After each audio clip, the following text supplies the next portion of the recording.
Well, thank you. Welcome. My mic is probably on and I don't realize it. So yes, it is 5 o'clock. I know we have limited time because of the truth in taxation hearings, so want to make sure we can get to all the things on our very packed agenda. I think you all might have seen that at one point we were going to do our conversation about Century and Student Voice. That got delayed from the last meeting, this meeting, but seeing how much we had to discuss, we decided to delay that again to the next meeting. So welcome. Thank you for being here tonight. And let's get started. Dr. Mary Perry-Reed. Thank you, Chair Andreessen, and good evening to everyone. So our first workshop agenda item is to provide a media center update. So I would like to welcome Dr. Tiffany Nielsen-Winkelman and Director John Wetter to the board table. Thank you very much for being here. So the quick framing, I think, for the update that you'll provide is last year, due to budget reductions here in Hopkins, but also statewide, we did make the decision to make some changes to our media center staffing structure, as well as incorporate digital literacy into the media center roles. And this work has had its challenges, but also we are really working hard to pave the path for some long-term success. So I'm very grateful not only to Tiffany and John, but also to our media staff who have really, I think, leaned into the difficulty that does come with staffing restructures and role redesign. And, you know, it has not been easy, but usually the best outcomes and ideas are not always the easiest ones. So thank you for being here, and we look forward to your update. Thank you for having us.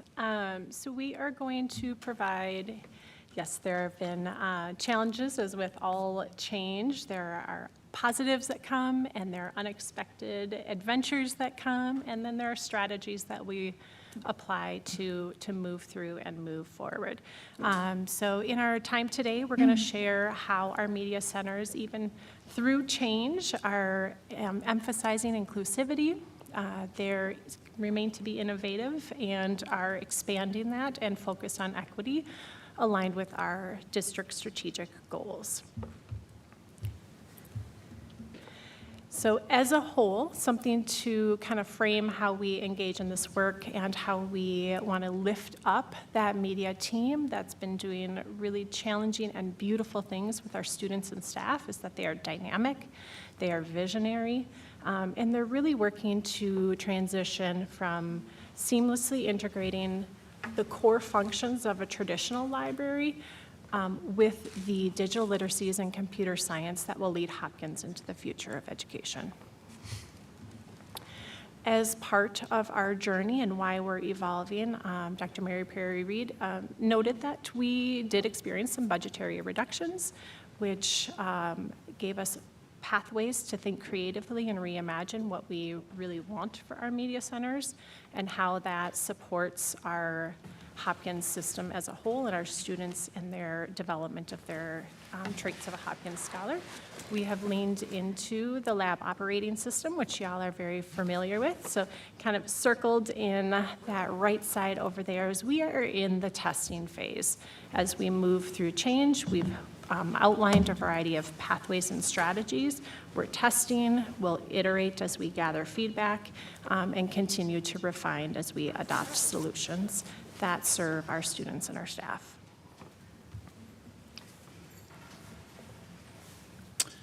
So in this graphic, we have a couple sets, and this is a little bit of a timeline, but really wanting to call out some of the specific pieces that we've been engaged with, both our digital literacy specialists as well as our media paraprofessionals throughout the last several months.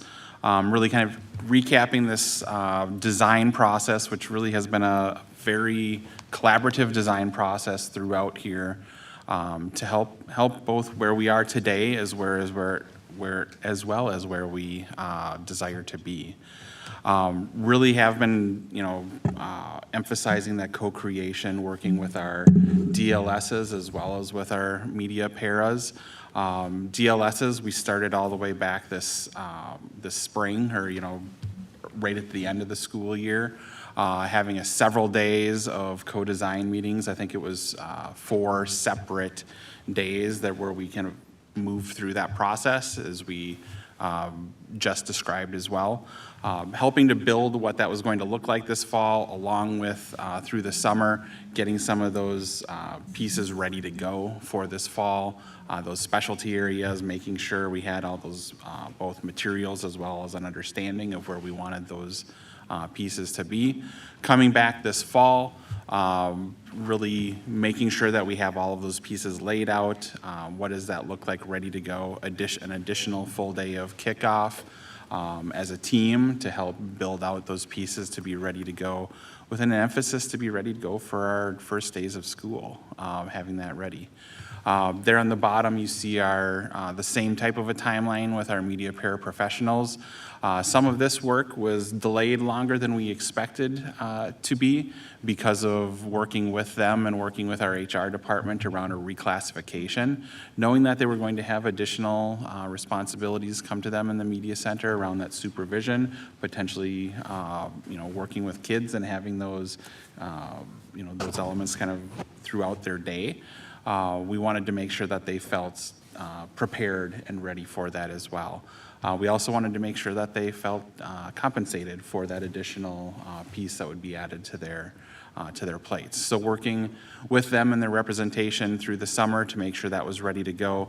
That landed in or right around August, so we didn't have a ton of time before the school year started, but we also wanted to make sure that they felt prepared for the school start as well. So we did a full day kickoff with them, additional PD, and additionally at their request, some CPI training and really additional training on working with those students directly that they're going to be with in their spaces, and have that ready to go. And then on a monthly basis, we've been catching up and helping to understand what challenges are still being seen, how we can address those, and how we can move forward. So building on what John has shared, kind of that overarching timeline, we moved from concept and we're into the implementation and installation phase, but just kind of wanted to share a little bit deeper of what some of the co-design process entailed, and how both our digital literacy specialists and our media paraprofessionals had agency and partnership in that process. So in the first quadrant, this is what we had started in the spring. We, as the digital literacy specialist team, took all of the roles and responsibilities and functions that are core to our media centers and jotted them on Post-its. We had rooms full, and then we were sorting them. Then we moved into what's a maintain, what do we refine, what do we need to pause on, and then a multi-year, year 1, year 2, year 3 for prioritization in their kind of scope and specialty areas. On the right, on the top, you will see a little bit more about our media paraprofessionals, their kickoff. They have spent some time with a day in a life and really getting support around what does it look like and what strategies can they use when facilitating groups if their digital literacy specialist maybe happens to be at another site at that time. Our digital literacy specialists have put together Canvas resources around digital literacies, doing read-alouds that are relevant for the different heritage months or themes that we have going in our schools. Our media paraprofessionals have prioritized and chosen what they want for their professional growth throughout the year, so that's paced in. On the lower left side, you'll see some examples about how we structured supports with class visits. We know that getting students in our media centers is critical, and that is how we keep those as safe and inclusive and vibrant spaces. And so we've spent time with the roles of different individuals in that process during those class visits. And then next to that, you'll see some of our computer science choice boards for December. They're broken up by grade band as we're supporting the development of all of our students having access to developing critical thinking, computational thinking, logic through computer science experiences. And then on the bottom right, you'll see some progress bars. In the fall, we prioritized that core function of having our media centers open and ready for students and staff. The next icon is around book love, fostering that love of literacy that we know is really critical for them as humans, to see themselves in the books that they read and see others in the books that they read. And then moving into digital literacies, computer science, and then eventually we'll move into building out some school-wide enrichment opportunities that will live in our media centers.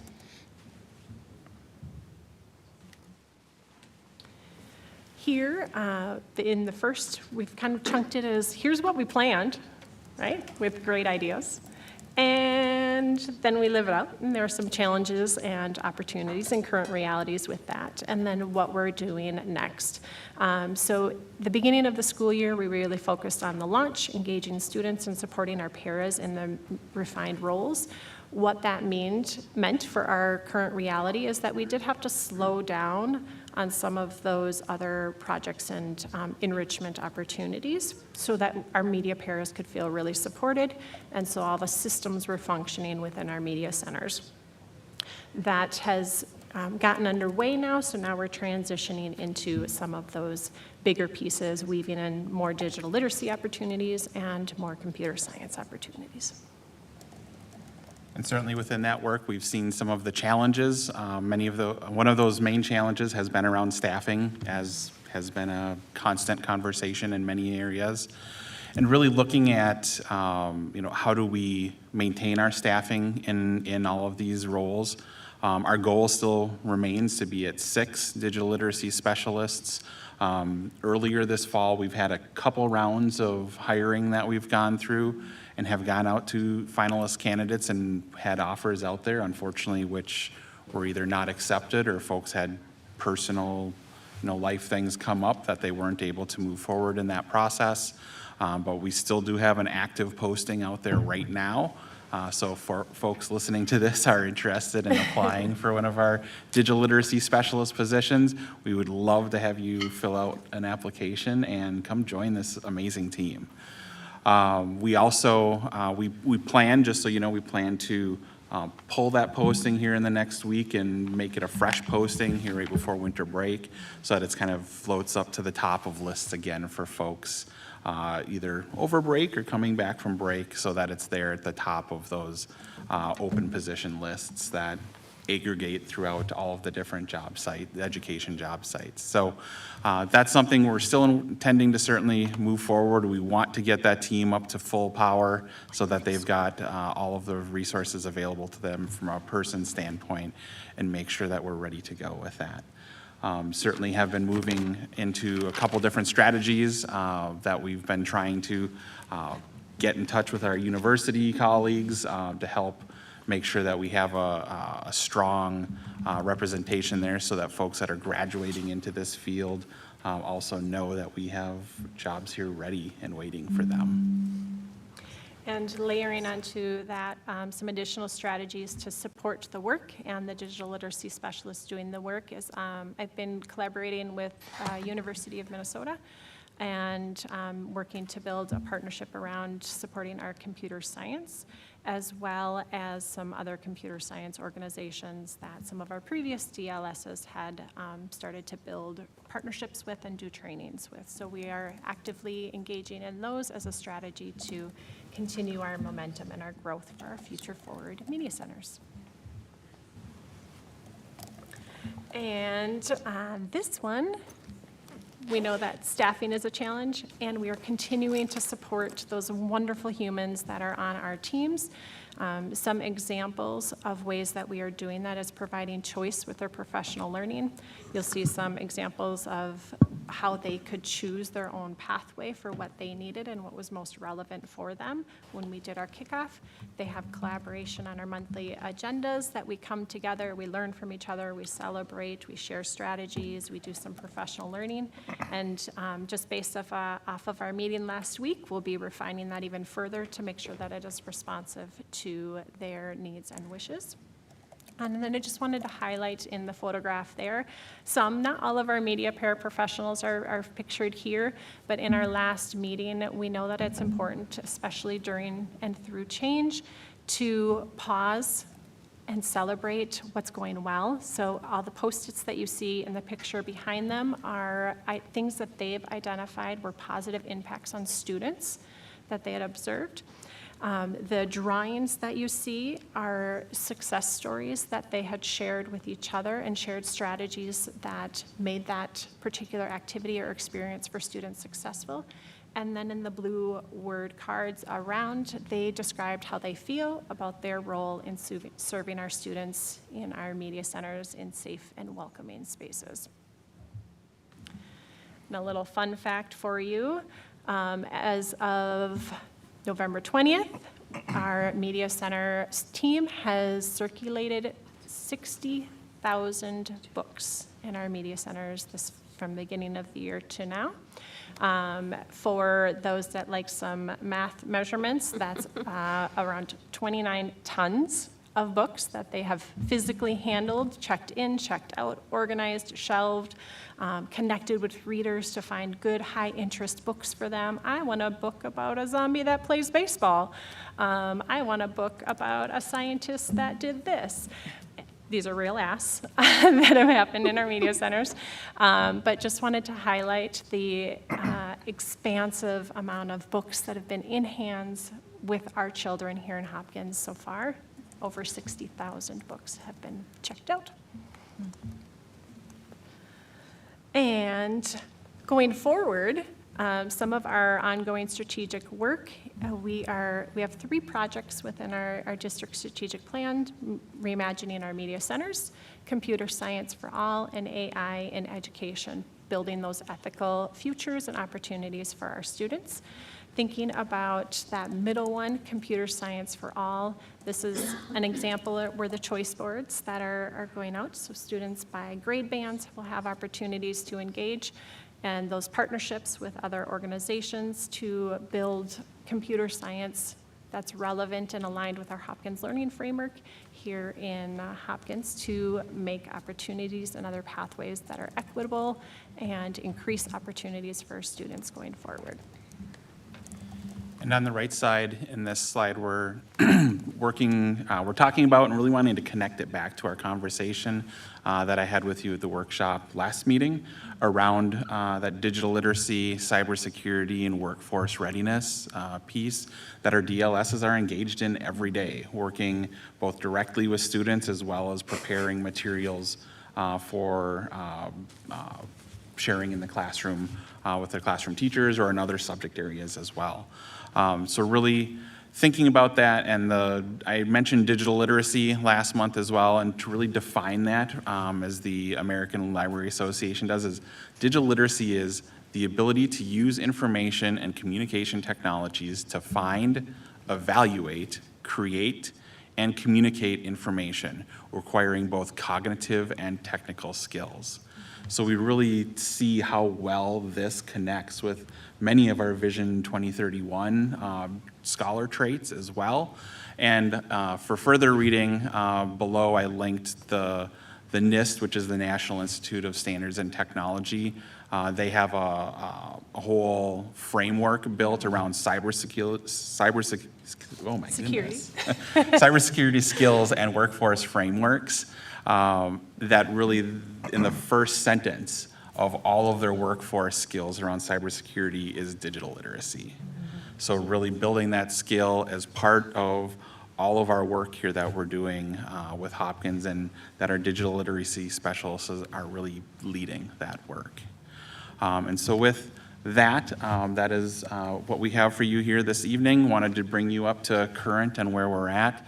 And certainly if there are any questions that anyone might have, we'd be happy to answer those. Thank you so much, and I love your little avatars. Do we still call them that? Is that correct? I don't know. Is that the two of you? Our Bitmojis. Bitmojis. Oh, Bitmojis. I knew I probably wasn't. Avatar, it works. Yeah. I think I was probably about a decade. Anyway, thank you so much. This is a nice update, and just wondering, any questions or comments?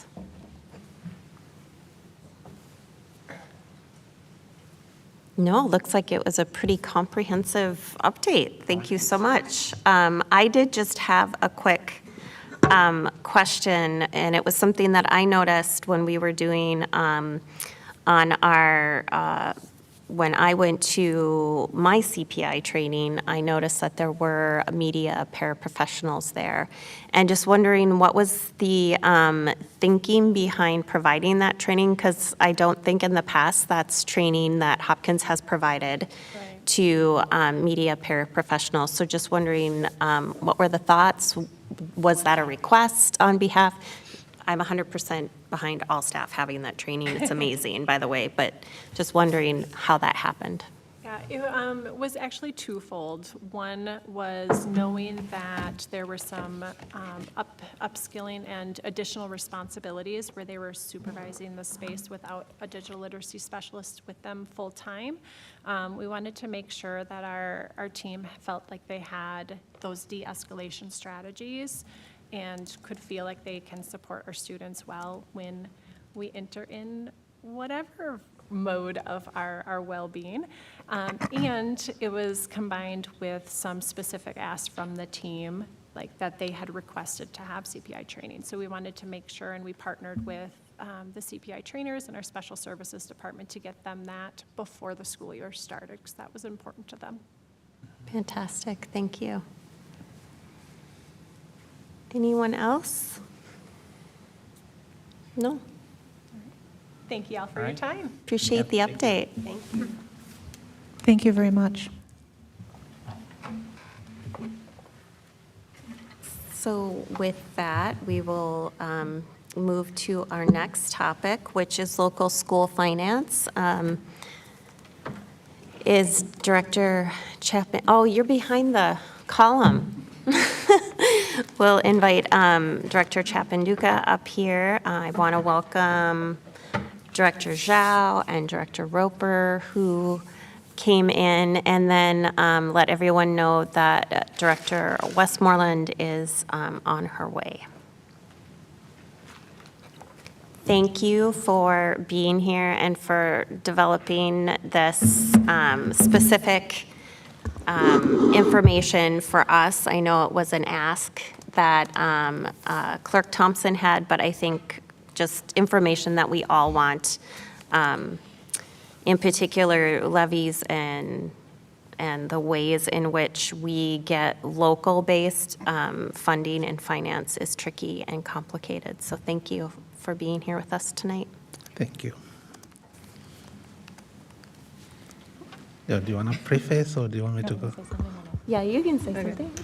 Well, welcome to the table, Director of Business Services, Turo Chapanduka. And as Chair Andreessen explained, a few meetings ago, we had a guest speaker from Bellwether who provided school board members and our community with information on Minnesota school finance. And then there was a board member who requested some information on local funding revenues. So thank you, Turo, for putting together some information just to help our community understand what role local taxpayer dollars play in putting together an enhanced budget for school districts in Minnesota.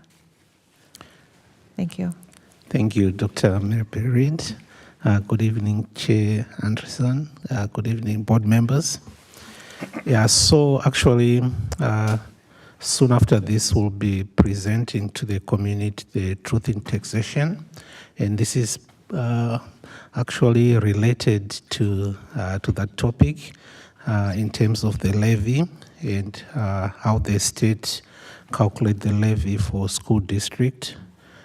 It's a very complex process which encompasses about 41 different categories and formulas to come up with the numbers. And our levies do provide resources for about 40% of our general fund budget, as well as our overall budget for the district. And these resources are broken down into different categories. I'm not going to go deeper into details, but when we do receive our levies, it's broken down into general fund categories, community education category, as well as the debt service category. Natalie, I think your screen is blank.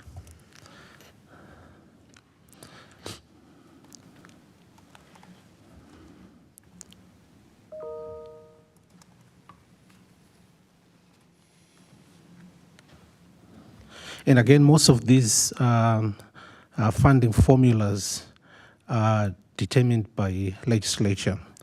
And that's why it's so very difficult once legislature has been passed to actually make changes as we start to see, changes in the market in terms of inflation.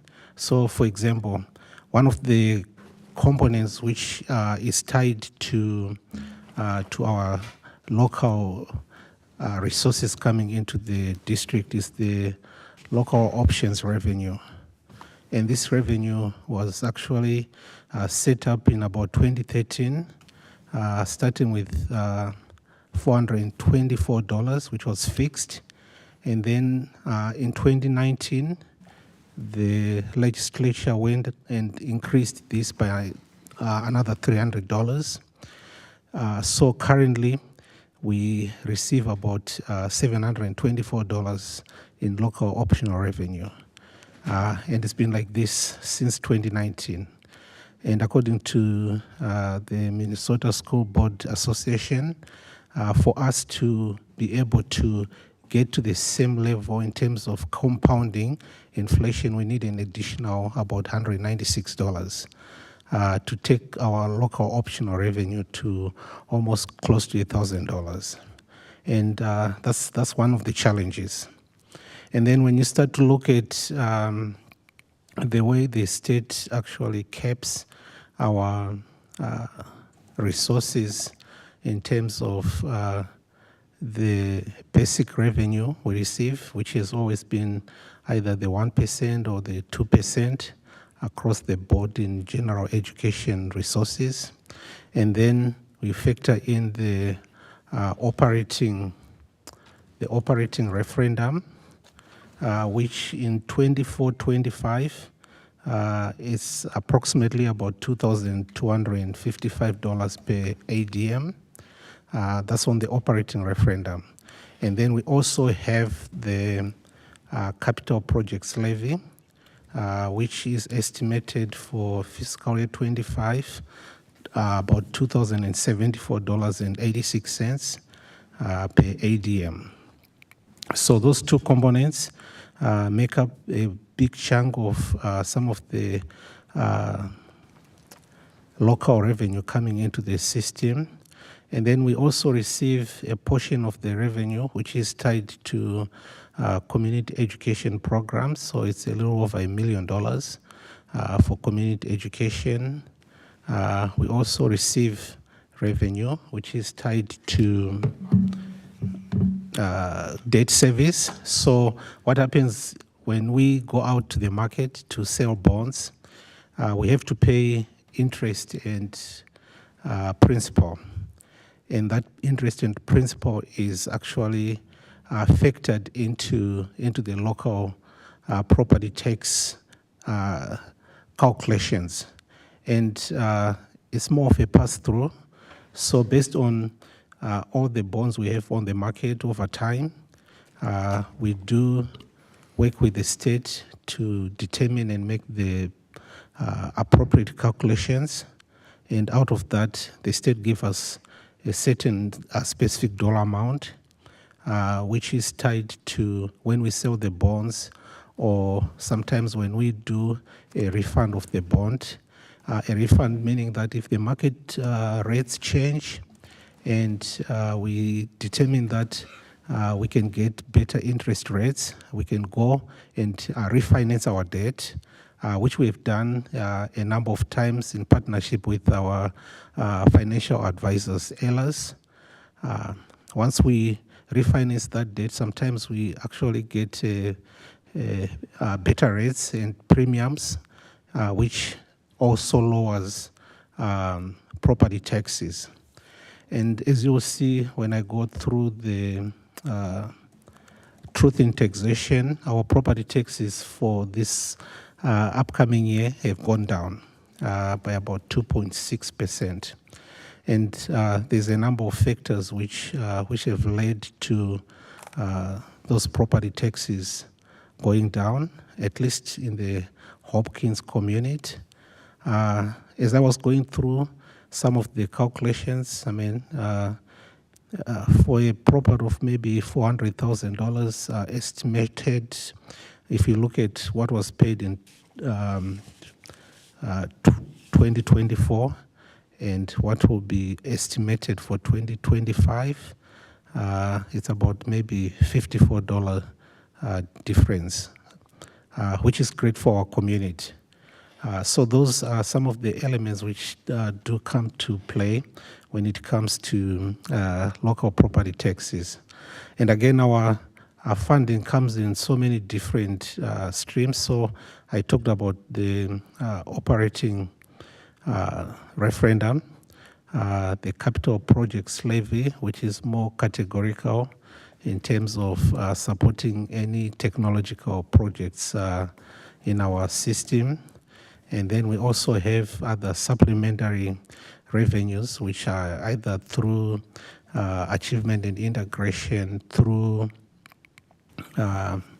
different funding sources, which are either categorical or federal funded.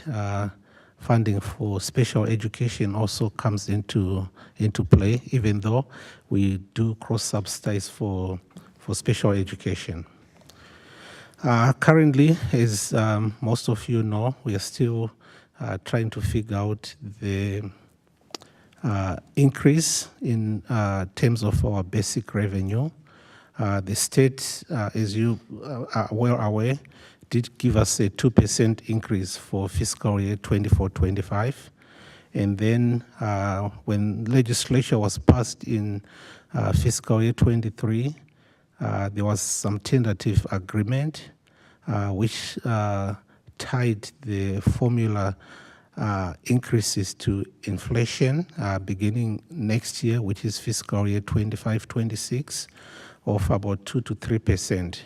So right now, as we start to plan and budget for next year, we are also factoring in some of those components. I know I've been talking with some of my colleagues in terms of what they are looking at in revenue-wise, since the increase is between 2 to 3%. I know at Hopkins we always try to be very conservative in terms of what that might look like. So as we start to plan and put our revenues and expenditures together, we'll also factor in some of those legislative elements which have been factored into our resources. I don't want to go too deep into the details, so I wanted to give the board an opportunity if there are any questions. Knowing that it's 6 o'clock, I'm just going to kind of give a comprehensive overview in terms of what we are looking at for the levy for pay 25, fiscal year 26.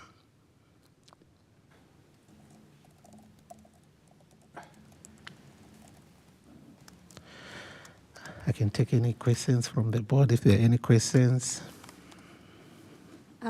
Thank you very much. I think I have some questions because I'm not quite clear. It's hard to wrap my brain around this stuff sometimes, but I'm wondering, any questions or comments from my board colleagues before I dive in? You can start. Okay. I am wondering, and also for context, Vice Chair Ross and I were at the MSBA Delegate Assembly this weekend, and one of the things that was brought up, and wasn't something that was on my radar, was that the legislature, it was either last year or the year before, passed legislation that would allow school districts to to renew an operating levy that had already been passed previously one time without going back to voters because they've already voted on it. And then, but what I learned was that we cannot do so with a capital levy, if that's correct. So, so that is my question, is that I saw your numbers here, and it looks like our operating levy is currently at 2,008?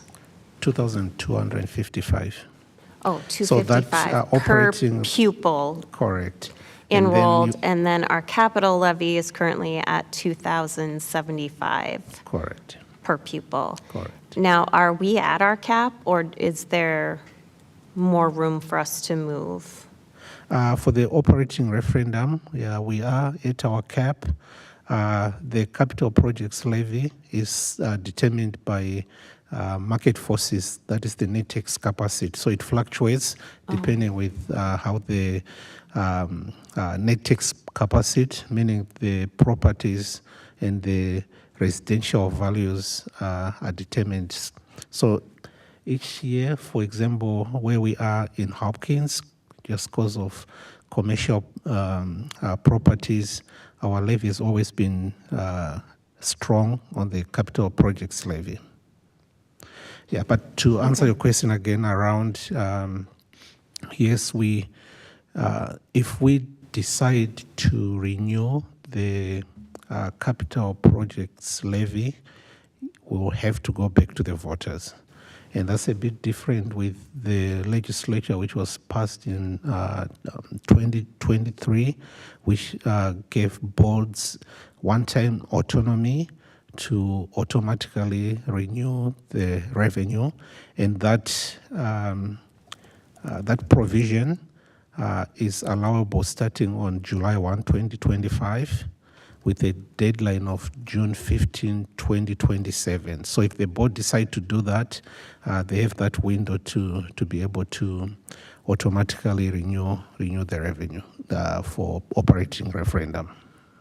Thank you. That helps with why there is a difference there, because if the capital levies fluctuate so much, that would then determine that perhaps going back to the voters is more appropriate.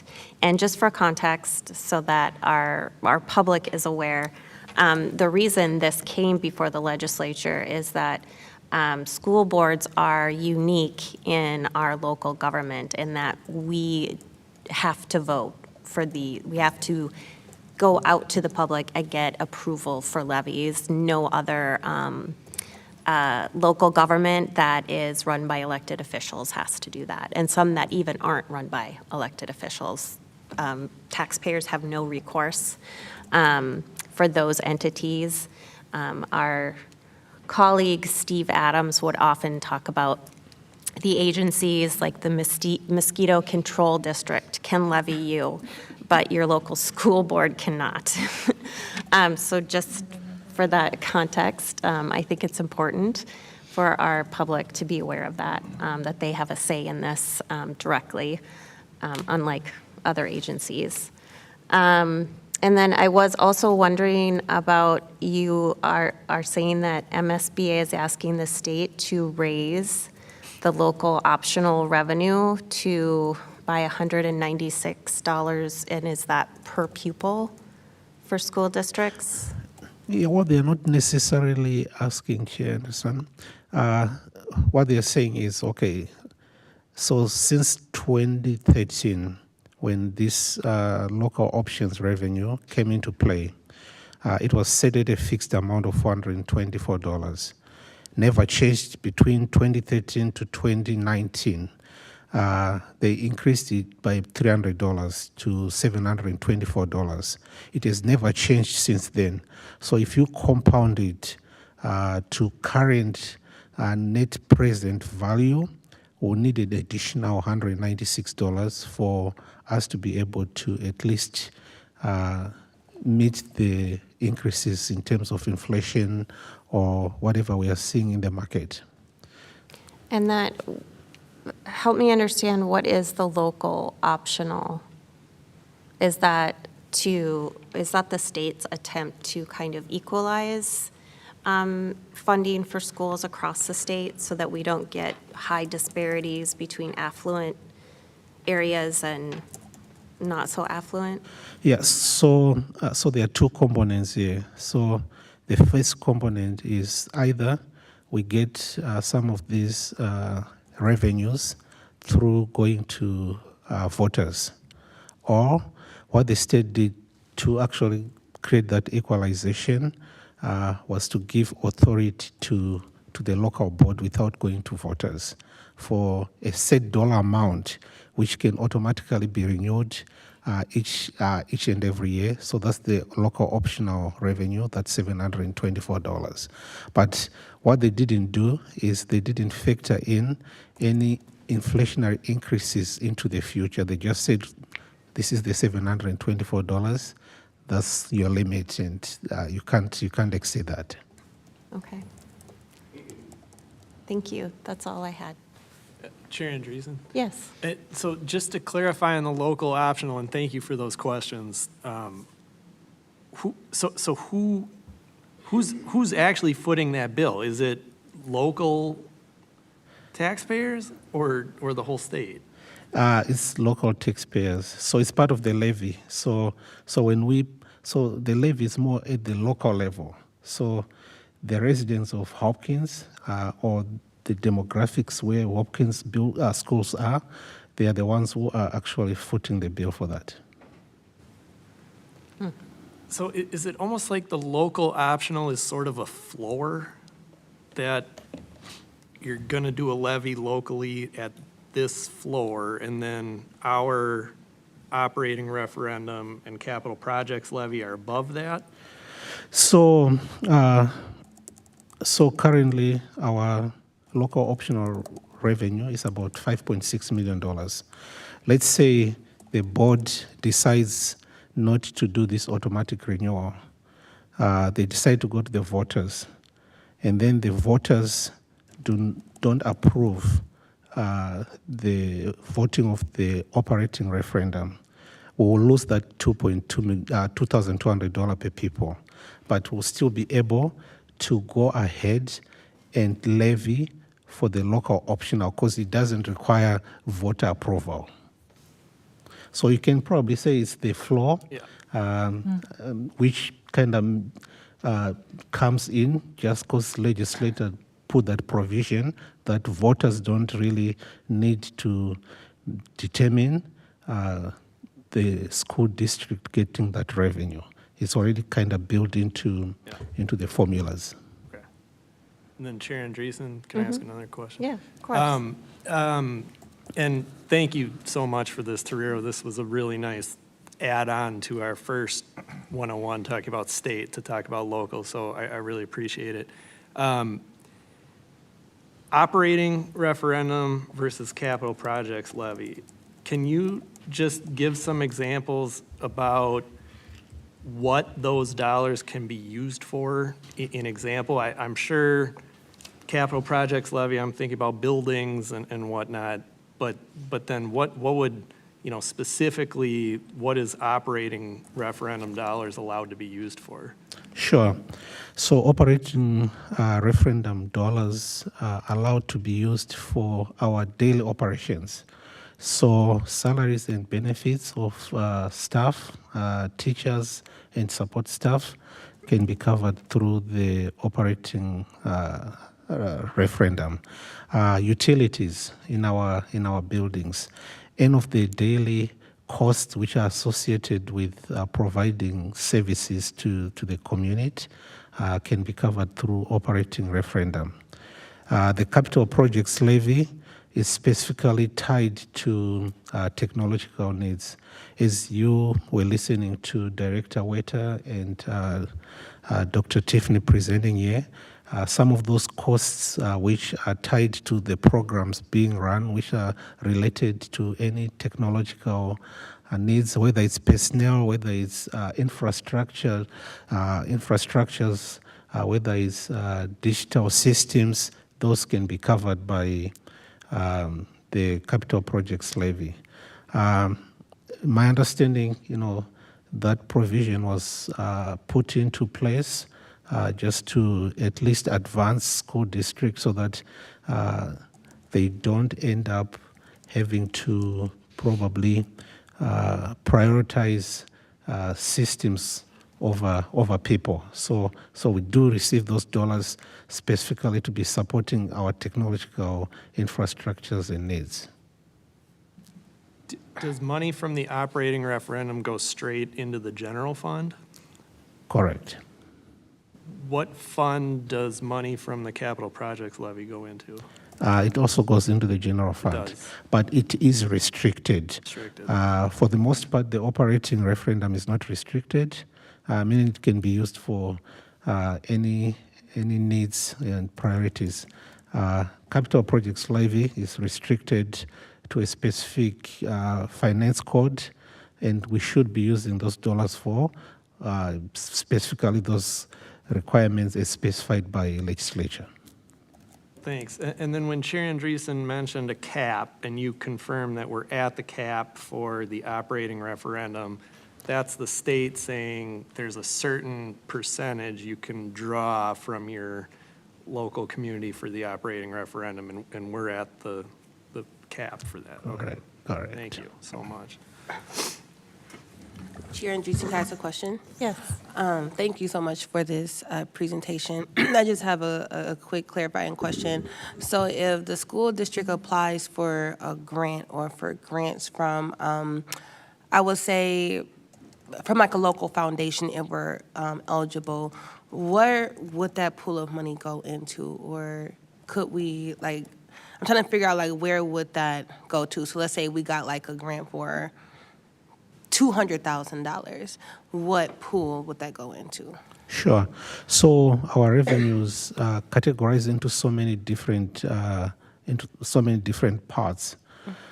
Some are local. So local may be property taxes, because our community have to pay property taxes to be able to support the needs of the district. So that money goes into the general fund. We also have other private donors who may give grants. We also have the state which can also give grants, or the federal government.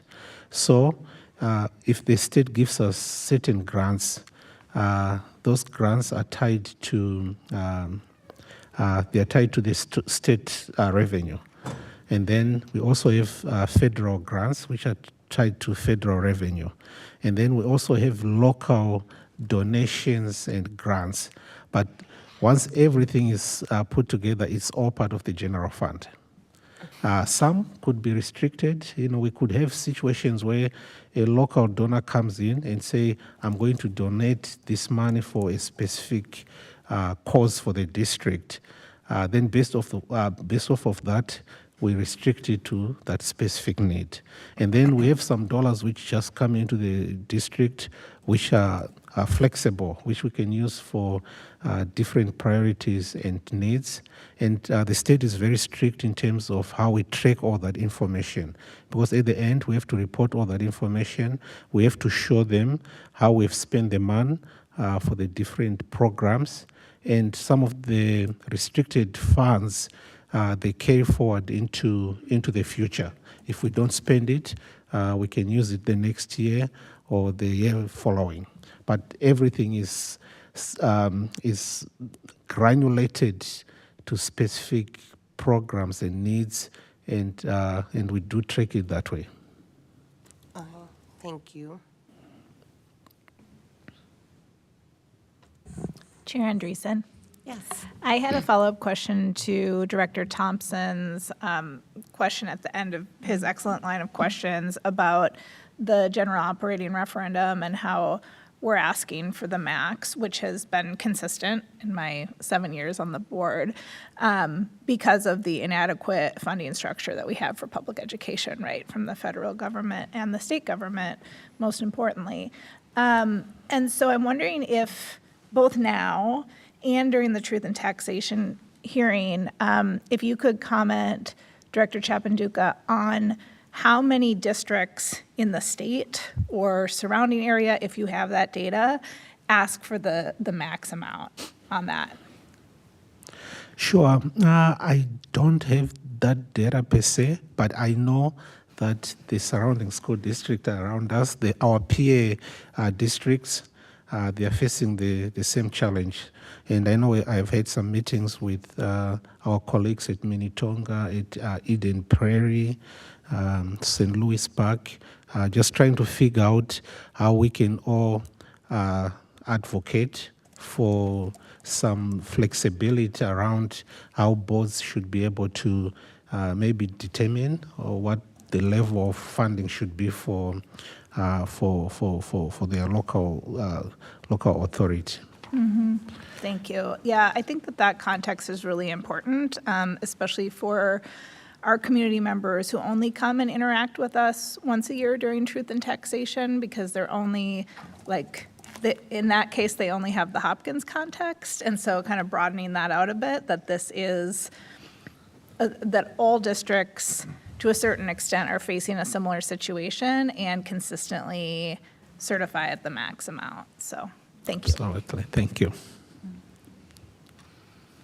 Chair Andreessen? Yes. Quick clarifying question. Yeah. Yeah. And just real quick, the optional local revenue, is that basically as unrestricted as the operational referendum money? Is it equivalent? Or are there restrictions for the local? No, there are not really any restrictions to the local optional revenue. So those are some of the dollars we just kind of use, in terms of addressing whether it might be class size components or supplementing any other revenue we could be receiving from the state. Thank you. Sure. Director Chapanduka, several of the associations have increasing local optional revenue to $9.74 per student on their platform. If the legislature did pass that, would that have a positive impact on our budget shortfall predicament? And if so, how much? Absolutely. Unfortunately, I can't tell you how much, depending with what level of flexibility we may have, but it will definitely have positive impact. Because right now, when you look at, for example, the basic per student revenue we are receiving from the state is lagging by about $1,300 or plus change between when we started, getting these 1%, 2% increases, which have not been compounded over time, and that gap keeps growing. So any increases or any flexibility for us to be able to raise more revenue will definitely close the gap for school districts. But I mean, if there are specific numbers, we can work on that. I mean, in literal terms, like a 1,300 shortfall, when we look at the total number of our students, that's about $10 million, which could be generated if the state was funding us at the same rate as the calculations and increases in inflation.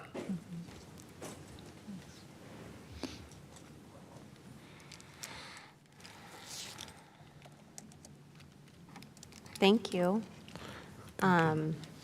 For purposes of timing, I'm wondering if this is also inclusive of our third agenda item, which is the tax levy update, or do we need to get to that before? As I mentioned earlier on, I'll probably just kind of give a high-level overview. Our property tax levy is going down by 2.6% in comparison to fiscal year 24-25. That's about almost close to $2 million. And the number of factors at play, some of them are related to some of the line items which are on the formula related to long-term facilities maintenance. We do receive dollars through the levy to pay for or to supplement the bonds we sell for deferred maintenance.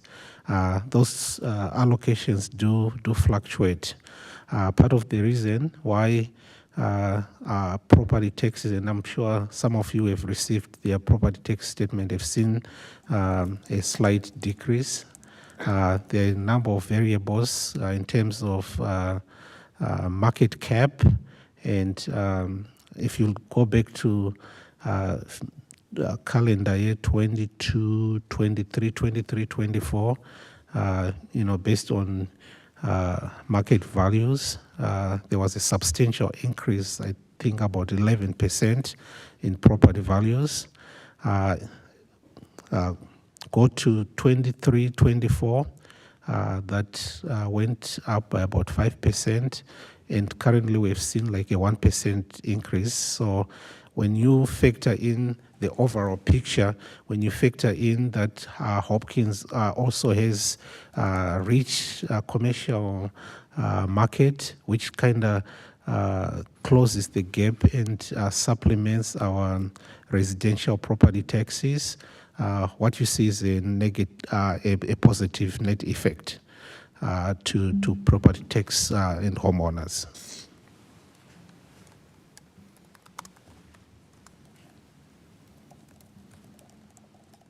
So are we projecting, so you said 2.6% is the district? So 2.6% when we compare year by year, when we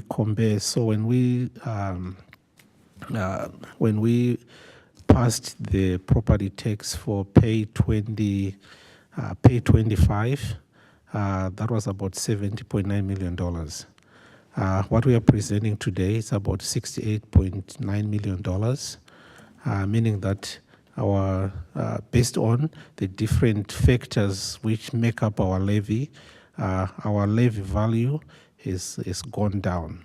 And the majority of it has to do with some of the formulas, some of the market caps, some of the spread of resources, which is a net effect, net positive effect to our taxpayers. Okay. Chair Andreessen? Yes. I'm sorry, Director Chapanduga, did you say how much that was approximately per household? I know sometimes, like if we're talking about increases, you've broken it down. Do you say what the decrease was?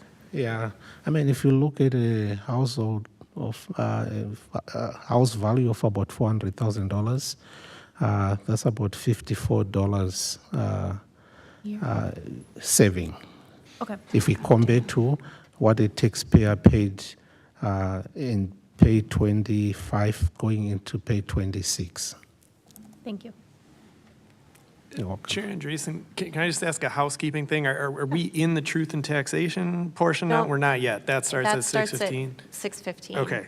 And I'd like to give everyone a break before that so we can welcome our community in.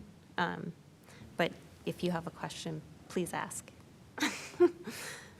Let me just ask one quick question. You had mentioned community ed funding.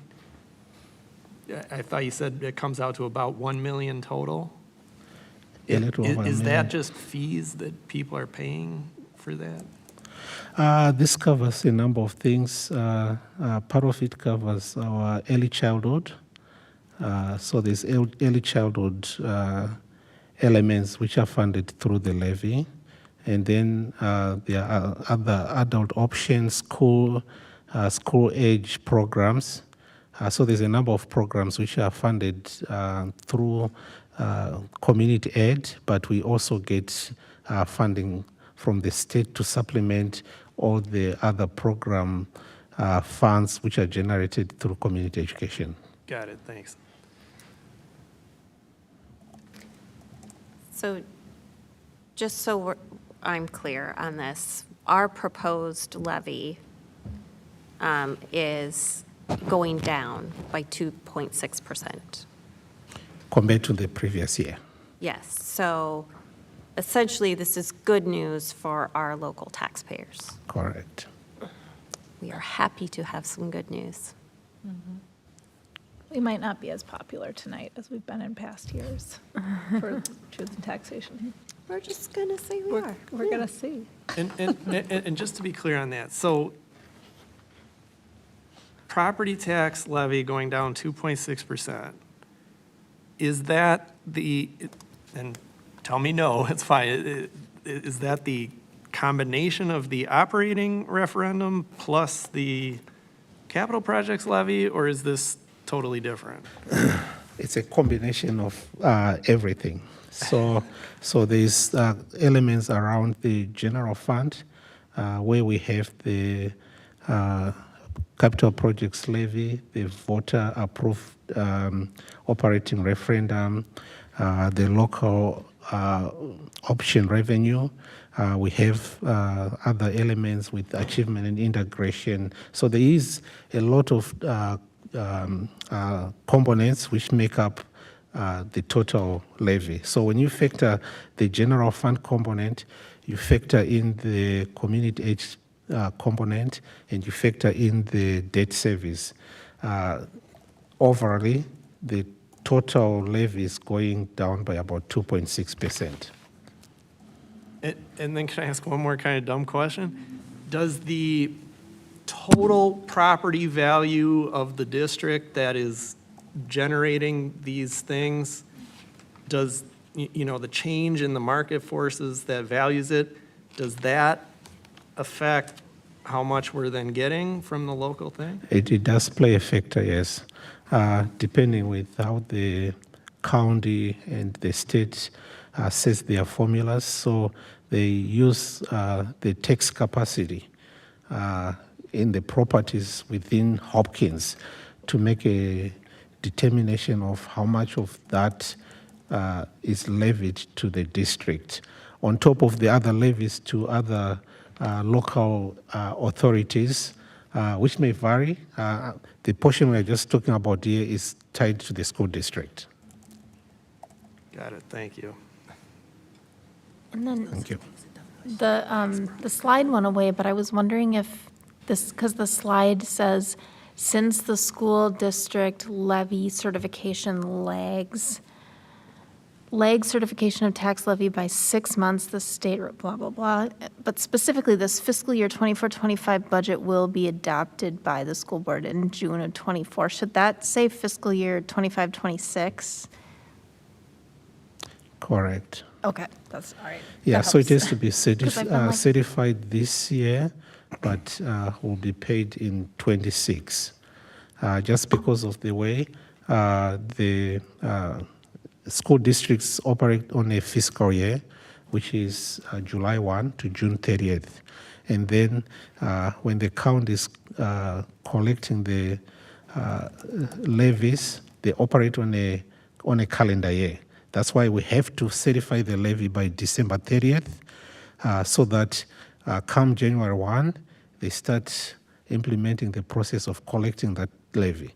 But then our fiscal year is 6 months lagging behind what the calendar year financial for the county looks like. So we are always 6 months behind. I know it's a bit complex too. But I mean, at the end of the day, we'll receive our uh, our our levies and our revenue, and this kind of the state structures it that way, and the county also structure their processes that way. That we are always 6 month lagging behind. So then, given what you said, so we're levying it now. This will change for the taxpayer in '26, right? Starting January 1st of '26? So I'm trying to figure out the taxes that will pay for our budget in the next school year Correct. is going to be impacted by that, and that's part of our, So yeah, so when I factor in the budget for fiscal year 25, 26, it's factoring in this levy we are talking about right now. Okay. Even though it's lagging 6, because the levy we passed in December Right. of 2023 does have an impact for the first part and the second part of the budget. And then the remaining part is covered by what is going to be levied through the process today. that helps. Thank you. Thank you, Director Chapanduka. I'm going to call a break so we can start welcoming our community in and also get a chance to collect ourselves before the Truth and Taxation hearing starts in about 10 minutes. Thank you, everyone. Thank you.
Ready? Oh, okay. Although you need no introduction. Hello. Did you need something? Hello, everyone. I'll ask you to take your seats as we get ready for the Truth in Taxation hearing that starts at 6:15 p.m.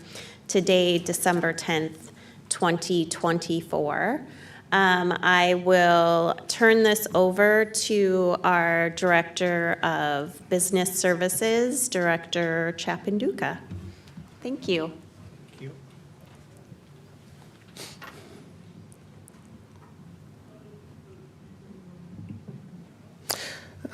Good evening, board, staff, and the community, and thank you, Chair Andreessen.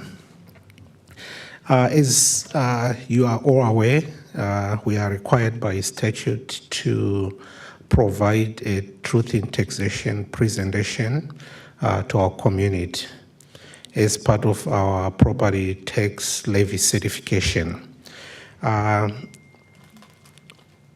In September, we came before the community and presented to the board the proposed property tax levy for pay 2025, fiscal year 26.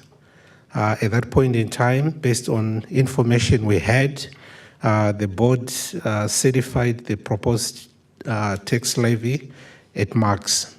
And at that point in time, it was about $68.9 million. That number has not changed since we did the presentation in September.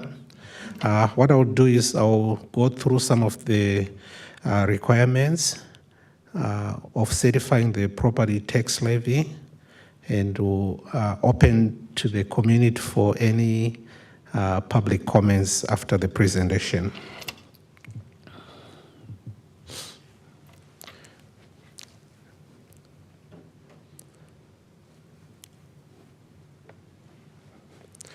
So this is required by Minnesota statute that public school districts who receive property tax levy from the community present this and the impacts of property tax levies.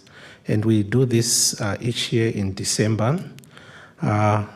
This will lead to the board tonight either certifying the levy or having further conversation about our property tax levy.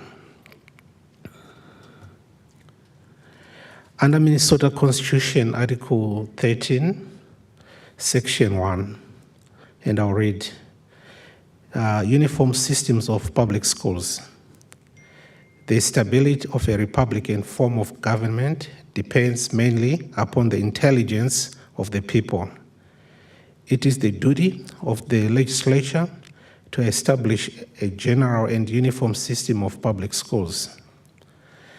The legislature shall make such provisions by taxation or otherwise, as will secure a thorough and efficient system of public schools throughout the state.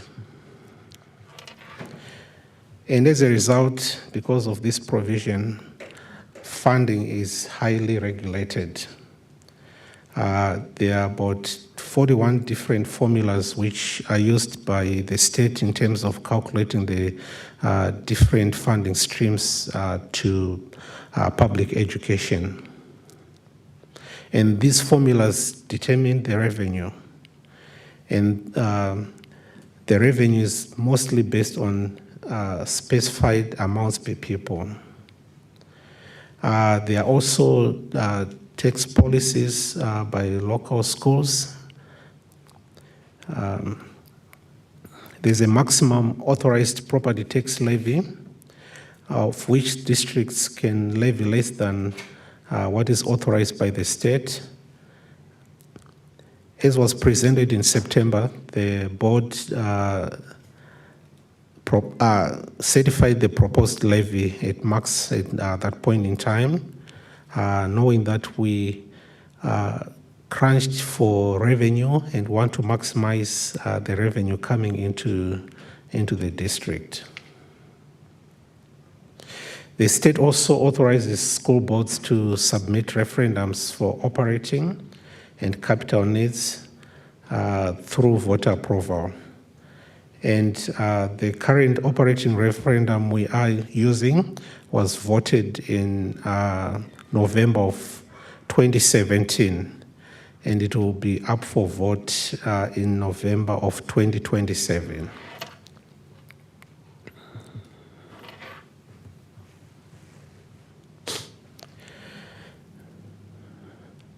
All school district budgets are divided into separate funds based on purpose of revenue as required by law. And at Hopkins, our district's funds include the general fund, which funds the majority of our operation needs. Part of that funding is through property tax levy. We also have other proprietary funds in food service, community education service, building construction, debt service, internal service, other post-employment benefits, and other local and private donations we receive in the system. Can you go to the next slide? Can you go back a little bit?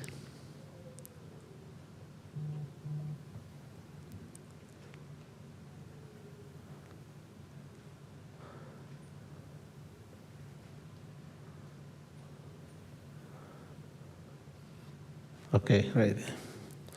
So, and I know I've presented this during our budget presentation. As required, we are supposed to present our general fund budget as part of this requirement. And what I'm sharing right now is part of our general fund revenue summaries as well as expenditures. And about 40% of what the district receives in revenue comes through property tax levies. And some of those are actually built into the formulas.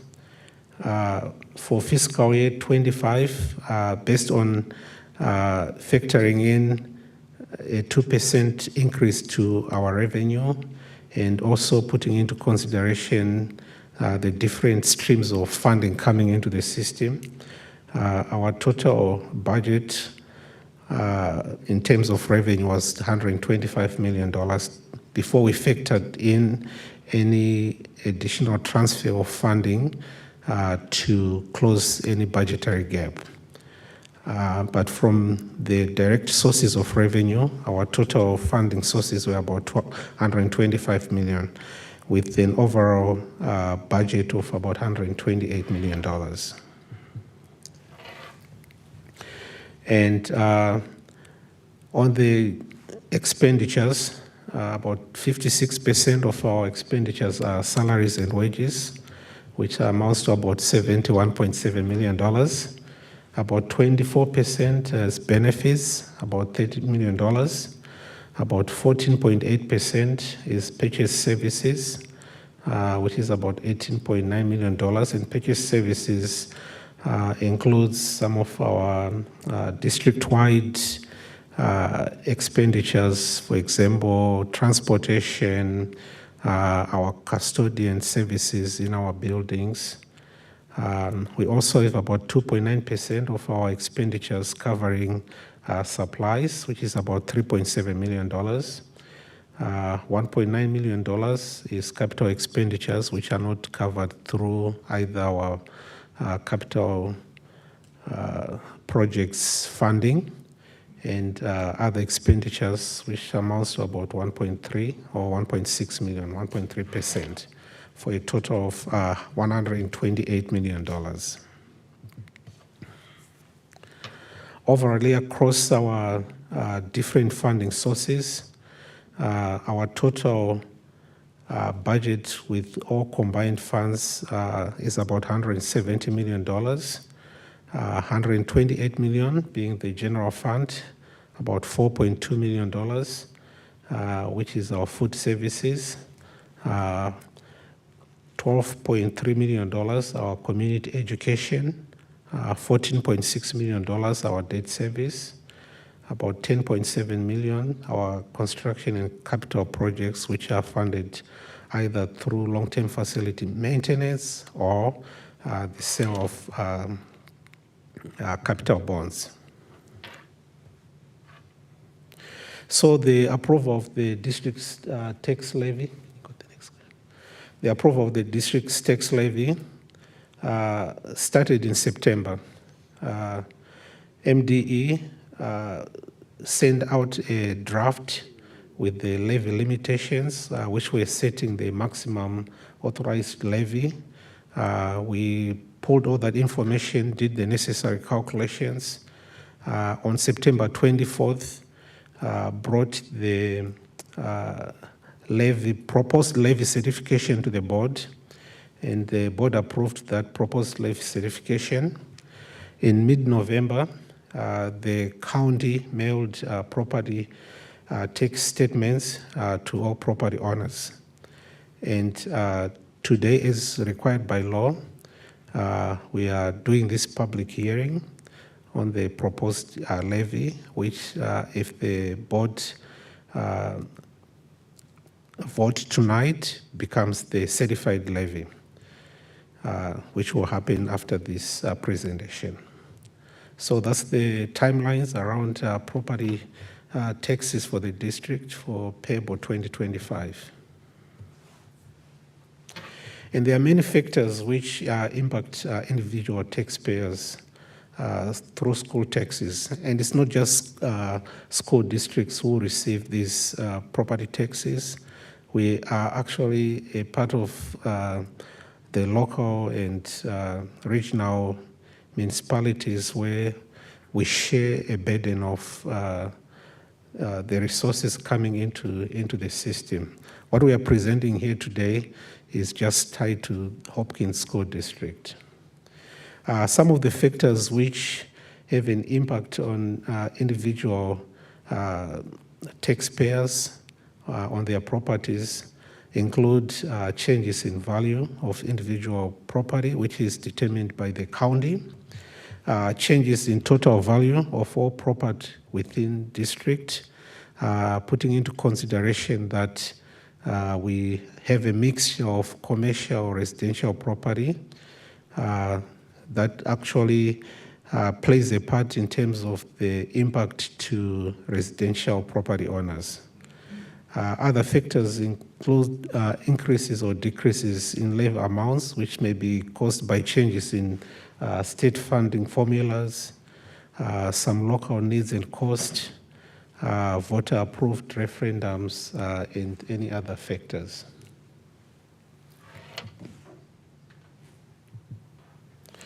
Can you go to the next one? Yeah, thank you.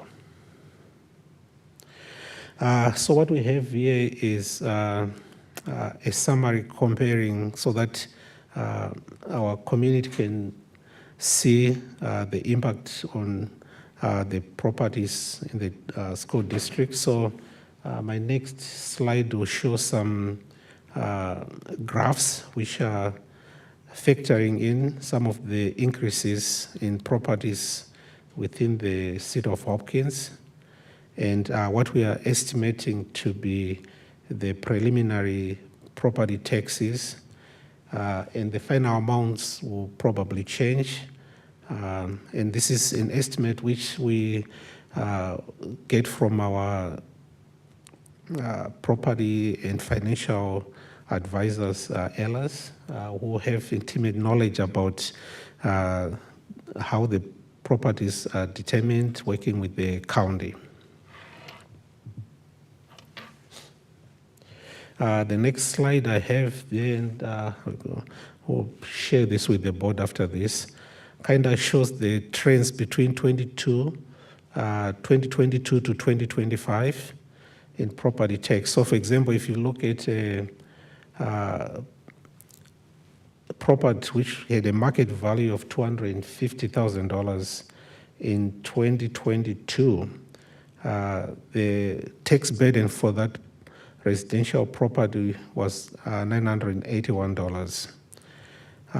Fast forward to what we are presenting today, that property has an estimated tax burden of about $924. So when you look between 22 to 2025, there's a slight decrease in property taxes of about $57. When you compare to 2024, that's about $54.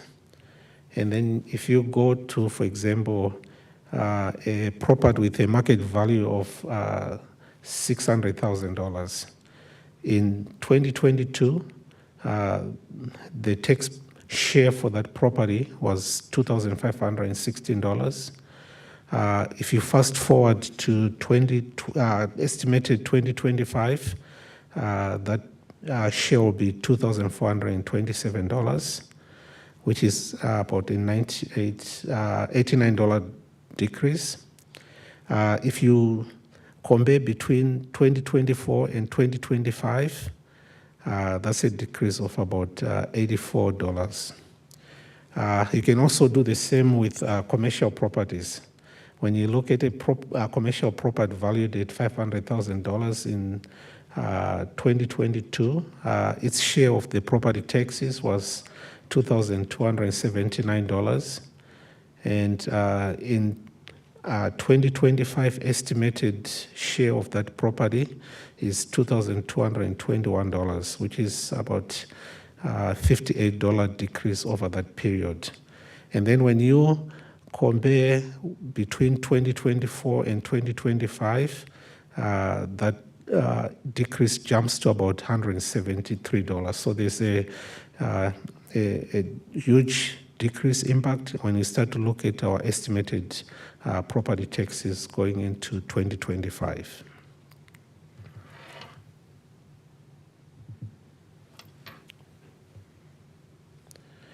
The next slide actually shows some graphs here.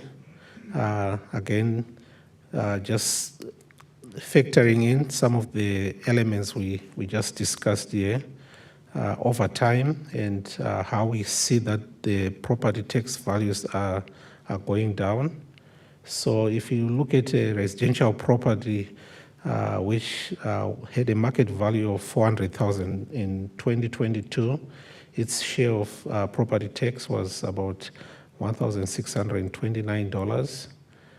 If you fast forward to estimated 2025, that goes down to $1,549. And I'm not going to go too deep into details, but the trend is the same. When you look at a property, residential property with an estimated value in 2022 of $500,000, its tax burden was about $2,041. And when you start to look at the estimated 2025 tax share, it's about $1,966.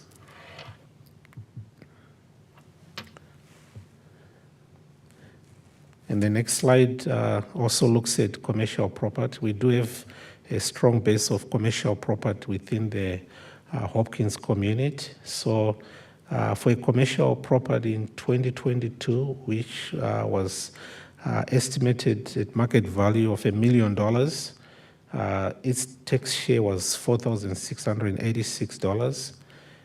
If you look at the estimated 2025 numbers, the share for the tax burden for that property is $4,565. So that's a slight decrease for a little over $100. You do the same thing with an apartment complex valued at $1 million in 2022. Its share of property taxes was $4,751. If you fast forward that to 2025, that property will have an estimated property tax share of $4,572. And again, these are numbers based on estimations. These numbers may change, but we hope that the change will be slight. And these properties, again, is determined that there's a complex calculation which comes to play. What we have seen in terms of trends when we look at the values of properties within the city of Hopkins, if we go back to 22-23, the market value was about 11%, which is what was calculated to come up with the numbers. And then in 2023 to 2024, it reflected about 5%. And in 2024 to 2025, we are seeing about 1%. So there's been like a slight decrease if we compare over time in terms of cumulative change.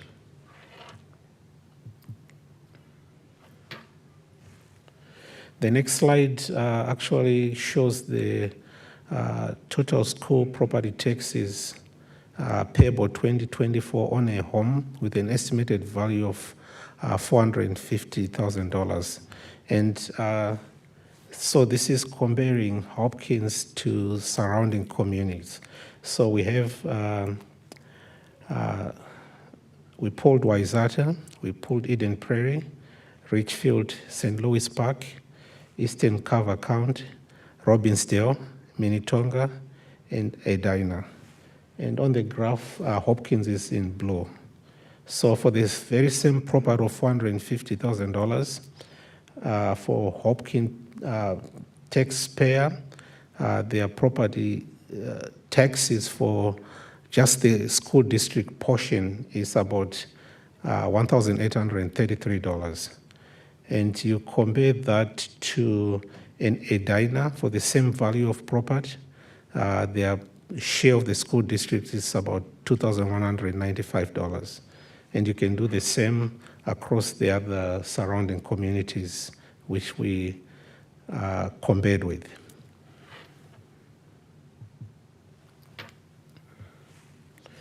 The next graph, again, we are looking at an estimated market value property of $450,000. Since part of the property taxes pays for debt services to the district, that graph also compares Hopkins to other surrounding communities. And Hopkins actually, its share for both the voter-approved debt levy and other debt levies about $360. A portion of that, which is about $44 for a $450,000 property, is voter-approved. And the difference is a combination of factors which cover some of our debt for our capital investments.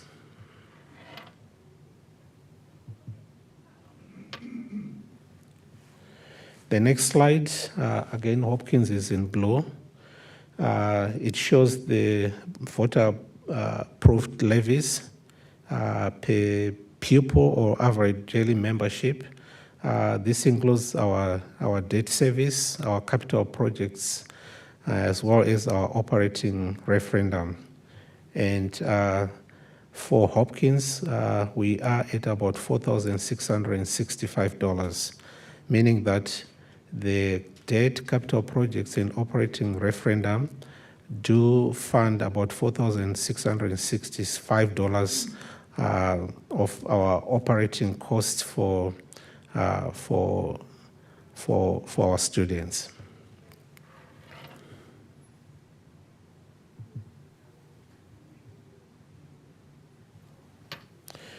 And then the next slide looks at the voter-approved referendum authority per pupil in fiscal year 24-25, and this excludes the local optional revenue, as we discussed during the board workshop. And for Hopkins, our share of the revenue we receive from the approved referendum authority is about $2,227. And as we've discussed, that we kind of reached the marks in terms of this funding. And we also supplement that with the $724 we receive for local optional revenue, as well as the basic student allowance from the general education aid.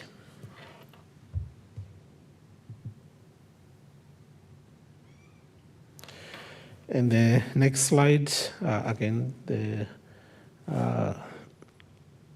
Hopkins is in blue. And that slide, and this is based on fiscal year 23 general fund expenditures.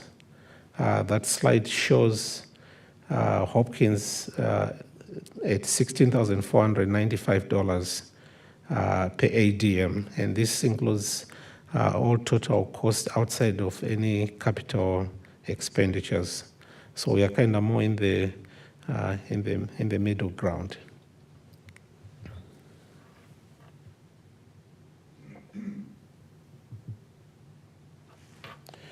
And the next slide shows our proposed levy payable in 2025.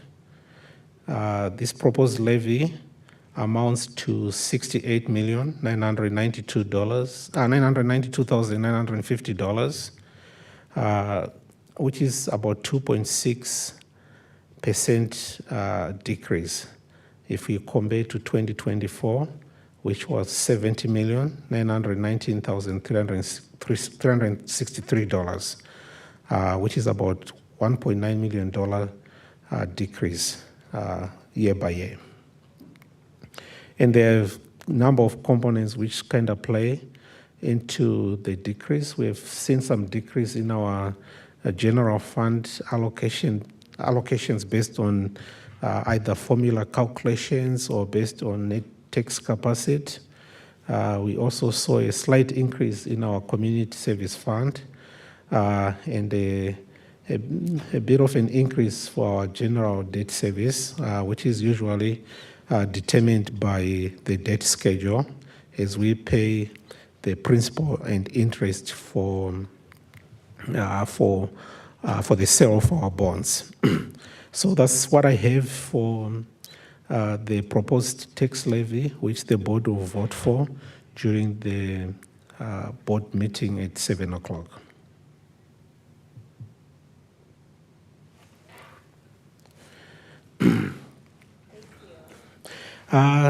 So I would give the opportunity if there are any comments from the community on this.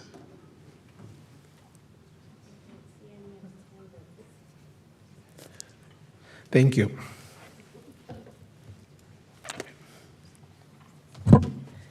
Thank you, Director Chapman.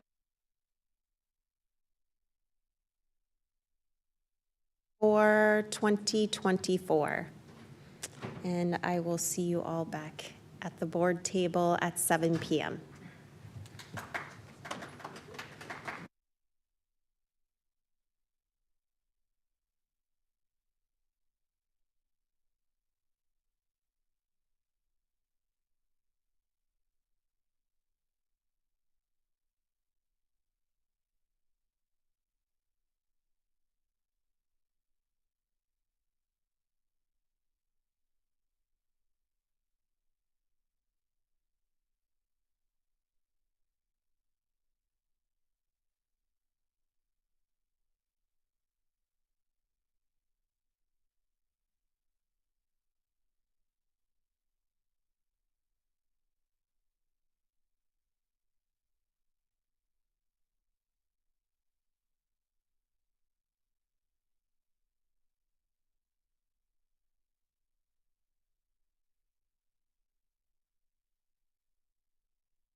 I still don't know what they do. To call my board colleagues back to the table.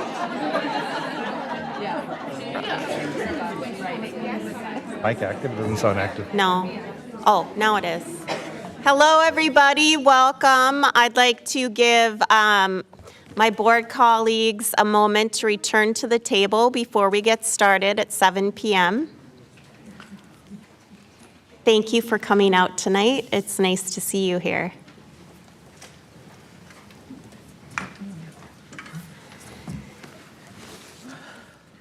Right, I would like to call to order this Hopkins Public Schools Board meeting for 12/10/2024. We will start the meeting with our first order of business, which is our open agenda, public comment. And we do have some public comment cards that were filled out this evening, which means that there are people in attendance who would like to address the board. I need to read a very long statement so that we are all ready for this part of the board meeting. We have changed how we do public comment just a little bit here in Hopkins in order to accommodate hearing community voice. But we still do have 2 public comment periods per meeting. The first period is what we are doing now, which is the beginning of the meeting. It is for a maximum of 30 minutes long, and speakers will be heard on a first-come, first-served basis. And we will, in this section, prioritize topics that are on the agenda. If a person has not indicated their topic on the comment card, we will assume that it is a topic not on the agenda and thus will not give priority to it. But we do have a second period for public comment, which is at the end of our meeting, which will be used for any comments that are not on the agenda, or if they are on the agenda, but were not able to be fit into the first section of the meeting. So I hope that was clear to everyone. We do have 2 ways to submit public comment to the board. One is to be here in person and fill out the card. The other is to submit a voicemail. Instructions to do so are included on our board page. And you need to leave the comment before 4 p.m. on the day of the school board meeting in order to have your voicemail played. And I want to make it clear to our community that those comments are subject to the same time, place, and manner restrictions as public comment in person, and therefore will not be played if they do not meet those requirements. Just one moment. So now it comes the time when I read through those public comment requirements and our guidelines. So please keep your comments to 3 minutes or less. Public comment is for input only, and members of the school board will not respond directly to public comments that are made at this meeting. No specific action will be taken at this meeting in response to comments that are made or issues that are raised during the public comment period related to items not on the agenda. If the board determines that action is appropriate, the action will occur at a future board meeting. If you left your contact information on the comment card, a district representative may follow up with you after the meeting. I will recognize 1 speaker at a time. Only those speakers who are recognized will be permitted to speak, and individuals who interfere with or interrupt speakers, the board, or the proceedings may be asked to leave. Personal attacks on any individual, including any other speaker during the public comment session, are unacceptable, as are obscenities or profanity. Persistence in making such remarks will end the individual's opportunity to address the board and may result in the individual being directed to leave. I will rule out of order any statement that would violate state or federal law, school board policy, or the privacy rights of an individual. Minnesota's open meeting law prohibits the discussion of private educational data during an open meeting. Accordingly, during the public comment session, no person may discuss private educational data on an identifiable student. The open meeting law also requires the board to close a meeting for preliminary consideration of allegations against an employee. Accordingly, community members who have concerns about an employee or want to file a complaint or allegations against an employee are encouraged to contact the superintendent. We ask you not to name an employee by name during your comments. Repeated violations of these time, place, and manner restrictions may also lead to the meeting being briefly recessed. Community members will have an opportunity to be heard within the limits of the law and subject to the time, place, and manner restrictions above. Thank you very much for participating in public comment this evening. And I did want to state to anyone tuning in tonight, hoping to hear their voicemail message being played, that it was determined because employees were directly named, they could not be played. So I would encourage people who left a voicemail to resubmit within the guidelines presented at our board meetings. So with that, and hoping that anyone who has a comment prepared will make any necessary changes. With that, I will invite Katie Klapinski to the board table. Welcome. Thank you for being here. She's here to talk about Xinjiang support and an invitation to Chinese New Year. Great. My name is Katie. I'm the parent of a third grader and an incoming kindergartner at Xinjiang. We live in Crystal and have chosen to open enroll even though we have a 20-minute commute one way. I'm here today to express my appreciation for the experience my son has had at Xinjiang and the profound impact it has had on my family.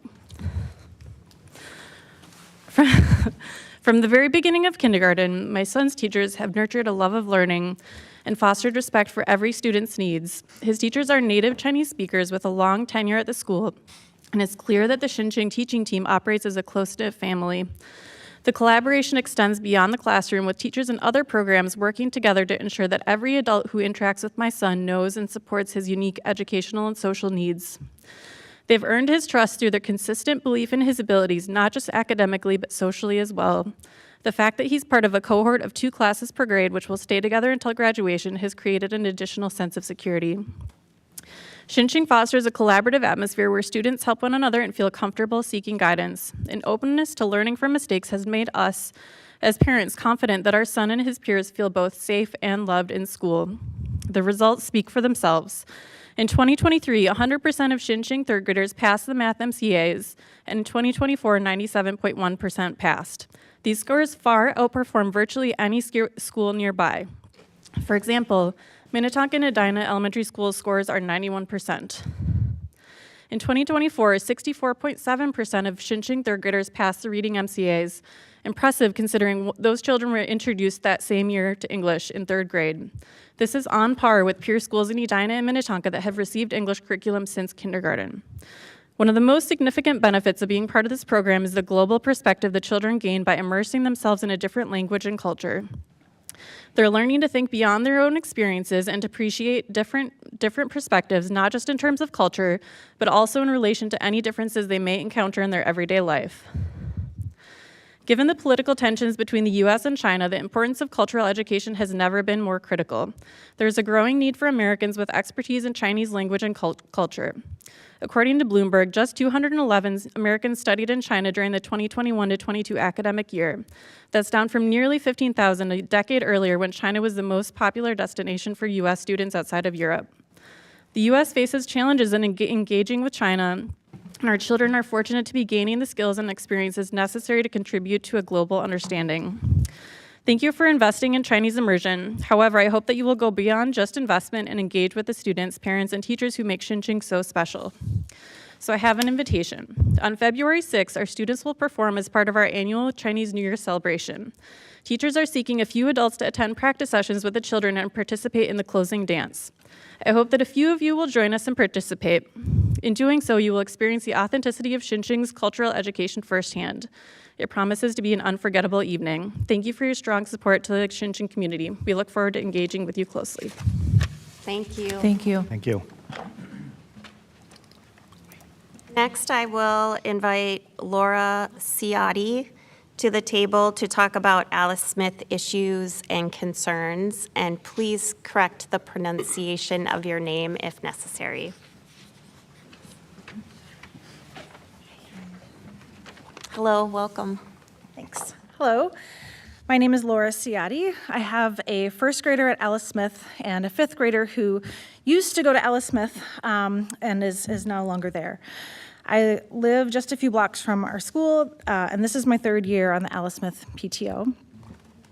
Both Alice Smith and the Hopkins School District were big reasons why our family relocated to Hopkins in 2021 from out of state. I have recognized from the start that Alice Smith has complex needs, and I was initially very impressed with how the needs of our families and students were being supported, including my own. However, despite having wonderful teachers and a really strong community, I now see a huge disconnect between our school's leadership and our teachers and families, affecting our students' safety, well-being, and education. My family has personally faced some issues with Alice Smith's leadership over the last several years.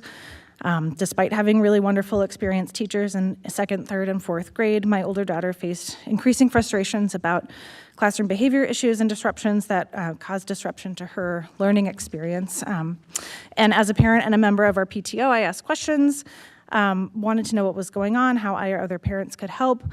I just never felt like the communication I received from our leadership was fully honest or transparent.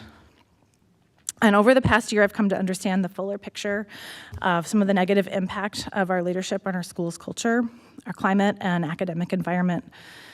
I've come to distrust our school's leadership to the point where I decided to move my older daughter to a different school district this year, where she and I both feel she is being better prepared academically and socially for middle school. And I've heard and seen of other families leaving the school, and I know this is not what we want. Our grief in making this decision is real. We really embrace our community. We want to be at our neighborhood school. We want a safe, inclusive, and high-quality education for all of our students. And this vision that I see in Hopkins is not playing out at Alice Smith. Instead, our concerns are downplayed or dismissed or explained away by our school and our district's leadership. I do know that we're living in challenging times and that many schools across the country are experiencing challenges. However, I need to see a clear plan and a tangible improvements that are responsive to the reality of the needs at our school this year to rebuild my trust in this system. And this includes seriously investigating the ability of Alice Smith's current leadership to meet the needs of these challenging times. Thank you. Thank you. Thank you. I will now invite Anna Grady to the table. And there's no topic listed, so I'm not sure what we're going to hear about.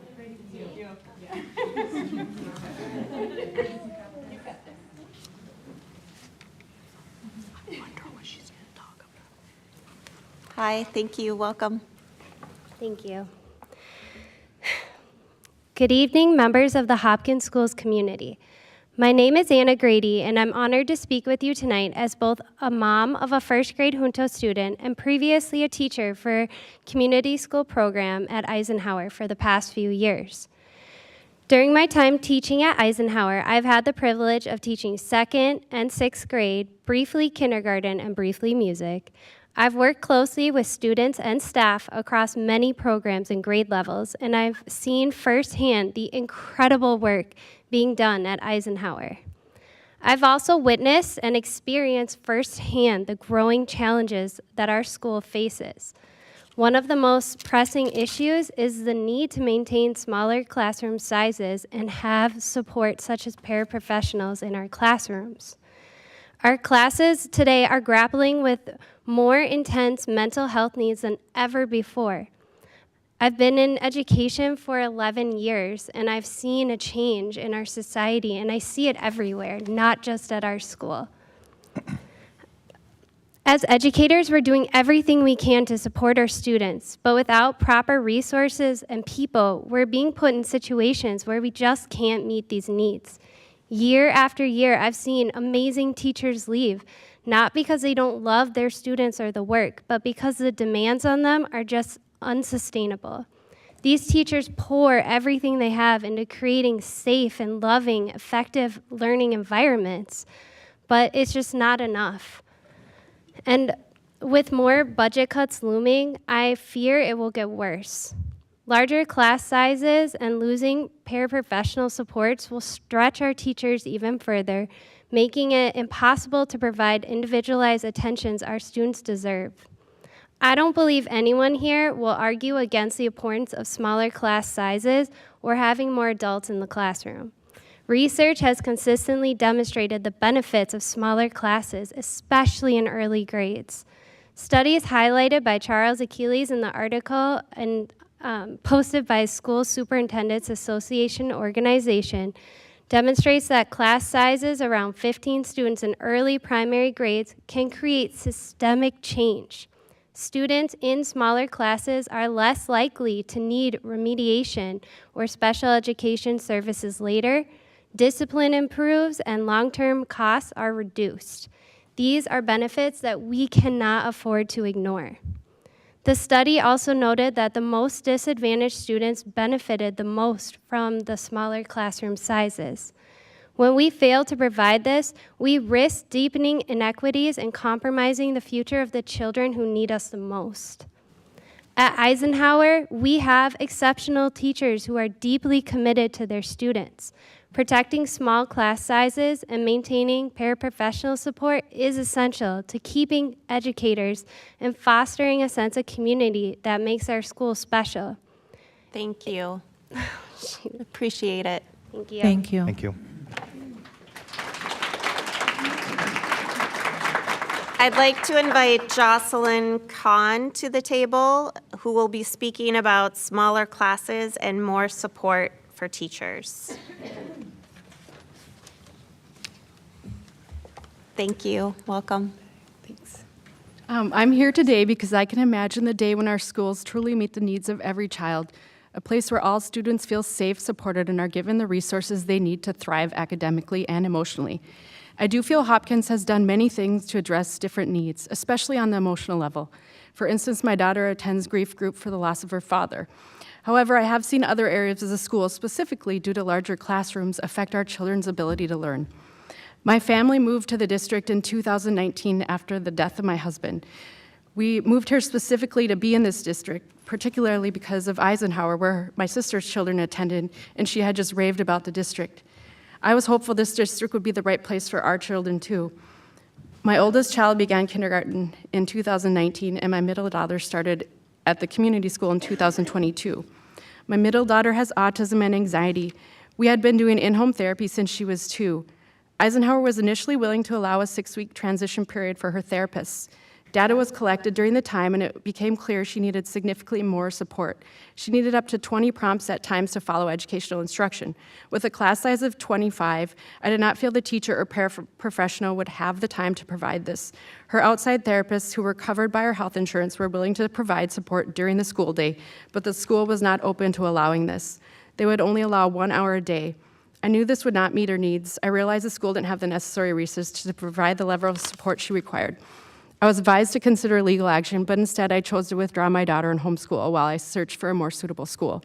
At Eisenhower, my daughter had an IEP, but I found out there wasn't enough staff or resources to ensure her success. For example, she was placed in a social group to help with peer interactions, but I later learned that there was no social worker to facilitate the group. I learned this through my therapist, not the staff at Eisenhower. Additionally, her therapist noted troubling behaviors in the classroom that my daughter was beginning to model, behaviors that weren't being addressed due to lack of staff. I also did not feel the Eisenhower staff was transparent in identifying my daughter's needs. They mentioned she was like all the other kindergartners. However, she is my child, and I know she was behind academically and socially. I would have felt safer and more supported had the staff been honest too. My oldest daughter was devastated when I pulled out my middle daughter. She repeatedly told me it wasn't fair that her sister couldn't attend the same school. She began trying to see the counselor daily, but the counselor was rarely available. Later, I discovered the counselor was often in the kindergarten classrooms doing behavioral intervention, the same classrooms I had pulled my daughter out of. My daughter relied heavily on the counselor as her safety net, and when she was unavailable, her anxiety worsened. She began to miss school and became overwhelmed by the chaotic behavior she was witnessing. Over the last 5 years, I've witnessed a significant lack of resources in key areas such as counseling, special education, classroom teachers, and paraprofessionals. When I've raised these concerns, I feel like it hasn't been transparent with the answers I've gotten. For example, I sought help for my oldest daughter who struggled with reading and was 2 grade levels behind, but I was told her challenges weren't significant enough to warrant extra support. As a result, I hired a tutor privately. I'm sorry, time is up. Thank you for being here. Thank you. Next, I will invite Eric Mann to the table to speak on para support and class sizes. Thank you. Welcome. Thank you for having me. Hello, my name is Eric Mann. I will be fairly short and sweet with you here today. I have 2 children here at Eisenhower, one in 1st grade in the Juntos program and another one in kindergarten in the Juntos program. When we joined the school last year, we were very excited and felt very fortunate that we had the opportunity to be a part of a school that our neighbors had touted, that had gotten a lot of great reviews, that we liked the people that we met before coming here. And we had a great year. Honestly, our kid has grown significantly. He speaks more Spanish than he does English at home, which is crazy for us because we don't understand what he's saying. And he had a great year. Unfortunately, we have not had the same experience with our kindergartner. More recently, we've learned that lack of the support in the classrooms has led to what I would equate to a pretty hard environment to send a child to every day. We've heard of multiple class evacuations where the children are the ones who are telling us as the parents that there was a violent or oftentimes disruptive action that had taken place in the classroom.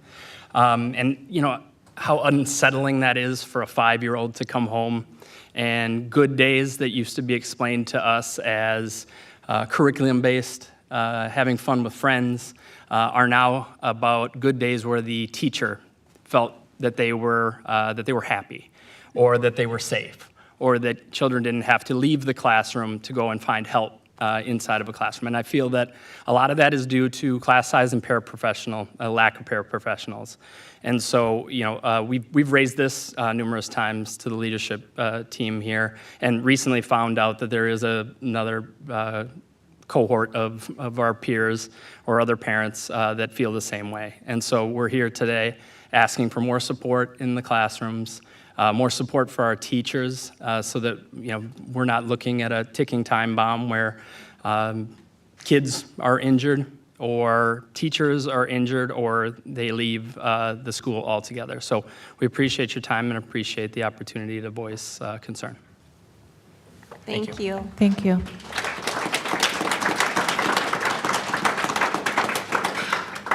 Now I'd like to invite Sarah Memon to the table, who will be speaking about para support and class sizes.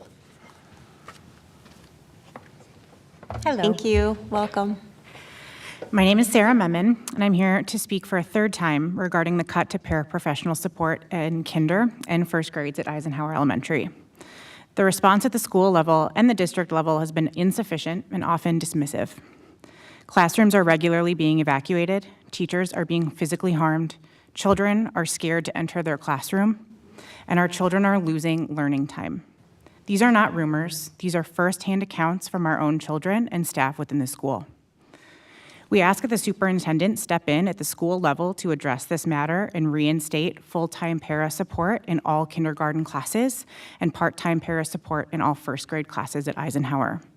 We understand that funding is a constant issue facing all schools and request that the district look into its administrative budget to fund the additional para support for the remainder of the school year, as Hopkins district has an administrative budget 12% higher than surrounding districts. When we invest in our children, we invest in a brighter future. and we ask that you help us help our students. Thank you. Thank you.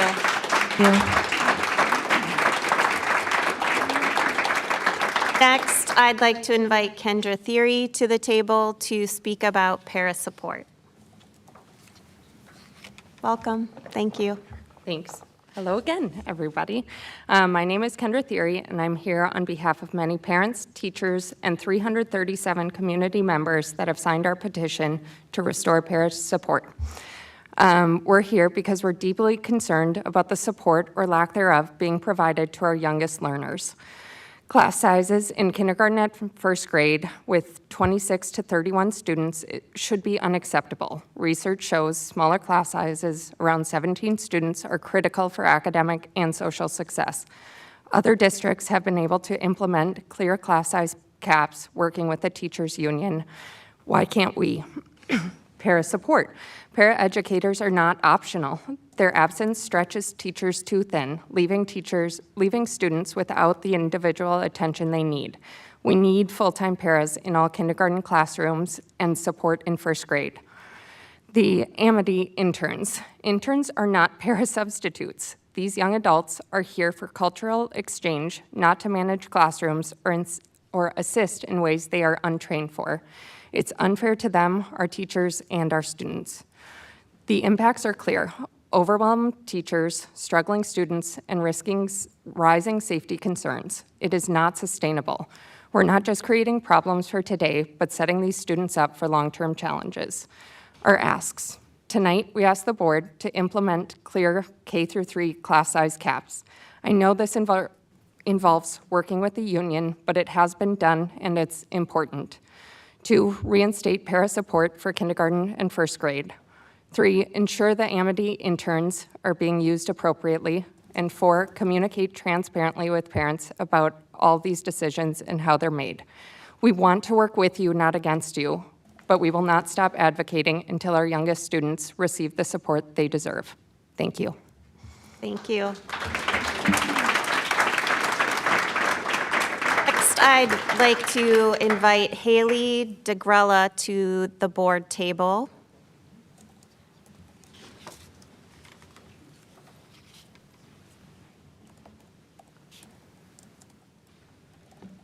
Hello, welcome. Some of the people here may recognize me.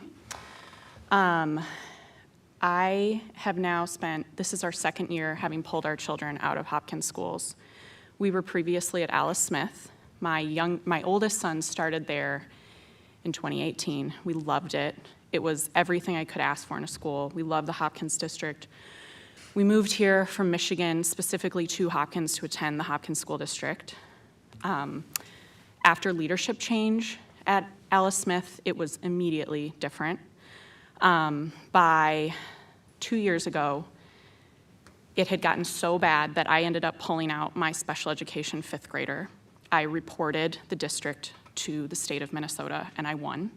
And I was awarded $10,000 in compensatory services. That's $10,000 that could have been spent on para support that went to us because my son's rights had been violated. The lawyer I spoke to said she's never seen a decision that was that on a parent's side from the state of Minnesota.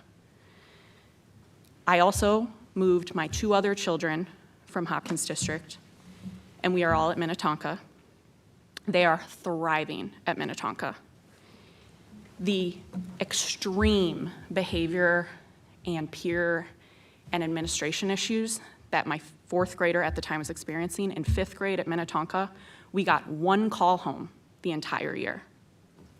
This was after being sent home constantly, suspended in 4th grade. My middle son has been identified as having ADHD.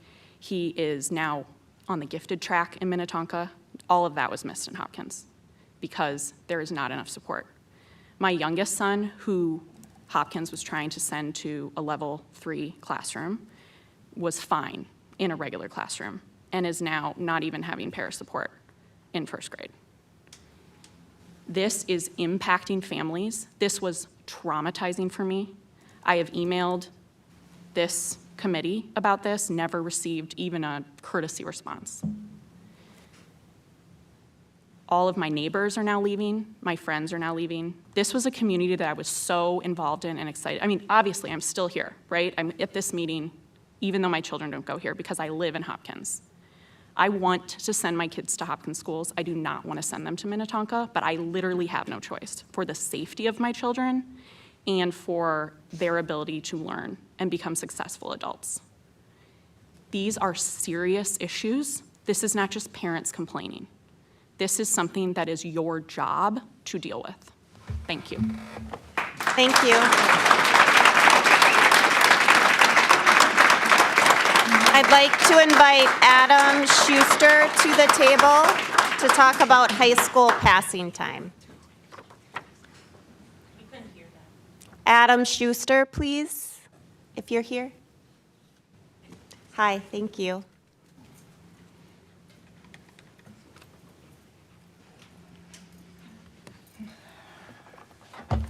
Welcome. Thank you. Good evening, and thank you for allowing me the opportunity to address this body. About 2 months ago, the high school instituted a new practice of locking doors when class began and not admitting students without passes. This is fairly typical practice for other high schools I have worked in, so to be clear, I am not opposed to this policy. I think it has created for many a healthy sense of urgency to clear our hallways and get to class on time. It's a good start in clearing our hallways and making sure that they are safe for all our students.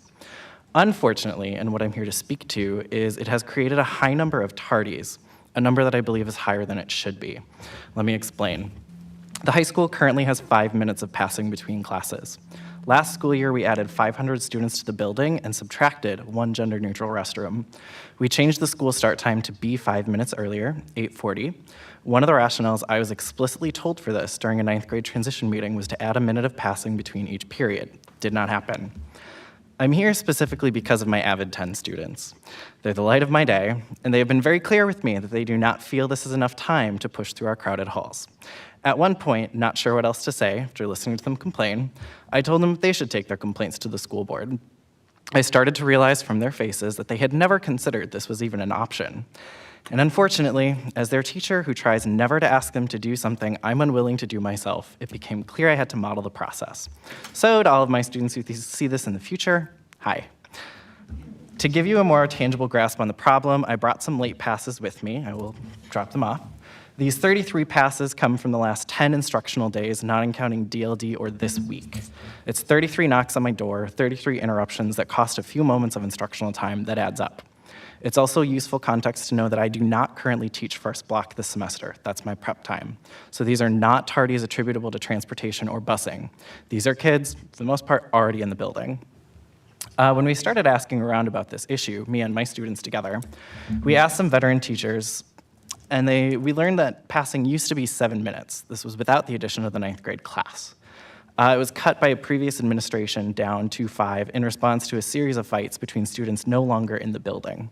Since I started the same year as half of our current administration team, I honestly wouldn't be surprised if they're unaware of this historical context. Why would they be? I don't fault them. However, they are carrying over, our current administration is carrying over a punishment from predecessors against students who no longer attend this school.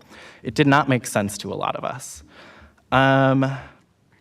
The students are not the only ones who benefit from increased passing time. The teachers need it too. Given how far away I am from staff bathrooms, I can barely make it to my own 4th block class that I co-teach almost directly above my regular classroom.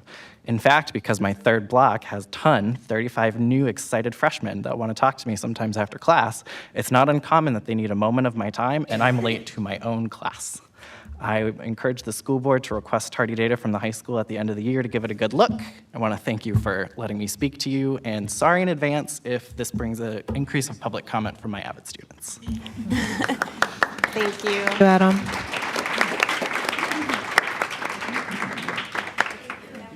That concludes our public comment section of Open Agenda. I appreciate all of you being here tonight and your comments. And that moves us to our Student Board Representatives Report. Who would like to kick us off? I can go first. Great. Hi, I'm Praise. I'm a senior this year, and this is my second year on the board. To start off with my report, the Hopkins High School Black Student Alliance is hosting a movie night next week as part of their series titled Films for the Culture. The goal is to celebrate the season, explore the depth of Black culture, Black cultural narratives, and engage in meaningful community discussions about family, friendship, and the resilience of relationships while in alignment with our mission to enrich, entertain, and inspire. Next week's theme is Cozy Holidays. Also, graduation caps have been a student's rite of passage for more than 700 years, and our HHS class of 2025 have begun to order their free caps and gowns for when they walk the stage. Speaking of seniors, I'd also like to present our alumni spotlight, Paige Buckers. Recently in the limelight, she has been named the first college student to have a shoe deal. Her sneaker with Nike, the GT Hustle 3 Paige Buckers Player Edition, was available just 3 days ago on the Sneakers app and at select retail locations. It features a baby blue and lavender purple colorway. The shoe includes the area codes 8860 for Yukon and 612, which pay homage to her hometown of Hopkins, Minnesota. There's also the incorporation of the message "Be you, be great" embroidered on the right tongue, and the heel And the heel takes a creative play on her surname, replacing her last name of Buckers with Buckets. The creation of the shoe was led by women from the start, with female athletes comprising more than 90% of those involved in the development. I could go on and on about her accomplishments and accolades, but I'll conclude on the note that Buckers is currently projected to be the top pick in the WNBA draft in April. Thank you. Hello, my name is Mia Osman, and I'm a senior on the board. I'm a senior board representative. Me and also along with Praise are part of this year's National Honor Society chapter, and I'd like to share some things that we've done. To kick things off, we held a fundraiser a month ago with proceedings donated straight to charities. Following that, we raked leaves to assist senior citizens in the Hopkins community who may be struggling to do it themselves. Over the course of several Saturday mornings, we worked hard and even turned it into a friendly competition to see who could rake the most leaves. By the end, we filled countless bags of leaves. And on this Thursday, which is also a digital learning day, we'll be baking cookies to distribute to homeless individuals. We will be using the school's culinary room, and we'll work together to bake a variety of cookies, creating a wonderful bonding experience while giving back to those who need it. I would also like to update you on a new club that my co-president, Damilola Okanla, and I have recently made. Our club, Immigrating to Success, was created to promote cultural representation and the success of first and second generation immigrants. Each meeting features a cultural spotlight on a specific region of the world, accompanied by food that holds significance to that region. For example, in our last meeting, we spotlighted East Africa and shared sambusas, a beloved dish from Somalia. Beyond cultural representation, we also focus on promoting success. Many of our members are first-generation college students whose parents may not be fluent in English. To support them, we plan to invite guest speakers to address student concerns and provide peace of mind, especially in light of recent events regarding immigration. Additionally, we are working with the college readiness counselor, Dr. Cool, to help students with FAFSA applications, scholarships, and general college preparation. Our club also encourages personal growth through activities like setting goals and discussions on success. Finally, we've partnered with the Student Council to help plan Hopkins High School's Culture Night on January 27th. This event brings our diverse school community together to celebrate dancing, cultural clothing, and food from various cultures. We are excited to help create a memorable experience for students, families, and friends who want to come and see the show. Thank you. Thank you.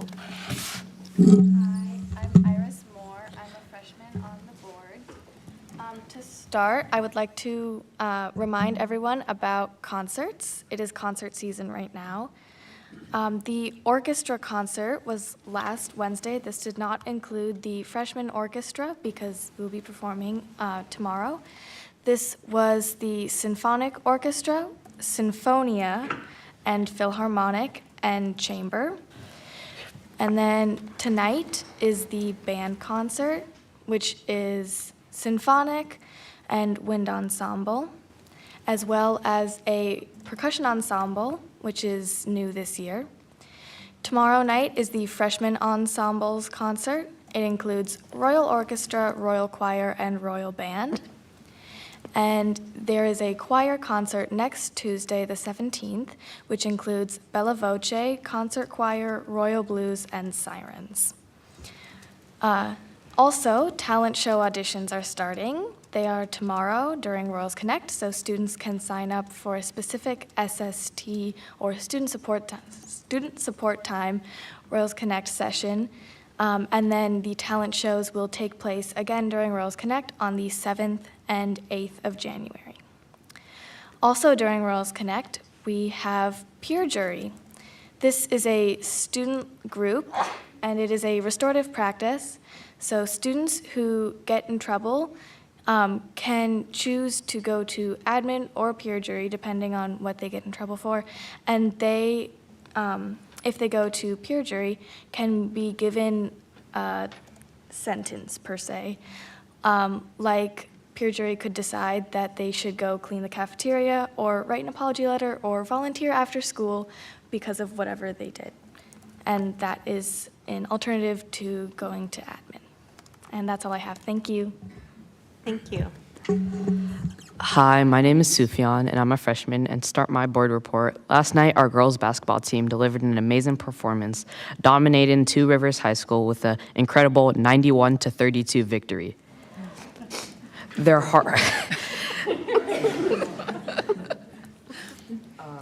hard work, dedication, and teamwork truly paid off, and we're so proud of everything they've accomplished. Congratulations to the players and coaches.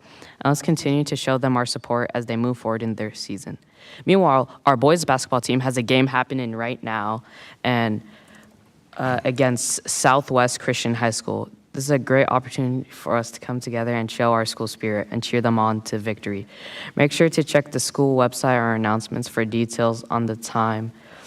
The Somali Student Association, one of our school's amazing clubs, is organizing a movie night. This will be a fun chance to unwind, hang out with friends, and celebrate cultural diversity, all while enjoying a great movie. Details about the date, time, and movie selection will be shared soon, so keep an eye out for updates and plan to join in. Thank you. Great. Thank you so much. And I just want to quickly say, I brag about the Hopkins student board representatives all the time, and you never disappoint. That was amazing update. So any questions or comments from my board colleagues? Chair Andreessen? Yes, Hi. Director Zhao. Yes, I do have a question for Mia. So you mentioned first generation college. Do you have a sense for how many, like what percent, like how many do we send? Is it a lot? Is it a little? Like for Hopkins High School? Yeah. Do you have any idea? Maybe it's a Dr. Cool question. I'm not sure about Hopkins High School, but I do know for my club specifically, like a great majority, like I think there's like 5 that like parents actually went to college. Okay. So I assume since like our club's like a small like portion of it, like it's probably bigger within the high school because not just immigrants, but there's probably also like students whose parents have been here who just chosen not to go to college too. So they're probably playing a factor into like that. Be interesting to see that number. That's good perspective, too. Chair Andreessen, can I ask a quick question? Yes. Thank you all for providing your reports. I always enjoy listening to them. Could you tell me I don't know if you mentioned it, the date for Cozy Holidays and the time? Yes, so it'll be happening in the high school in the College and Career Readiness Center on next week, Thursday. I can double check the date real quick, which is the 19th, and it will be starting at 5 p.m. Thanks. Oh, I'm sorry, is it kid friendly? Yes, but I can double check with our advisor to make sure. Okay. Any other comments or questions? Yes, Chair Andreessen? Yes. I was curious about peer jury and do you know how long, like is that new or has that always been a part of our restorative culture practices? So I'm a freshman, so I haven't been really a part of it, but my understanding is that it's come back this year. And so they had it in the past, and then I think it maybe was there for a little bit, and now it's back. Interesting, thank you.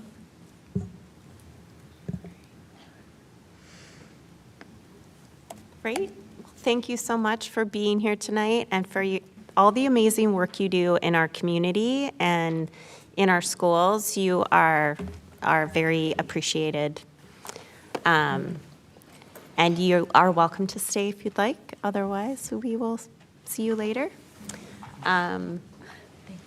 turn it over to Dr. Mary Perry Reed for the superintendent's report. Thank you, Chair Andreessen. Well, for starters, I too would like to just acknowledge and welcome everyone in the audience. Thank you, parents, families, and teachers and staff for being here this evening, and also for providing public comment. As Chair Andreessen mentioned, while it's not within the board's guidelines to respond specifically to public comment, we do value your candid expressions of what's going well, what has been challenging, and what you'd like to see differently. And the work of educating our children does take all of us, so we do need your engagement, including your critical perspective, and we look forward to partnering with you to determine the best way forward. So thank you. I do want to highlight a few very cool things happening in our schools. And this superintendent report will be a little bit on the shorter side because we have a longer board meeting this evening that our student board reps are not staying for. Too. It's okay. No shade. I'm just giving you a hard time. You sound a little busy, Mia. We'll let you. Make sure you study tonight. Be safe. So here are a few wonderful things happening across our spaces. So last Thursday, Glen Lake's principal, Radel, he was tardy to the district budget meeting, but he had a tardy pass. He was flipping pancakes, actually, for students and staff from House Amistad. The pancake breakfast treat was awarded to the house that raised the most money for Glen Lake's Walk and Roll-a-thon. Mr. Radel shared that as he was serving hotcakes to students, it was wildly entertaining to hear kids talk about the different ways they make pancakes at home. Some students said they put syrup in the batter. Some add M&Ms, and one student uses muffin mix in their recipe. Students sharing their family routines and traditions brought life to the breakfast experience. Thank you, Principal Radel, for feeding and treating our students. For an Alice Smith feature last year, Principal Navidad connected with Midwest Bank to create a partnership involving 16 bank employees, including branch managers and CFOs, to serve as math tutor volunteers. This has resulted in 2 volunteers heading to Alice Smith each week for an hour supporting 5th graders in math. Chief Investment Officer Allison Robertson even donated learning supplies and materials to support the 5th grade team. Thank you very much to the generous staff at Midwest Bank. We are grateful for your volunteerism, and we thank you for investing in our students' future. On Monday, Meadowbrook welcomed artist in residence Frank Sentwally, who will work with 5th graders on spoken word poetry that they will share at Meadowbrook's January Student Showcase Night. Frank Sentwally is the creator of EduPoetic Enterbrainment, a Twin Cities spoken word and music ensemble. Frank has spent years in the education system as a tutor, teacher, and mentor. He facilitates learning programs in schools as well as in community centers across Minnesota, and we're very appreciative of his service here in Hopkins. Eisenhower Elementary recently hosted trilingual bingo. That would be bingo played in Chinese, Spanish, and English. Hundreds of families came out for dinner, hopefully relaxed while their kids ran around competing for prizes, and the evening culminated with a raffle. Thank you to the PTO for organizing, to Principal Ness for hosting, and gratitude to everyone who came out, with a special thanks to student bingo callers, as well as the Eisenhower staff and cultural interns who were in full force to help. In North Middle School's 8th grade product design course, students took on an exciting challenge, creating scale models of rooms or spaces they frequently use in their everyday life. Science teacher Kurt Carlson asked students to identify a space they often use and pinpoint areas for improvement. Without the constraints of a budget, students were free to propose innovative solutions to everyday challenges. Grace McFan created a model of her living room. Inspired by this social hub in her home, she reimagined the space to promote openness and conversation by adding extra seating and a new fireplace. She learned how to be flexible and how to think about how the design cycle applies to real life. Henry Wyman focused his project on enhancing the classroom itself. His model incorporated sound panels to minimize distractions by diverting the noise from group work and creating a quieter space for individual tasks. In closing, this project underscores the importance of teaching students not just how to design, but how to think critically and creatively to solve real-world problems. Also at North, academic counselors Amanda Clark, Andrea Yesness, and Kiara Stonebreaker have begun to host Royal Coffee Cart WIN sessions. So 3 times a week during WIN, students walk in teams to sell coffee to staff, and they learn real-world business skills by taking detailed orders, collecting payment, and making deliveries. As students get better at their business, they have aspirations to expand to hot cocoa, tea, and maybe some other goodies. The Royal Coffee Cart WIN gives students a place to belong, an opportunity to practice business skills, have meaningful conversations with adults, and, of course, learn the importance of detail. Thank you, North Middle School academic counselors, for supporting the Royal Coffee Cart WIN. And for tonight's school spotlight, we are spotlighting Eisenhower Elementary. So every superintendent report, we spotlight a different school. We have spotlighted Harley Hopkins, and we've spotlighted, I think, 4 of the 6 elementary schools. So now we're up to Eisenhower Elementary. I'll invite Principal Ness to the table here. And as we introduce her, we're actually going to share a quick video. So this video was produced by our Communications and Marketing Department. And you'll see our high schoolers reading notes that they received from Eisenhower Elementary students, giving high schoolers advice on life and how to do well in high school. So this is a really cute video. And then we actually showed this video to all of our leaders and staff at our biweekly budget meeting last Thursday, and then spent about 5 minutes after the video with each adult writing a letter to a middle schooler. So this week, some of our middle schoolers at both middle schools are receiving letters of advice from district and school administrators. And you'll love this video.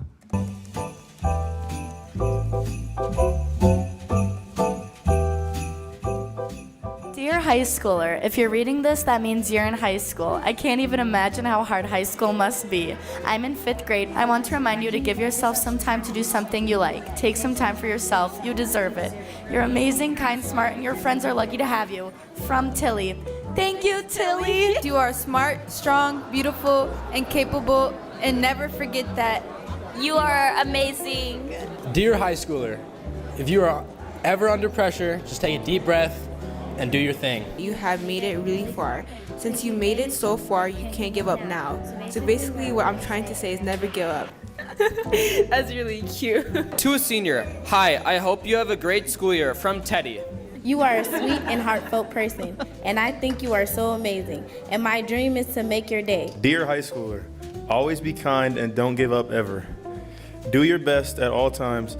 Good luck with everything. Have fun, believe in ourselves. It's a great message, man. It's kids going places. Joke. Why did the kids eat their homework? Because the teacher said that it was a piece of cake. What do you call a key that doesn't turn? A turkey. Oh! Knock, knock, who's there? Knock, knock, stop.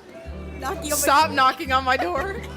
I'm finishing my college essay and it's very stressful, so I appreciate it and thank you. thank you for your gratitude. It is very much appreciated. This is just really kind, and I'm very grateful. This made my day. Thank you guys so much from the elementary school. This is very heartwarming and very nice to see that you guys care about us enough to write this. Your notes are very awesome. They're very cute. And I love those. They're so sweet. Thank you for writing them to us. Well, those connections between our littlest learners and our biggest learners are really important. So thanks to Communications and Marketing for that video. It is on social media. Hopefully lots of people are enjoying it. And Principal Ness, thank you for being here this evening. You do run a very unique school. There are not many schools in America that offer 3 language pathways. And so thank you for your leadership and really for leaning into the complexity and the challenges. We have parents from Eisenhower here this evening, and we have lots of work ahead, and I appreciate the work that all of the staff at the school do to support student learning. So please share more about Eisenhower Elementary. Thank you, Dr. Reed. Thanks to the board for having me here today, and I also want to echo Dr. Reed's statements of gratitude to our parents who are here. Thank you. I appreciate all of the public comment and look forward to partnering. While I won't be specifically addressing the public comment today, I do want to highlight some really amazing things that are happening at Eisenhower. So I'm going to start with a few examples of IB, our International Baccalaureate Framework, in action. So many of you know that at Eisenhower, our way to operationalize Vision 2031 is through IB.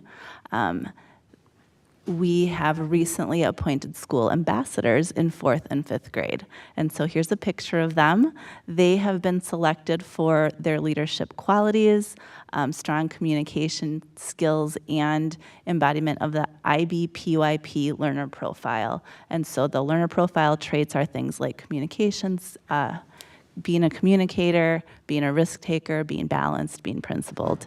And they have some jobs to do this year, so they're going to represent their peers. They're going to help us plan school-wide events and assemblies and work together to discuss and solve school-related challenges. So we're very excited to have our school ambassadors partner with us in our work at school this year.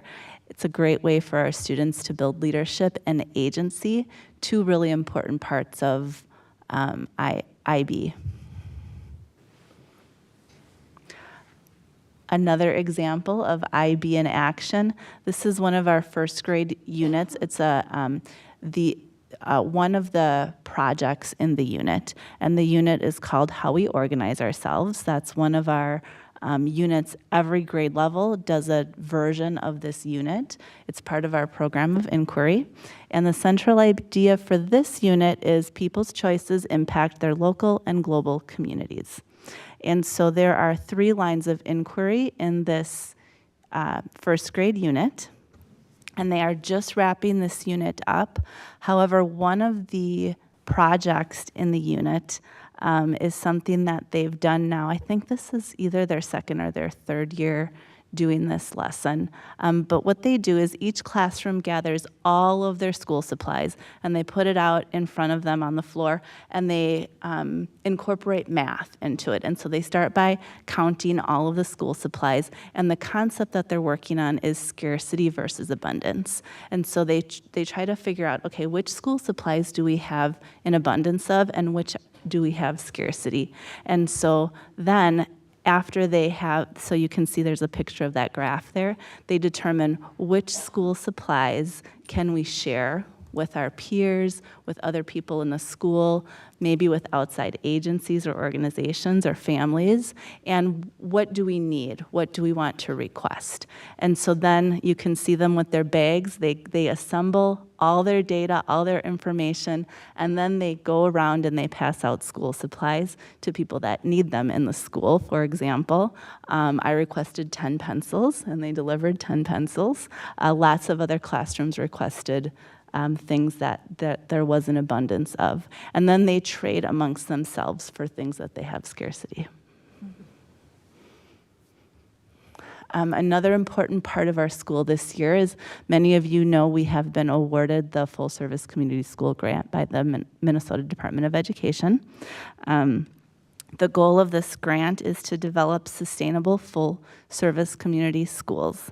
And so we are excited about this grant because it aligns very well with two things that we incorporate into our school: our multi-tiered system of support, our MTSS model, and also our IB framework. And so right now we are at the point in our grant process where we are conducting our needs assessment. And so on the slide there, you can see that there are 6 core components of full-service community schools. We have a team that is conducting the needs assessment. They are currently gathering data from staff and community. And by February, we will have created a plan for a proposal for how to use our grant. We have a community school grant coordinator. Her name is Naima Osman. She is directing the work. And next week will be all about fun. The first project of our student ambassadors was to determine our Spirit Week next week. So we have our important days coming up, and no pressure, just fun. So we have 5 days and 5 fun themes for the week. That is the end of our presentation from Eisenhower. Thank you for having me. Thank you, Principal Ness.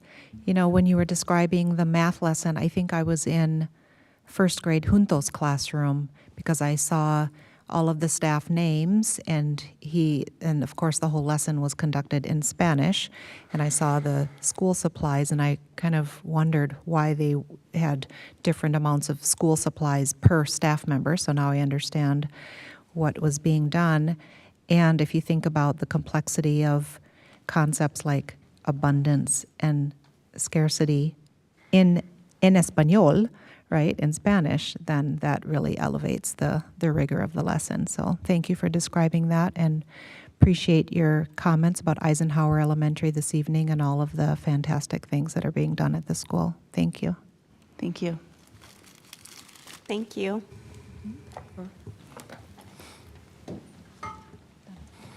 Great. So that concludes our open agenda portion of the meeting. If everybody that's here is welcome to stay for the remainder of our meeting, but we also understand if you want to get on with your evening and perhaps not spend it with us. So that takes us to approval of tonight's agenda. Do I have a motion to approve? So moved. I have a motion and a second. Any discussion? Seeing. Oh, I'm sorry. Did I not get a second? I don't think so. I jumped Unless I past the blanked second. out. I assumed the second and now have it. So any discussion? Seeing none, all those in favor, please say aye. Aye. Aye. Any opposed? The agenda is approved. That then takes us to the consent calendar. The items provided to the board on the consent calendar are information considered to be more routine in nature. If the board deems an item necessary for additional discussion, a motion will be made to move the item to new business. I would look for a motion to approve the consent calendar. So moved. I have a motion. Is there a second? Second. I have a motion and a second. Any discussion? Seeing none, all those in favor, please say aye. Aye. Aye. Any opposed? The consent calendar is approved, and that takes us to the treasurer's report. Treasurer Hartland. Wonderful. Good evening, everyone. Thank you very much for being here. I appreciate it. An impactful piece of news broke this last week where the Minnesota State budget forecast was released. And the surplus for the forecast of the biennium encompassing fiscal year 26 and 27 is about $616 million. And that sounds like a decent amount and is certainly better than being in a deficit. But on the scale of state budgets, it's basically a balanced budget and is a very small surplus. So for context, we're currently in Minnesota's fiscal year 2025. Our total budget for the state is $59.1 billion, and that's down some from the last several fiscal years. If you look back to this point 2 years ago, the forecast ahead for the fiscal year 24-25 biennium was that surplus was forecast to be $17 billion. And so therefore, our current surplus is about a 20th of that figure. And that's due to greenlighting some really big infrastructure programs and projects that had been built up for years, and many investments in all kinds of public services across the state, including in Minnesota. It is also due to the amount of taxes collected at the state level being decreased.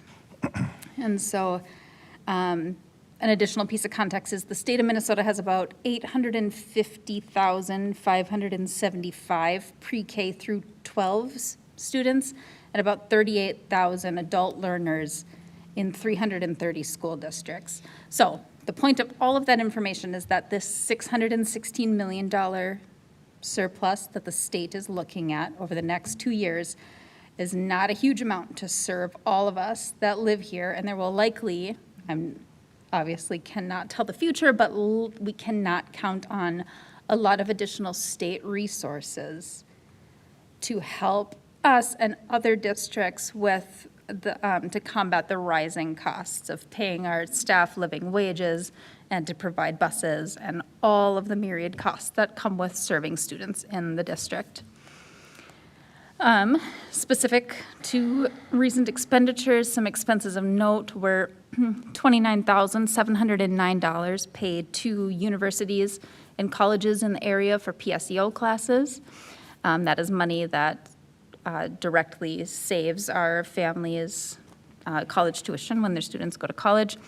We paid $30,607 to National Life Insurance, $28,344 to Xcel Energy for utilities in various buildings, $7,450 for a district-wide lease for Adobe Acrobat. $922 went to Meadowbrook's the Fall Commission PTO payout. So when a PTO sells food at an event, for example, for a fundraiser, the district, most of the time anyway, has to accept that money, subtracts the cost of the food, and then pays any profit or a commission to the PTO. Arbiter Sports, we paid $21,000 for official game fees. It's software for high school sports that lets us collect payments, sell tickets, organize a schedule, assign refs and officials to games.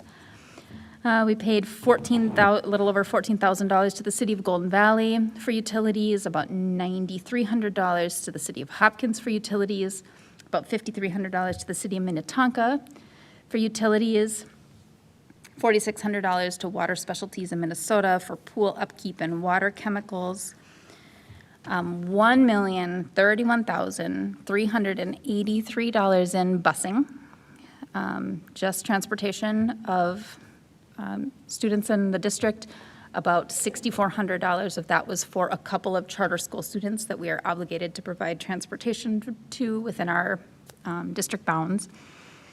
We paid $4,700 to Indigo Sign Works to change the signage at North Middle School to reflect its updated name. And since I've been touching on the upkeep of the myriad systems we have, like the physical, actual systems that keep our buildings running, we paid $51,341 to Modern Heating and Air. That represents a couple months' worth of invoices to pay for upkeeping, repair, and new equipment for heating and cooling equipment at buildings across the district. With that, I move that we approve total disbursements in the amount of $2,089,538.14 for the period of November 16th to November 30th, 2024. And I want to give one final piece of context, since there's more people than usual in the audience, the treasurer's report and the posted expenses do not include payroll expenses. So all these are supply and utility type expenses that keep our buildings running. Sorry, $2,089,538.14 for the period of November 16th through November 30th, 2024. I have a motion. Is there a second? Second. I have a motion and a second. Any discussion? Seeing none, all those in favor, please say aye. Aye. Any opposed? The treasurer's report is accepted. Thank you, Treasurer Hartland. That takes us to our first order of new business, which is the presentation of the Legislative Action Coalition State Platform for 2025. So I will invite our esteemed LAC colleagues to the board table as Treasurer Hartland, Director Roper, and myself move to that side to present it. I will then, I think, probably run back here. Yes. Please do. Yeah. Thank you, Chair Andreessen. And thank you, LAC members, for joining us at the board table. So I just wanted to provide a quick framing. Today I attended an executive board meeting for the Minnesota Association of School Administrators, MASA, and was able to listen to their lobbyist, Valerie Dosland, as well as our executive director, Deb Hinton, provide MASA's 2025 legislative priorities. So there are 3 legislative priorities: adequate funding, educator workforce, and local control and flexibility, with several bulleted items under each. So I just wanted to provide a few examples of what that platform includes as a backdrop for what you will share with our community this evening. So adequate funding on the MASA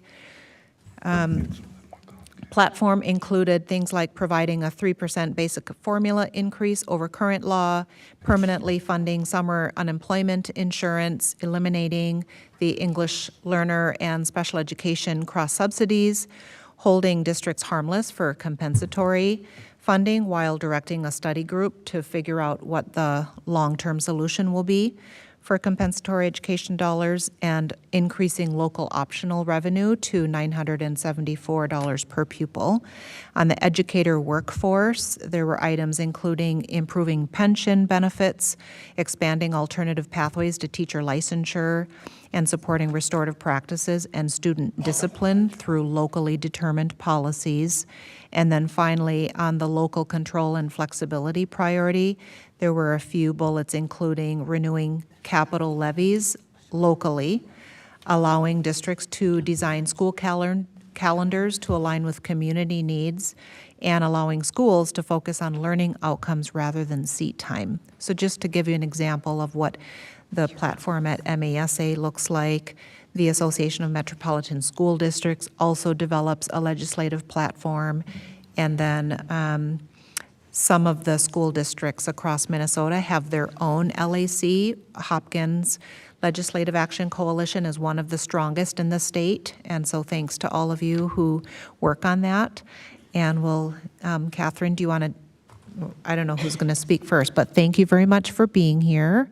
We have Catherine Callahan, our board members, Beth Durker. Did I say that right, Beth? Mm-hmm. Yeah. Okay, and Jen Cameron. So thanks all, and I'll let you take over. And I just wanted to quickly clarify too that the LAC is a committee of the school board, and therefore we have one of the co-chairs is a school board member, and then other members agree to be on the LAC. So just wanted to give that context. Yeah, thank you. Good evening, everybody. Me again. Thank you, school board members. Thank you, Dr. Mary Puri-Reed. We appreciate you having us. We're the Hopkins Legislative Action Coalition, or LAC, and we, the very royal we, have been advocating for the district, its students and staff, and community members to the Minnesota legislature for an amazing 40 years. Some of the things that the LAC does is translate the issues and wishes of our district's members into legislative asks. We host a candidate forum for our state-level representatives in election years, and we just did that in October. We post those forums online as an enduring resource for the community to better understand their candidates' or representatives' positions and perspectives on public education.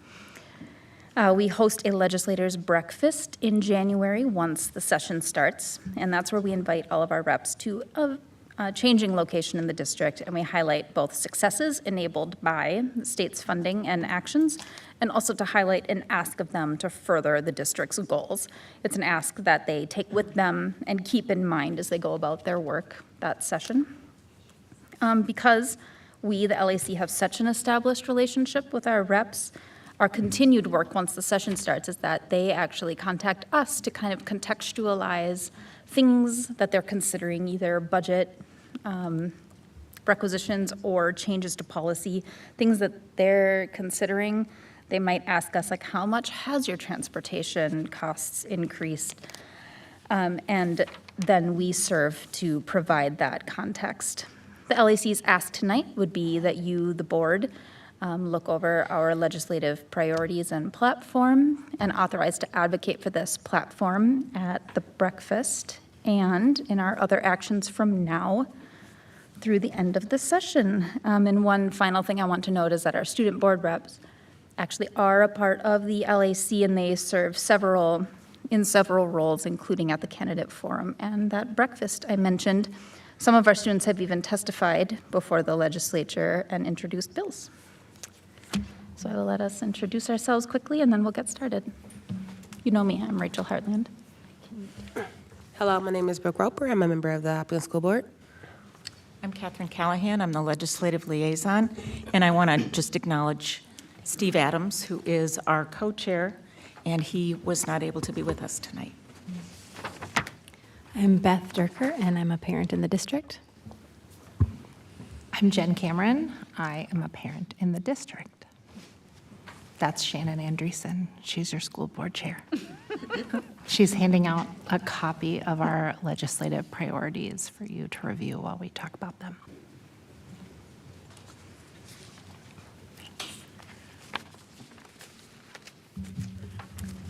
All right, so this slideshow and the papers in front of you are the platform that we have put together. This first slide is an introduction. You want me to read? If we read all of these words. This is a message specifically to our legislators, right? We're grateful for your ongoing partnership that allows Hopkins to stay innovative, student-centered, and authentically inclusive. Moving forward means we have to acknowledge that change is necessary. Hopkins Public Schools has a long history of excellence of doing what is right for our students, and this foundation allows us to build a new model of education together, one that puts students at the center.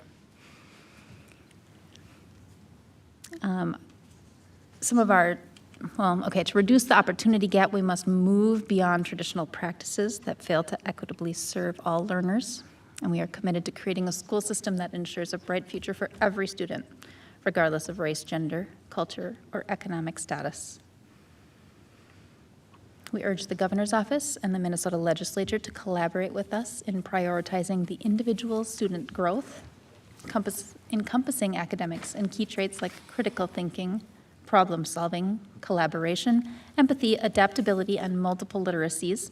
These qualities empower Hopkins scholars to view themselves as agents of positive change. With legislative support, we aim to advance student-centered learning and assessment. And one way that we are hoping to get the legislature to help us out in doing that is to expand and stabilize student safety and wellness by increasing funding, resources, and access. I think I joined the LAC 13 years ago, and I think we have always had this on our platform in some way. In particular, the mental health grants that we receive, while appreciated, are not a sustainable source of funding. We also want an increase on the Safe Schools levy from $36 per pupil to $108 per pupil. And we would like a lot more flexibility than is provided by the legislature as to how we spend those dollars. They are very restricted, and up until recently, were really for, hardscape safety. There have been some adjustments, and we were just talking about cybersecurity at our last board meeting where we were given some updates on the very real threat to school districts who are, I believe I remember the wording correctly, target rich and resource poor. And so hoping that we will increase that funding as well as allow it to be used in different capacities. And in particular, one of the biggest asks post-pandemic for school districts across the nation is in mental health supports, not only for our learners, but also for our staff. And restorative practices are essential, especially now that we have gotten direction from the legislature in regards to this when it comes to discipline. And I think that we are feeling the pinch of that here in Hopkins because we lost our restorative practices coordinator because the grant money that funded her position is now went away. So I think that these are important issues.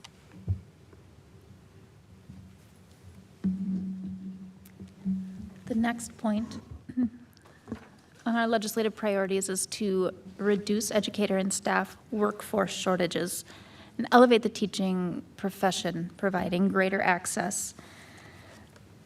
One way is to expand, grow your own and other apprenticeship programs to accelerate teacher education and to provide alternative licensure pathways.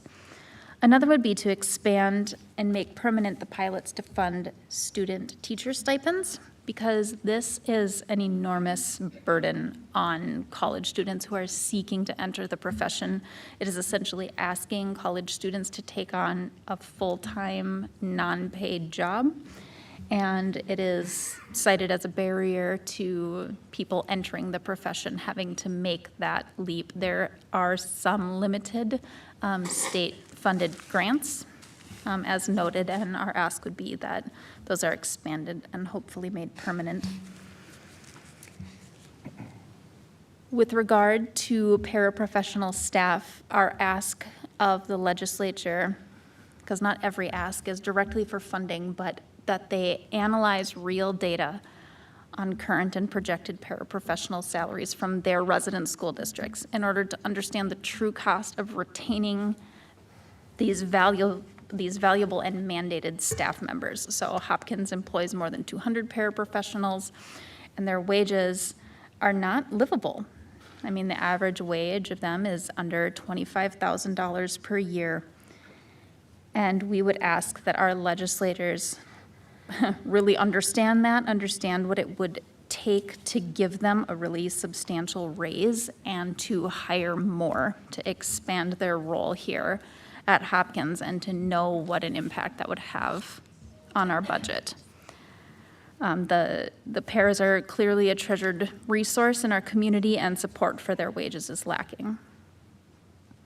And then finally, we would ask, not finally, for this point, finally, we would ask that they provide increased funding for our non-licensed staff and help families cover the cost of before and after school care. In Hopkins schools, we currently have 747 students in our Kids & Co program, with 86 still on the waiting list. This is better than in previous years, and we work continuously to reduce that waiting list. But it is a significant enrollment barrier for families to have that many students, or to have students without before and after school care. And it just is simply expensive to provide staff and to hire as many people as need be to get everybody off that list, though we would dearly love to do that. Our third priority is asking the legislature to expand student-centered learning and assessment through various avenues that we've highlighted. We're just focused on creating personalized learning experiences, not just in academics and as we focus on student growth, but also those traits of the Hopkins Scholar from Vision 2031 of critical thinking, problem solving, collaboration, empathy, adaptability, and multiple literacies.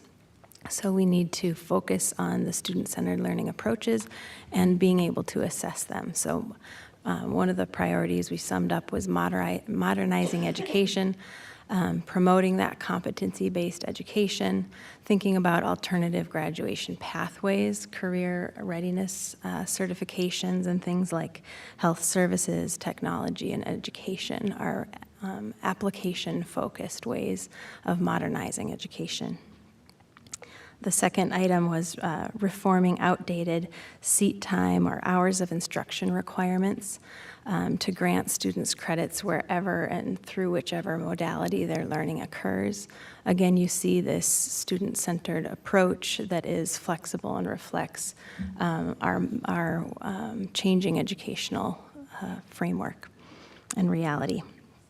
The third priority under this under priority number 3 is transforming assessment. So we rely a lot on standardized tests.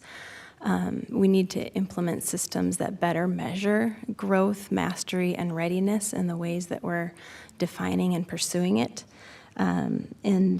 The Every Student Succeeds Act allows flexibility for districts, and we need to ask the legislature to use that flexibility and allow districts to find measures that work for their learning. And in 2017, a working group was established, and they had several recommendations that have yet to be picked up and carried through.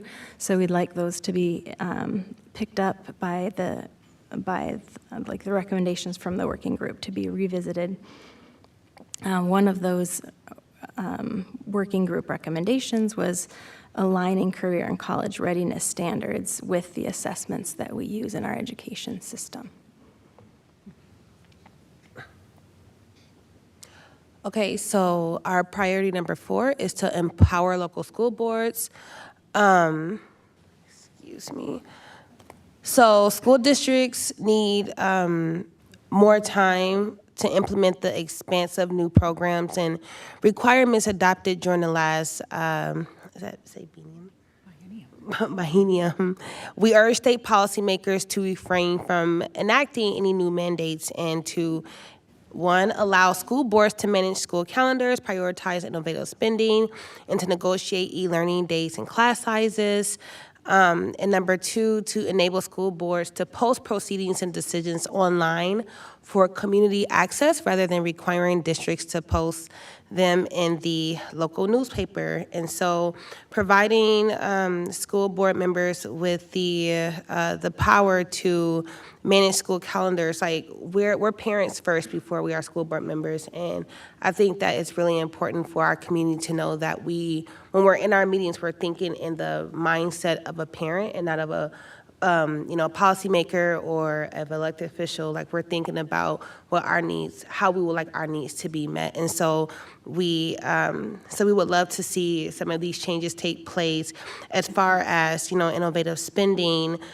That could be such as, reallocating funds to focus on e-learning infrastructure or teacher training or smaller class sizes, which has been brought up numerous of times, and we would like to see us have the power to be able to help ensure that taxpayer dollars are used efficiently for maximum impact. Replacing paid advertisements. I think that having, decisions and things made online is more equitable and it's more accessible for folks to be able to access information in a quicker way. Everyone does not read the newspaper, let alone everyone does have a subscription to a newspaper. So there are a lot of our community members who are missing important information when we have limited access to our decisions as a school. We can respond to information quickly, such as, issues on severe weather. Since the winter months are coming up, we have a lot of that's probably going to be happening, or health crises, and being able to integrate more e-learning days or adjusting class sizes to comply with safety protocols. So there are a lot of, there are a lot of decisions that we're looking to make as a school board, and would love the support from our legislative partners to see that, hear that, and to implement that, so we're able to advance our school district forward and to serve our community and our students with the utmost impact and respect. Thank you. And our fifth and final priority for the 2025 legislative session is to continue to fund equitable education for all students. Despite a significant educational investment during the past 2 sessions, school funding is still short.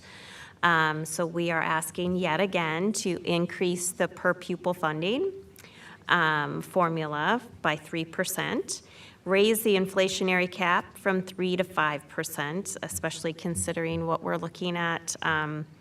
The increase in just basic essentials has gone up for not only businesses and school districts, but also for families. You can see it at home. So the ability to help by sending those supplies is a lot less. And then increase the local optional revenue from up to $9.57 per pupil, and support essential mandated services, essentially for special education programs, English language learner programs, and the Universal School Meals Program that is being currently funded, but the projected costs are much higher than anticipated, which is a good thing. It means more kids are being fed. But there is a worry that, as the state is wont to do, if something costs more than what they projected, that extra will fall on school districts. So we are reminding our legislators that that is something that the state took on, and they need to meet their commitment. And I think we would welcome lots of questions and feedback from our board colleagues on what you think about this. So I'm going to run back to that side of the table. Chair Andreessen, can I begin as you're moving back to your chair seat? Thank you so much. This is such an impressive platform. I'm not surprised. Those of you who serve on our LAC really have your finger on the pulse of our community's priorities. I think those of us who have been working and leading in education for many years see a lot of repeated themes here, but the way that you've worded them and the specificity of the ask really meets the moment. And so I think this document can be really helpful for our community when we're talking with our elected officials who tell us things like, we made historic investments in public education 2 sessions ago, and we can say, that is amazing, it is wonderful, and we are still severely underfunded. And this is how it shows up, and this is how it affects my child, and this is how it affects my child's teachers, my child's building leaders who are dealing with scarcity, which we've always been dealing with in public education, right? So this gives us, as community, really specific language to be able to talk with our elected officials about these things. And so I thank you for that. One question I have, so that I know what I'm talking about when I'm advocating, is under the first platform plank. It's the first bullet point, safety resources, increase the Safe Schools levy from 36 to 108. I'm wondering where that 108 comes from, and if that's a number that has been floated by a legislative working group, or how I might be able to talk about that 108 in more meaningful ways. Catherine, is that something that came from AMSD? I think that was an AMSD thing, yes. Okay. That's the Association of Metropolitan School Boards, who we are a member of. They are really great on these specific numbers that they share out to school districts so that we can use them when we are talking with our legislators. So, yeah, I think that they probably have crunched the numbers and sent that out. Fantastic. I'm pulling up their platform now, so I have that to reference. Thank you so much. And I think, and we're kind of missing Steve Adams here, who probably would have this like right at his fingertips, but I think that that number represents, that is another one of the levies, just like Director Chapman-Duca talked about earlier, that was introduced and then has sat at that level for years. So I believe that that is where that dollar amount comes from, a somewhat either inflation adjusted or matching the increase that we've had in our formula, it's increasing that up, accordingly. The actual AMSD platform doesn't mention a specific The number. but it does mention increasing We have asked per for this pupil safety before. and security. We asked for the 36 to be doubled, so up to 72. That didn't happen, and now the costs have just increased so much. And we want to use it for broader purposes than were first allowed. Mhm. So we do think that the 108 is at least closer to what we actually need. Yeah, it says, increase the per pupil allocation for the long-term facilities maintenance, LTFM, operating capital, and lease levy programs to recover ground lost to inflation since 2014, and expand the allowable uses of LTFM to include security modifications and additions for instructional space, and then increase the Safe Schools levy. Thank you for that context. Any other questions? Feedback? Chair Andreessen. Yes, Clerk Thompson.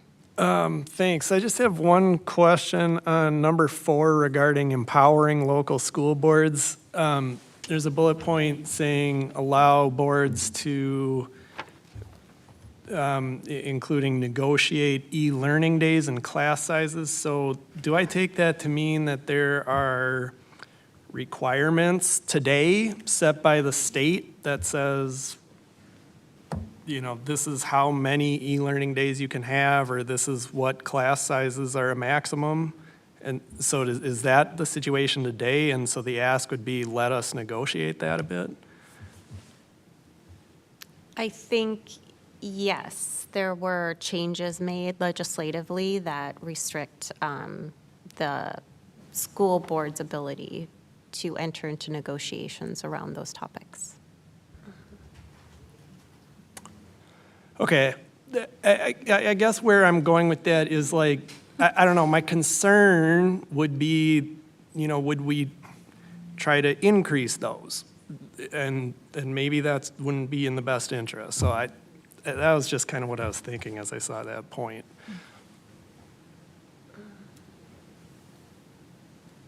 The number right now is 5, correct? Is Mr. Wetterbeck there? 5. For e-learning days? For e-learning days, yes. So this part of the platform would allow local boards to have more control over that. Is that correct? That's correct. That's correct. Because it does impact, so when you talk about e-learning days and then talk about school calendars, it ties into school calendar discussions as well, because we are required to have so many instructional days. We can only have so many e-learning days, and then we can't schedule school between these dates, right? So there's a lot of restrictions around how we're going to meet those instructional days. That's legislated and not within our control. And what would be the benefit of having flexibility to negotiate class sizes?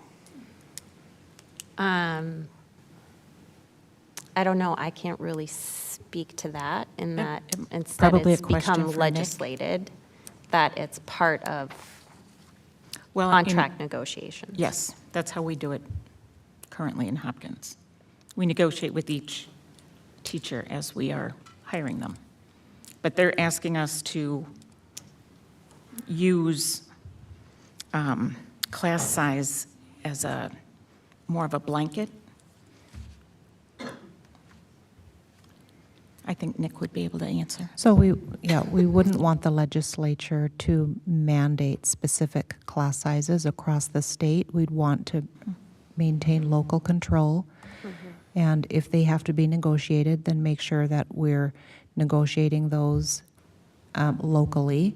And then about e-learning, I'm just looking at the state statute. It says that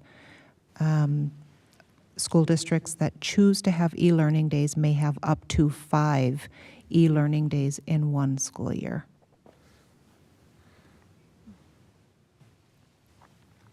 So I think the thinking for the LAC is that this is stuff that used to be under school board local control, and now it has been taken over by the state.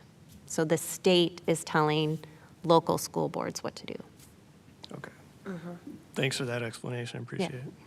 So this would allow us more flexibility in negotiating with our teachers union, in kind of grappling with these calendar complexities so that our staff have enough development time, enough prep time. Students still get instructional time. Right. And so we're not asking for any sort of change in instructional days. We would still be supportive of a state mandate when it comes to instructional hours. But this is about how we get there. Right. We're increasingly, the state is taking away our ability to meet those mandates. I think specific to class sizes also, I'm reminded of a conversation we had in the spring around the impact of a mandated class size, where if, and these are not the right numbers, right? But like, let's say the state says, okay, every class size has to have 28 kids or less, whatever the number is. We did the math on how many additional classrooms, and we looked at like K through 8, if you had to add one additional classroom in each of these 8 schools that we have, how many teachers would we need? And then we compounded that across the state. We needed like 10,000 extra teachers or something across the state in order to meet that state mandate. And we wouldn't even have that many bodies to fill those roles. And so there's some awareness that we're asking for from the legislature around what these mandates mean when it comes to the real world implications.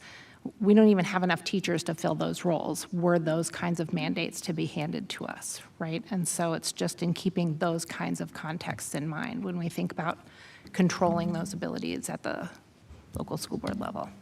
Or funding to pay for it, depending on what those caps are. Right. And what's the on-ramp for the teachers that we would need to be able to fill those roles? How many And when? teachers are we graduating in the state, right? Exactly. Is that helpful? No, that's helpful. Chair Andreessen. Yes. I had a question on the third plank, expand student-centered learning and assessment, third bullet point, transform assessments. The last piece of that says, direct the Minnesota Department of Education to establish a working group based on the recommendations of the 2017 Future Assessment Design Working Group. So 2017, that was a long time ago now, especially in post-pandemic world. And I remember vaguely some of the recommendations coming out of that group, and that they were solid and would support a more expansive way to assess students. I'm wondering if you could give me a little bit more detail around that. Do we need a working group to reassess based on the current moment? Do we need to include the 2017, or are the 2017 recommendations still so solid that we should just be implementing instead of advocating for another working group, right? I'm thinking about like, what is the most direct pathway to expanding assessment in the state in a timely manner? I guess that's the core of my question. And this came directly from the AMSD platform that they want to, maybe a new working group is going to take a closer look. 2017 was a long time ago. But again, it was never, they had a group, they made some recommendations, and that was the end of it. So we didn't follow through. The legislators, I think could use a fresh look. I think the working group should be our IDL team. That's what I think. That'd be great. I don't know if we can legislate. We can't? Oh. No, thank you. Back to school board control. Right. Empower school boards, right? Thank That's where we're you. at.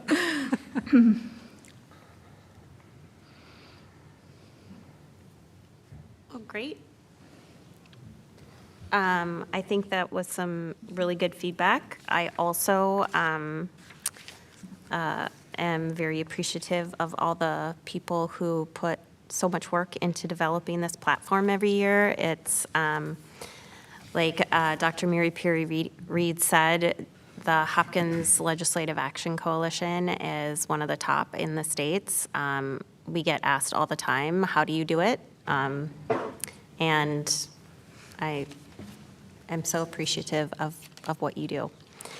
So with that, I have a recommendation that the board adopt the Legislative Action Coalition State Legislative Platform for 2025. So moved. I have a motion. Is there a second? Second. I have a motion and a second. Any discussion? Seeing none, all those in favor, please say aye. Aye. Aye. Any opposed? The state legislative platform has been adopted. Thank you all for joining us. Thank you. Thank you for all that work. Thank you. And I want to just remind everyone that we do take trips in the spring to the Capitol, and we are delighted if we can have people join us. And Spend a this- day on the Hill with us. And this will be posted on our website. It's So you usually in can- March. And what? In March. In March. And we will, we take it directly to our legislators and you get to talk with them. So yes, I also plug that activity. It's a lot of fun. Yeah, it is. It is fun. Catherine, that day isn't established yet, March, the specific date? It's an AMSD day at the Capitol. I don't think they've set the date yet. Usually March. Thank you. So that takes us to the certification of the 2024-2025 tax levy.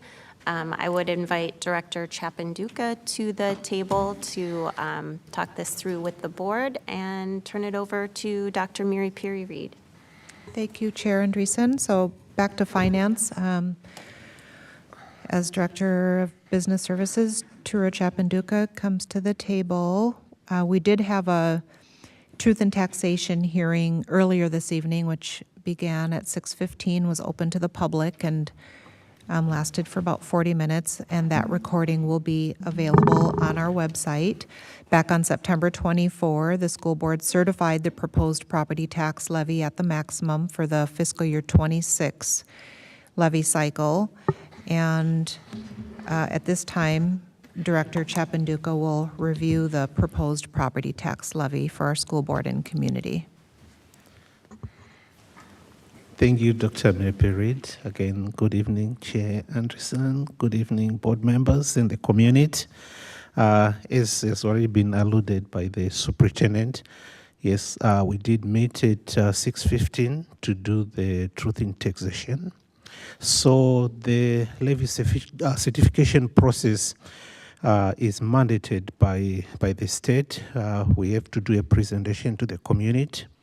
And this process actually started in September when the Minnesota Department of Education prepared and distributed the levy limits reports to districts, authorizing the maximum levy each district can pass on through property taxes. And on September 24th, we presented to the school board, and the school board approved a proposed levy, which at that point in time was authorized at maximum. What that meant was if there were any changes which increased the levy to the district, we wouldn't lose the opportunity to get those resources, since a lot of the revenue components are formula-based. And then in mid-November, the county mailed proposed property tax statements to all property owners in the Hopkins School District. And those statements also incorporate, other municipalities and local authorities. Today, we did present to the community and to the board the proposed levy and its impact to property taxes. And at this point in time, this is the opportunity for the body to actually certify that levy, and then we'll work with the Department of Education as well as the county auditors. There are a number of factors which have an effect or impact on individual taxpayers' taxes. This could include changes in value of individual properties as assessed by the county auditor, changes in total value of all property within the district, increases or decreases in levy amounts caused by changes in state funding formulas, local needs and costs, voter-approved referendums, and other factors. And in Hopkins, we have a combination, mixture of rich commercial properties, which does dilute the net effect to residential properties. And as I'll present to the board and the community in terms of the proposed tax levy, which is about 2.6% less than what was certified by the board in 2024 for 2025, and some of the net tax effects to our community. For example, when you look at a residential property, which had a market value of about $250,000 in 2022, at that point in time, the tax assessment for that property was $981. If you fast forward that to 2025, the estimated tax assessment for that property is about $924, which is a net change effect of about $57. If you compare that with what was certified in 2024 for the same property with $250,000 at market value, the assessment for 2024 would be $978. So if you do a side-by-side comparison between 2025 and 2024, you see that there's a net effect of about $54 less, which will be showing on your tax statement. And again, some of these numbers may change, but we anticipate that the change will be slight. If you take an example of a home with a market value of about $600,000, and again you do that assessment going back to year 2022, the tax impact for that property would have been $2,516 in 2022.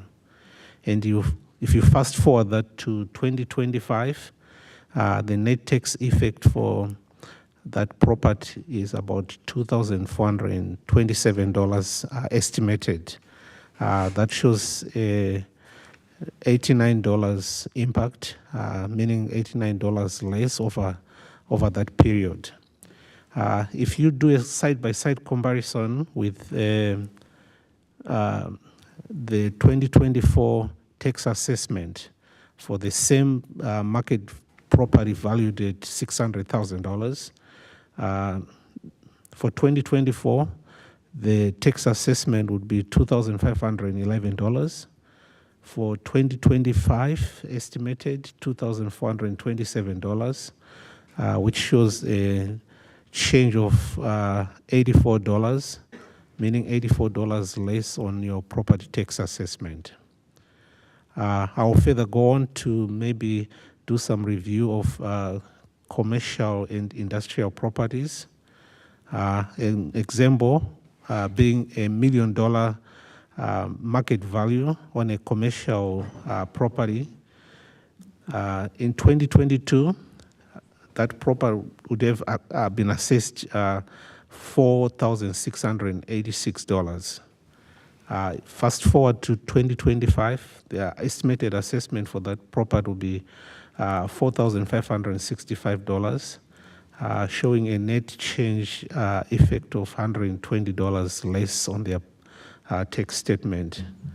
If you compare 2024 for the same property valued at $1 million, in 2024, the tax assessment for that property would have been $4,926, and in 2025, estimated $4,565, net change effect of about $361.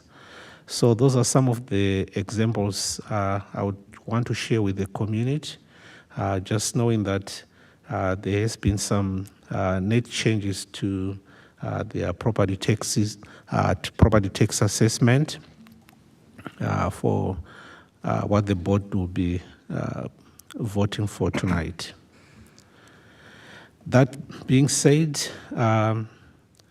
the estimated property levy payable in 2025 is $68,992,950. If you compare that to 2024, which was $70,919,363, the net change effect is about 2% on a year-by-year comparison. And that net tax changes across the board. Our property tax levies do impact our general fund. They fund about 40% of our operations. They also fund the payment of our debt for the bonds we sell, and they are used to pay for the interest and principal for the debt to the district, as well as also fund some of the community initiatives through community education to a tune of a little over $1 million. So that being said, I would propose to the board to certify the levy for pay 2025 at $68,992,950. And I'll take any questions from the board. Thank you. Is there any questions from the board? Chair Andreessen? Yes, Director Zhao. I do have a question for Torero. What is the implication of certifying here? Does it mean it goes to the voters, or what if we say yes or no, what happens in either case? So what the implication for certifying here is this doesn't go to the voters. The board has the authority to certify the levy on behalf of the community. So there are a number of components which are factored into the levy.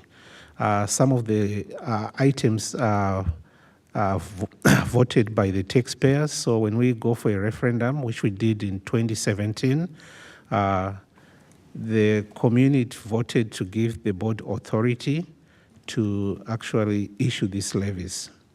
So the levy is used to support, like I said, a number of our operations. It takes about 40% of our operations. Those operations are funded either through, some of the operating referendums, some of the capital projects levies, some of the debt for deferred maintenance, as well as some of the community initiatives. So if the board decide to vote for a different amount, what that will do is it will just have an impact to the operations for the district. Thank you, Director Chapman-Dugan. Any other questions? Chair Andreessen. Clerk Thompson. Thanks, Director Chapman-Dugan. I've been tracking with you for like 4 hours tonight here. So just one other question that has come to mind as I'm looking at the document that you provided us. And we had seen a slide on it during the Truth in Taxation, is regarding the debt service levy. What is the difference between voter approved and non-voter approved? Like, how do you get a non-voter approved debt service levy? Sure. So, there are two components to our debt service levy. So the voter approved debt service levy is when we go for a referendum for capital bonds. So for example, in 2017, we had a ballot question which raised about $25 million to fund some of the projects in the district. So that one requires voters to approve the sale of the bonds. Every 2 years, we also sell bonds which do not require voters to approve. Got it. And those bonds do fund our long-term facilities maintenance and deferred maintenance. Got it. All right, thank you. You're welcome. Chair Andreessen? Yes, Treasurer Hartland. Thank you. Just to summarize, because as Clerk Thompson said, it's been for 4 hours now, and we've had a few talks. So right now, this action that we're taking, it'll be the exact same action that we've taken for at least the previous 2 cycles that I've been a part of the board, and that's certifying that, yes, the school district will exercise the maximum levy. That levy that is hemmed in both by state requirement, a cap, and voters approved this back in 2017. So we have the ability to levy this. And if we do this exact same action that we've taken for at least 2 years and more, there still will be a decrease in taxes to homeowners, to commercial property owners, and it's going to result in our school district getting a little more than $2 million less in the next cycle, which is going to contribute negatively, of course, to our budget. And there's nothing else really that we can do right now. The best thing that we can do for our budget is to approve this at the Correct, because level. the formulas are set by the state. So again, based on a lot of variables, some of which are tied to our tax base, some of which are tied to legislative formulas which have been set. So based on a lot of variables, the state does set those formulas, and then they do the calculations for the district. What the board has authority over is they can tell the state, well, you have calculated this much. We don't want that much. We want this much, which may lead to us maybe losing some revenue, which will definitely have impacts on our operations. Or like we did during the September 24th meeting, the board authorized that we'll leave at max. Because when we do the pre-certification, we don't have all the information. Right. The state continuously change some of those formulas, and then they give us the final allocations around this time. So what this will mean is this is the final number which we've been given based on the calculations, and that's what the board is certifying tonight. Thank you, I appreciate that. Just confirming that we are doing the best action we can, the maximum we can, and that will still result in fewer dollars for our district. Correct. Thank you. Any other questions? I would then look for a motion to approve the resolution establishing the school district tax levies authorized for general and special purposes. So moved. I have a motion. Is there a second? Second. I have a motion and a second. Any discussion? Seeing none, I will turn it over to Clerk Thompson for a roll call vote. Chair Andreessen, Aye. Treasurer Hartland, Aye. Director Rober, Aye. Vice Chair Ross, Aye. Clerk Thompson is an aye, Director Westmoreland, Aye. and Director Zhao. Aye. You have unanimous passing, Chair. Thank you. The resolution has passed. Thank you, Director Chapanduka, for all your many presentations this evening. Thank you. Thank you, Truro. And, Oh, sorry. I was going to say, can I note something for I don't know if we can, supposed to do it now or later, but for the consent calendar, we have the wrong time for our board workshop. We started at 5 o'clock today, and it was at 5:30. I mean, I'm sorry, it was 5:30. That's posted online, and we started at 5 o'clock today. So I just wanted to note that. thank you. That's why I was late. Thank you. That's good feedback to have. So I will then invite our next presenters up to the table for World's Best Workforce and turn it over to Dr. Mary Perry Reed. Thank you, Chair Andreessen. So this is an annual report that requires a lot of data analysis and many hours actually to prepare in order to present a thoughtful and accurate update to our community. So I'm grateful for all of our presenters and for all of the hours that they've already put into preparing this for you. So just a little bit of background and framing. So World's Best Workforce, the state bill was passed in 2013 to ensure that every school district in the state makes strides toward increasing student performance.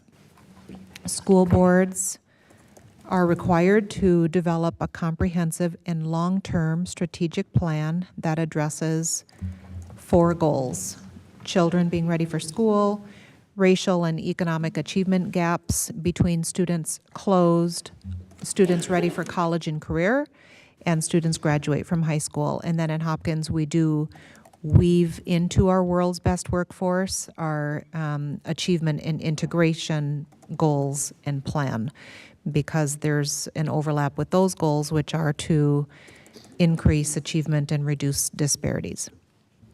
So here at the board table, thank you, team, for being here. We have our Director of Innovation, Design, and Learning, Dr. Ertl. We have our Principal and Special Assignment and Director of Categorical Revenue, or I'm not sure what the long title is, but Dr. Leanne Campy, our Instructional Data Scientist, Dr. Abby Holm, and our Director of Assessment and State Federal Program Coordinator, Melissa McDonald. Did I say that right or no? Close enough. Okay, specialist, guru.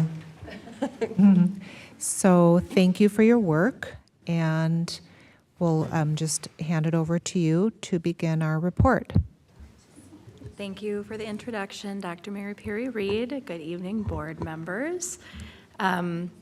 we're excited to present to you this evening, and especially after the LAC presentation where they referenced part of the platform that was related to assessment. Our team is really interested in things like assessment, and in particular, this group that I'm here with this evening. We are here, as Dr. Mary Peary-Reed said already, that to present the world's best workforce and achievement and integration plans and outcomes. And this will serve as our Q1 data review, and we look forward to bringing more data reviews to you in the next 2 quarters. So I always like to begin with the Hopkins Promise because it's a foundation to our strategic plan and the improvement work that we're doing collectively as a district. Hopkins promises an educational experience for students ages 0 to 21 that prepares them to succeed in our increasingly complex, rapidly changing world. Our students are recognized as global scholars who work collaboratively, disrupt the status quo, and solve some of the world's most complex problems. They are the best and brightest citizens of tomorrow. Together, we are creating a better world by inspiring each student to reach their full potential. Just a brief overview, and Dr. Mary Peary-Reed already mentioned most of this about the world's best workforce and achievement and integration.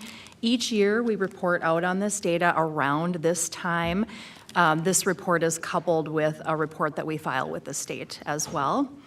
It's important to always remember that the data we're looking at is retrospective, so we are looking backwards at 23, 24 data. So the world's best workforce reporting was legislation that was developed in 2013 as a strategic planning mechanism for school districts to work toward improvement. And the Achievement and Integration, or you'll hear us call it A&I, program was designed to facilitate racial and economic integration within schools and districts. The World's Best Workforce Plan and the A&I plan overlap in a couple of goal areas, and that's why we report on them at the same time. And at the end of our presentation, we will be talking about how the World's Best Workforce is transforming into a new MDE mandated strategic planning framework called the Comprehensive Achievement and Civic Readiness Report. It's not rolling off our tongues very easily yet, but I'm sure by this time next year it will be. So Hopkins also has its own local long-term strategic plan, and part of the work of local educational agencies is to do sense-making between our own local strategic efforts and the requirements of the state to assure alignment. So in previous World's Best Workforce presentations, we have highlighted the connections between state-required planning and our own local strategic planning. This year, we will also be using a fidelity and outcome framework through which to view our World's Best Workforce and A&I reporting. And the framework is important and will be helpful in understanding the complexity of the multiple implementation processes that we are working through to install, like new literacy practices and other various pedagogical practices in each one of our classrooms. So I'm going to turn it over to Dr. Holm, who's going to go over the framework and share some information about that. Good evening, everyone. So before we jump into any data review, we will introduce this framework that Dr. Ertl mentioned. This framework is really rooted in the idea that high fidelity practices will yield strong data over time. So what do we mean by that? Outcome data is what we see at the surface. It's kind of like the iceberg analogy. But fidelity practices are where the real work or most of the work lies in a school year. And like many fields in education, there tends to be a hyper-focus on outcome data. That's what we're reporting today. We report on whether we saw the outcomes we expected and if we're making our goals. But what many fields often neglect to do, and what some would argue is more important, is to review the fidelity practices that contribute to the outcome data. This means rather than just expecting our data to move one way or another, we need to be hyper-focused on what we're doing day to day to influence that data. So what's easy to do is to introduce a new practice and then just cross our fingers that the outcome data changes. But in reality, good implementation requires much more. Ideally, then we introduce a practice, Then staff have to be trained. Then the bulk of our time over the next several years should be focused on fidelity. How is this going? Are we doing what we said we were going to do? If things are not going as intended, do we need to adapt? Do we need to abandon the plan? Do we need to ask why? And only then, when we see strong fidelity practices, can we look at our outcome data and know with some confidence that it's a result of our new practice. So we'll take an example. You might consider our letters implementation. In 2018, we brought letters to Hopkins. Then we began training teachers, and we are still training teachers. And our fidelity checks, which we do in a couple of ways, are ongoing. And only in the last year, so that's about 5 years post-implementation, do we think that outcome data may be influenced by this change? We have enough teachers trained that we think, okay, the fidelity is probably there, where we can start saying these outcomes are a result of this new practice. And most of our teachers are still in letters training. So we mention all of this today because our goal is to present the outcome data. That's what we're mandated by the state to do. But we also want to build our community's trust and awareness of what we do all year long to determine the degree of fidelity in our changed practices. So at this point, I'll turn it over to my colleague, Dr. Campy, to share the outcomes from achievement and integration. Thank you, Dr. Holm. Good evening, everybody. So as Dr. Ertl said earlier, the Achievement and Integration Plan in Minnesota provides school districts funding for the purpose of pursuing racial and economic integration and increasing student achievement by reducing academic disparities based on students' diverse backgrounds. The information that I will share this evening relates to the A&I plan for the years 2023 through 2026. So as Dr. Ertl mentioned earlier, it's a 3-year plan. Last school year was year 1 of this plan. Along the way, I will also share what we call key indicators of progress, or KIPs, to help us determine whether we are on track to meet our goals. So since it's a 3-year plan, it is laid out to have a mini goal every year that you should be meeting to know that you're on track to meet the final goal at the end of the 3 years. For the plan that we are currently in, we set 2 achievement goals, and the first focuses on math proficiency. And you can see that that goal identifies 2026 as the year to meet the goal. It also aligns with the learning goal from our Hopkins learning framework. So I'll talk first about some outcome data. One thing to note with regard to our outcome data for this goal is that we do not have an apples-to-apples comparison from spring of 2023 to spring of 2024, which is when the data is taken from, due to the fact that in 2023, our middle schools did not take the test, and in 2024, they did. So we're looking at data, and the goal was built around data for students in grades 2 through 8, and so this is really like a baseline.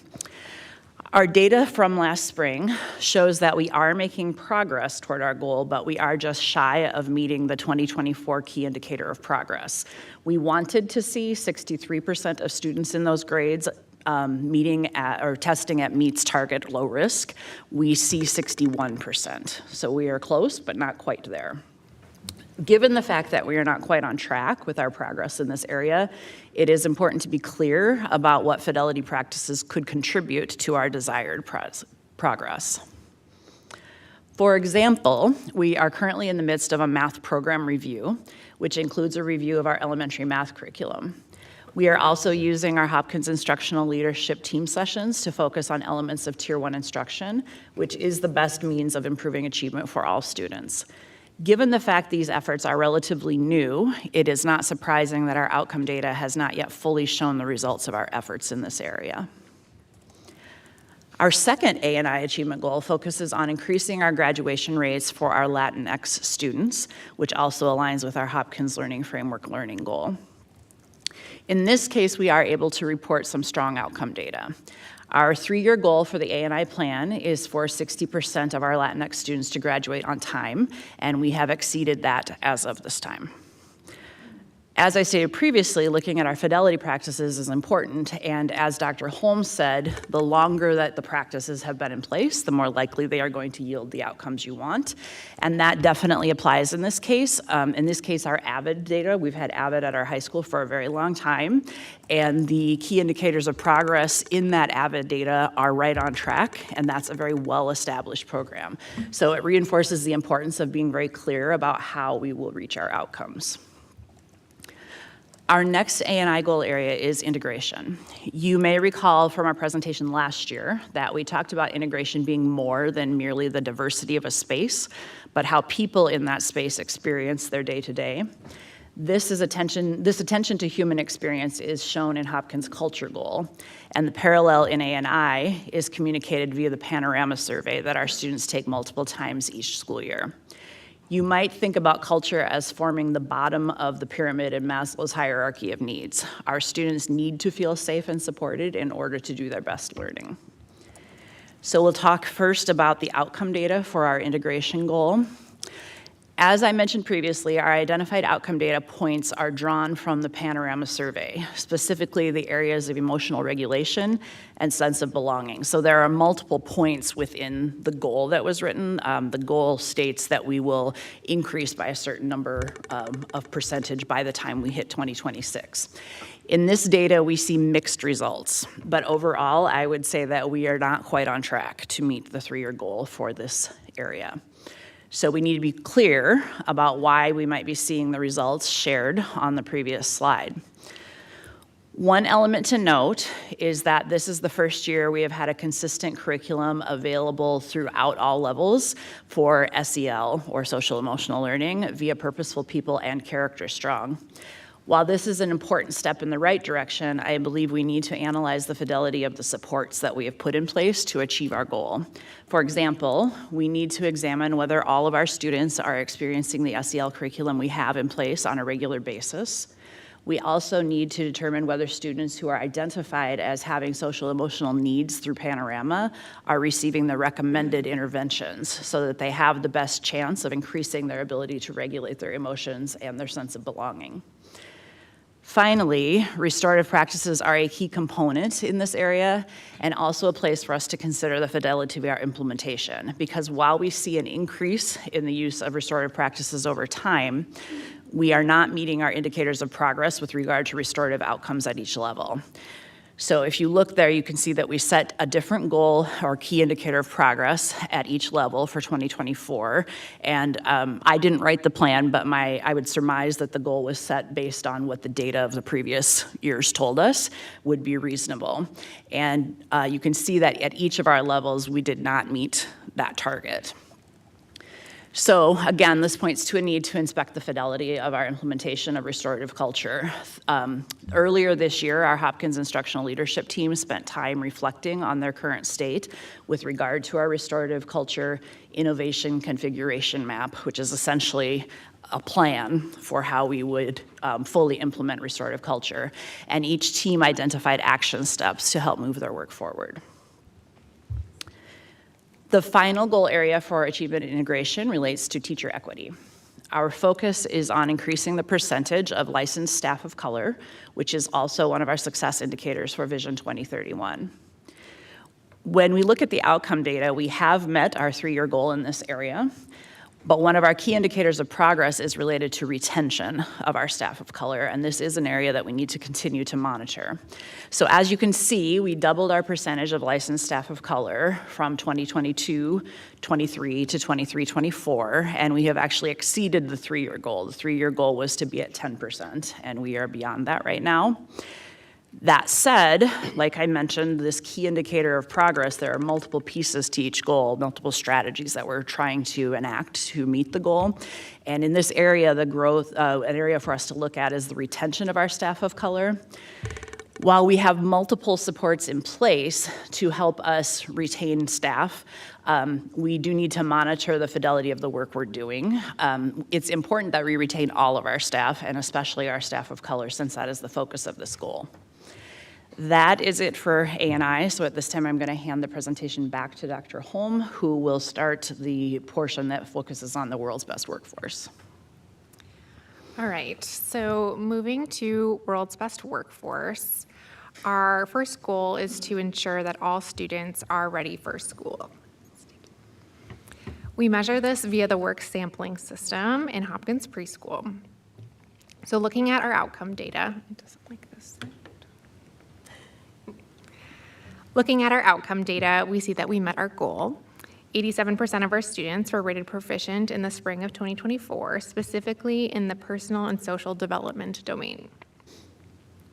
When we look at our fidelity practices for this goal, we know that our early childhood program is grounded in the Reggio Emilia approach to learning, which facilitates child exploration while supporting children in their development of routines, conflict resolution, and independence, among other things.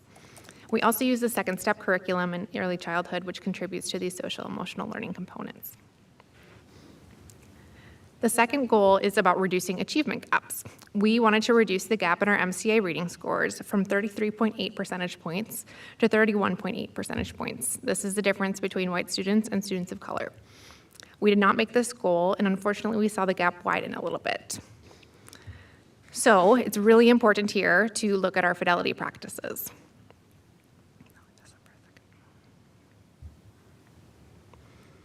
Of course, we have letters training and a literacy for leaders version for our district and building administrators.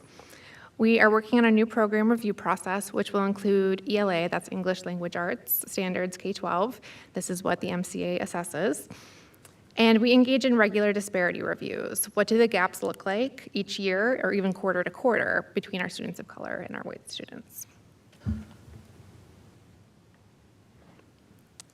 To be clear, all of these are relatively new strategies for adjusting and monitoring our practice, which ultimately serve to improve literacy instruction in each classroom for all students. But they're important because we're not satisfied with any gap. We want to see our scores improve district-wide, but especially for students of color who are scoring in the lower proficiency. One fidelity practice we've really honed in on is letters implementation. Here we can see via chi-square analyses that students in letters-trained classrooms did reap the benefits of their letters-trained teacher in 23-24. We showed you similar data last year. And that's good. It's good news that we see the trend continue. And the other good news is that 90% of our staff are in or have completed letters training or have completed as of this year. But I'm going to point out in this graph that these data are for K-2 teachers. And remember, MCA testing starts in 3rd grade. So we're excited to see the results in the next couple of years, knowing that we have really strong implementation, particularly in those primary elementary grades, and that's eventually going to be applying to all grades. So those are our first 2 World's Best Workforce goals. I'll turn it over to my colleague Missy to talk about the last 2. Yes, 2 more to go. Our World's Best Workforce goal next focuses on college and career readiness. So our outcome for this is measured using the ACT, which is taken by 11th graders in April at the high school. And it's aligned to our Hopkins Vision 2031 goal of having 100% of Hopkins graduates placed in their college and careers of choice. So our outcome data, if you hop down, is, let's see, mine's not hopping to follow. So on this slide, you can see the Hopkins Public School ACT averages over time. The Hopkins School is represented in gold. The state average for the ACT is represented in dark blue, and then the national average is that aqua. And you can see that these are stable scores, and that our average is consistently higher than the national average. In 2023, students actually scored higher than the state average for the ACT as well. Note that the numbers here were rounded, so there is slight fluctuation in the scores. For example, 20.7 for the state in 2024 and 21.3 for Hopkins. So this accounts for the slightly different bar heights despite their integer equivalents. Go ahead. All right, the next goal is, and it's the final component of World's Best Workforce for this year, is all students graduate from high school. And this is measured using our grad rate for both high school and virtual EDU. And this aligns as well with our 2031 vision and goal. The data is provided by MDE, and it's released about 10 months after graduation to account for student future plans. So we had a total of 87.4% of students graduate in 4 years in 2023. And this slide, you can see the state grad rates results compared to our school district grad results. And this graph shows the state's graduation results remain stable, while ours can fluctuate a bit due to the smaller amount of students. And this year, we had an increase in grad rates from 84.8% to 87.4%. Some of the fidelity practices that impact these goals can be found within our college and career readiness and our graduation rates fidelity practices. So college credit opportunities are available to students who participate in our AP exams or CIS, college and schools, and PSEO, which is the post-secondary education option. Students have the opportunity to take the PSAT, which is a national standardized test in 10th grade. And we have college and career readiness coordinator and assessments in our new system, which is called Maya Learning, available at the high school. Additionally, we do offer a credit recovery program that consistently monitors students who are at risk for not graduating. So we mentioned earlier today that the state accountability system is changing slightly in Minnesota, and I'm going to walk you through some of those changes that you can expect to see. So World's Best Workforce, as we have known it, has been these 5 goals. And you'll notice we didn't actually report on students will read well by 3rd grade due to the changes. So during the 2024 session, the Minnesota legislature renamed World's Best Workforce to Comprehensive Achievement and Civic Readiness, or CACR. And the students will read well by 3rd grade goal has been moved to the local literacy plan, and that will be presented to you, the board, by Kim Smith in a future board meeting. A new goal has been added. It's called Prepare Students to be Lifelong Learners. So the new plan name emphasizes dual roles for the goals set forth in district plans, both supporting academic achievement for pre-K through 12 students, as well as preparing them to be active members of their community after graduation. This change will take effect as of the 24-25 school year and be reported then to you in the 25-26 school year. So how we measure the new goal, prepare students to be lifelong learners, is yet to be determined. We intend to collaborate across the district to determine the outcome data in alignment with our fidelity practices. On the right side of this slide, you can see some of the practices we believe lend themselves well, including our scholar traits and academic competencies, as supporting evidence of this potential goal. We look forward to engaging the community for input in this goal creation process. Thank you so much for your engagement on this late evening, and we look forward to future data reports with you all. Thank you. I appreciate you being here tonight and for this presentation. I'll open it up to my board colleagues. Any comments or questions? Chair Andreessen? Yes, Treasurer Hartland. Do you know what percentage of our Hopkins, is it juniors that take the ACT? Like how many of them take it? I can look into that for you and get the exact percentages. To know. Thank you. Any other questions? Yeah, Chair Andreessen. Yes. Can you guys remind me again for CACR, is that being funded by a grant, or are we looking for legislators to be able to provide some level of, identify what a funding source would be for this particular? No, it's mandated reporting. It does not come with any funding. Zero funding. Thank you. It's one of those unfunded mandates they're fond of. Yes. One of those. One of those. Chair Andreessen? Yes, Director Zhao. Hi. So thanks everybody here for all your hard work. I know there's probably billions of data points and it's not a easy task for sure. Maybe just a comment really quickly, but I was very heartened to hear in a way that there were certain targets that we didn't meet. And I think that's actually, from my perspective, a good thing. I would be much more concerned if you were like, everything's fine, you have nothing to work on. So I really appreciate that you are taking a look at this and saying, hey, we didn't quite hit the mark, but here's the plan. I had one question around the FAST Bridge, Goal 1. Just wondering why there's only 2 buckets, but there's 4 areas, right? To me, right, probably high risk is like, okay, that's really what we worry about, right? That's what give us the gray hairs versus some risk, like, okay, right? So why was that not bifurcated? I can take a stab, and then if Missy wants to add anything to it, she can.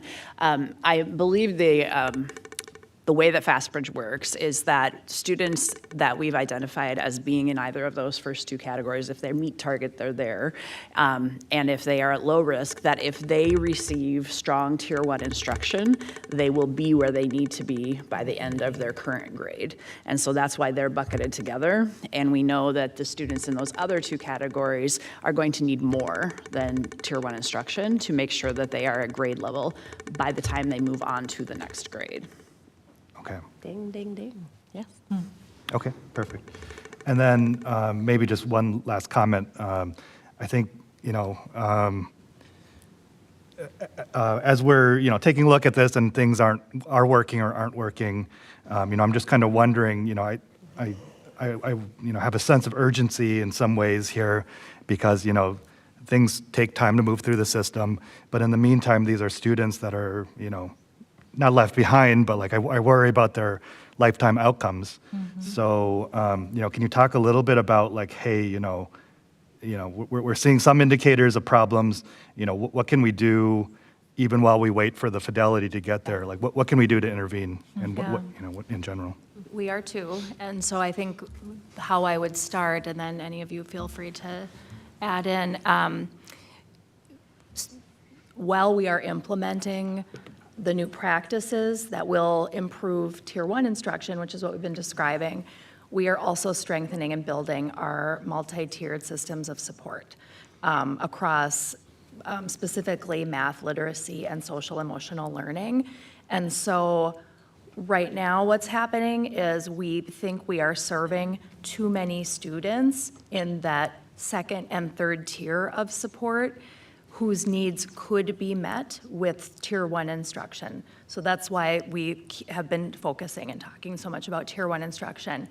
That's not to say that those supports are not present and in place for students who need them right now. We just think we have too many students needing those interventions right now.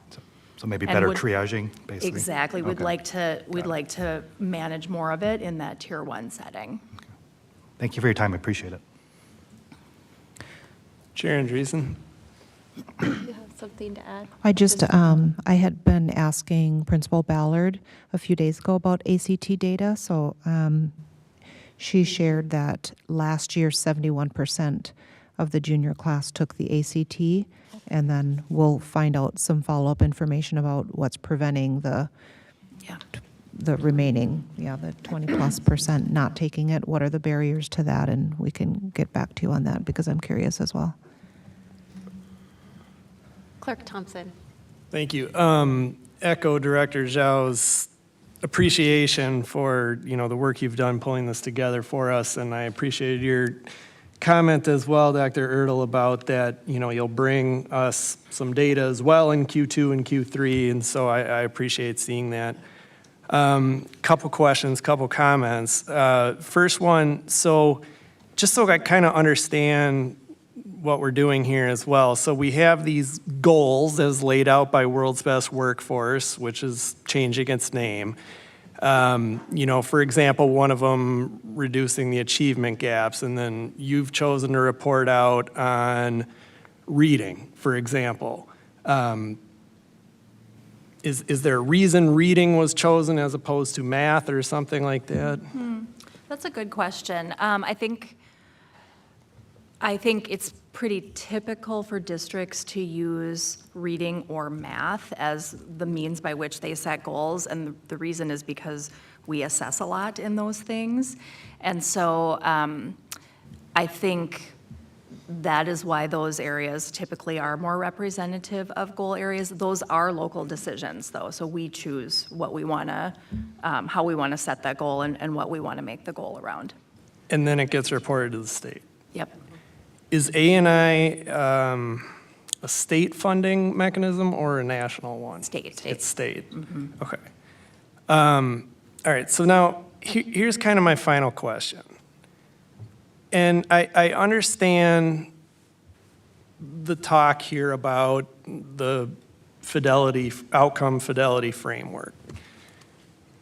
When we look at the MCA scores in reading that were reported out, slide 42, and I think I heard you say, Dr. Holm, that 97% of teachers are trained in letters right now. 90. 90. 90 are in training or are being, Okay. or have already completed training.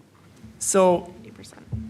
if, I understand there's probably some degree of art to this, but when do you say we've had enough fidelity to make a decision on if what we're doing is right or if we need to course correct? Because how many more years do we need to see this pattern to say maybe what we're doing here needs to change? Well, I think one thing to note is we haven't seen the pattern matriculate into third grade.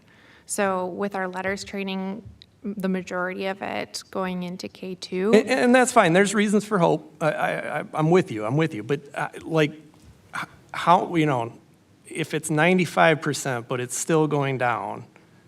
Clerk Thompson, 2-3 if I years. may, Yeah. I believe that during the presentation, correct me if I'm wrong, the way I interpreted this is the MCA scores that you are looking at is testing third graders. They are telling us that the letters training is only impacting our K through 2 students. So we will not see MCA data that reflects that fidelity investment until next year's test scores. Yeah, but then, if 2 years from now, it didn't improve like we had hoped for, would that be enough to change the curriculum or not?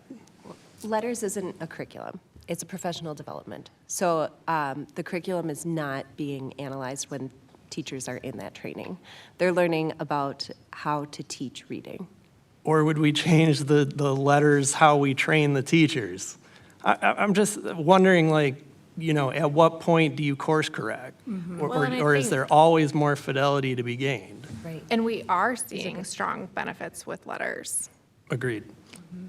So while we don't have third grade data yet, we're not ready to throw in the towel because we do see the improvements in the places where we have the most teachers trained in letters. So that's encouraging for us. I mean, I don't think you can put a number on it, but I think it's a constant, like you said, it's an art, and looking every single year and saying, how much fidelity do we feel like we have? How much do we think it's affecting the outcome? I mean, it's like any kind of measurement. It's impossible to know, X is causing Y, but we can do our very best. And that's what we're trying to do. Understood. Thank you. Thank you. Any other questions? Yes, Chair Andreessen? Yes, Treasurer Hartland. Once you do, thank you for coming today, tonight, and it's very late, I know.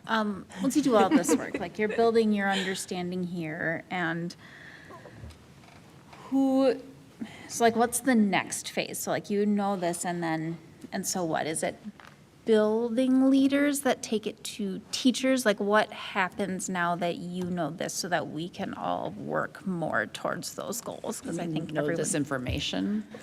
Yeah, and who kind of owns these goals that are set? When you look at world's best workforce and you translate them into Hopkins goals, when you find out it's not going quite as well as we thought, what happens next? Sure. I think I would say a couple of things about that. So all of our schools set learning and teaching goals, culture goals, and operations goals. And so the learning goals are all aligned to kind of what we have been talking about.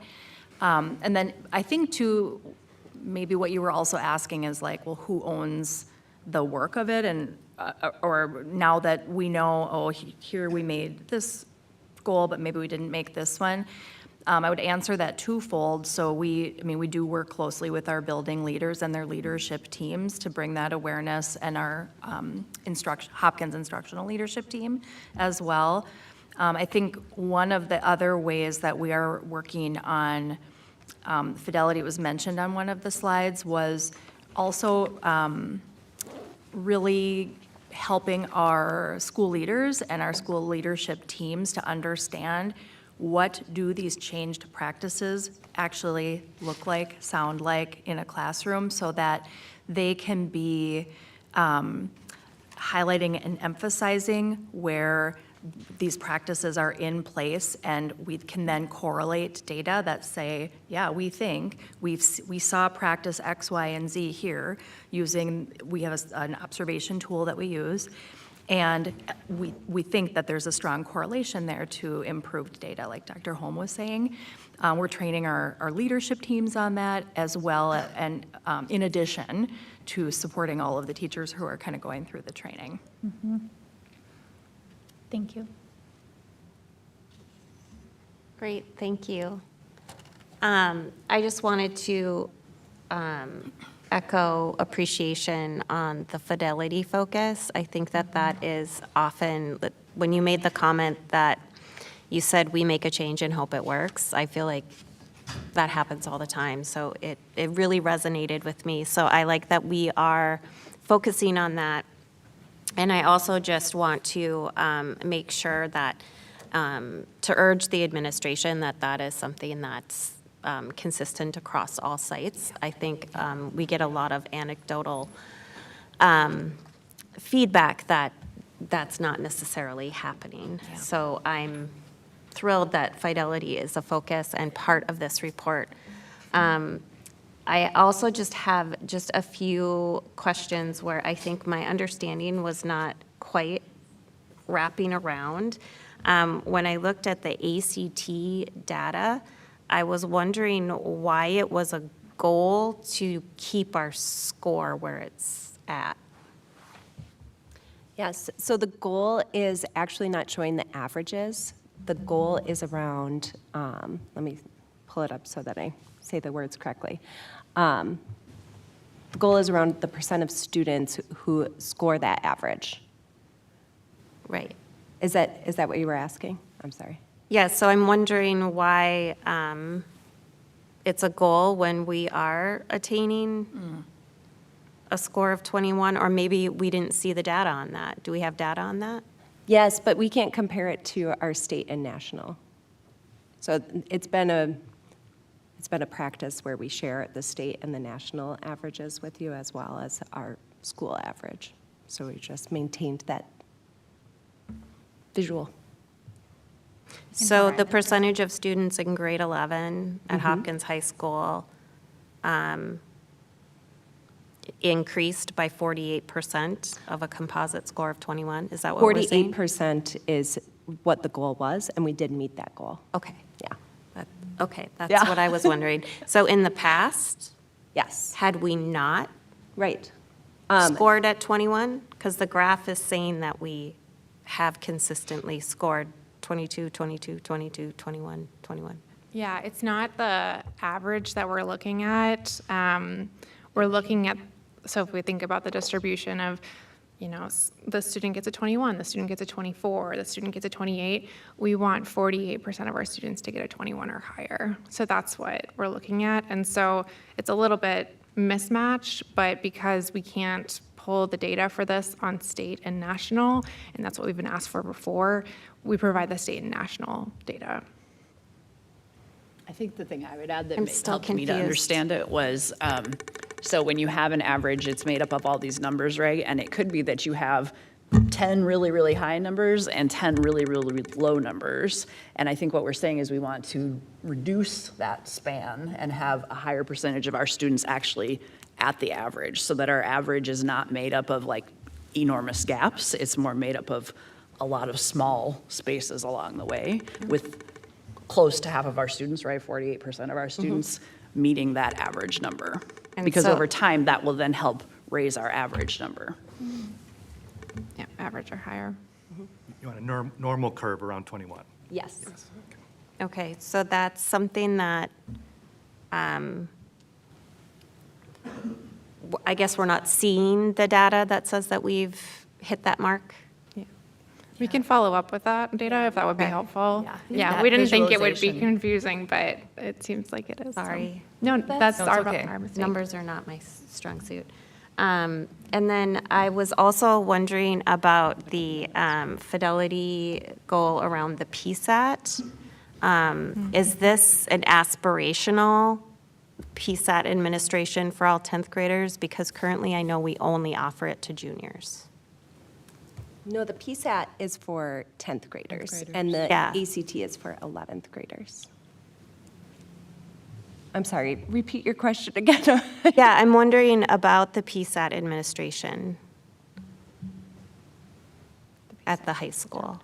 Yes, and it is administered to 10th graders. But our goal is to administer to all 10th graders, just as our goal is to administer the ACT to all, but we had 71% complete the ACT.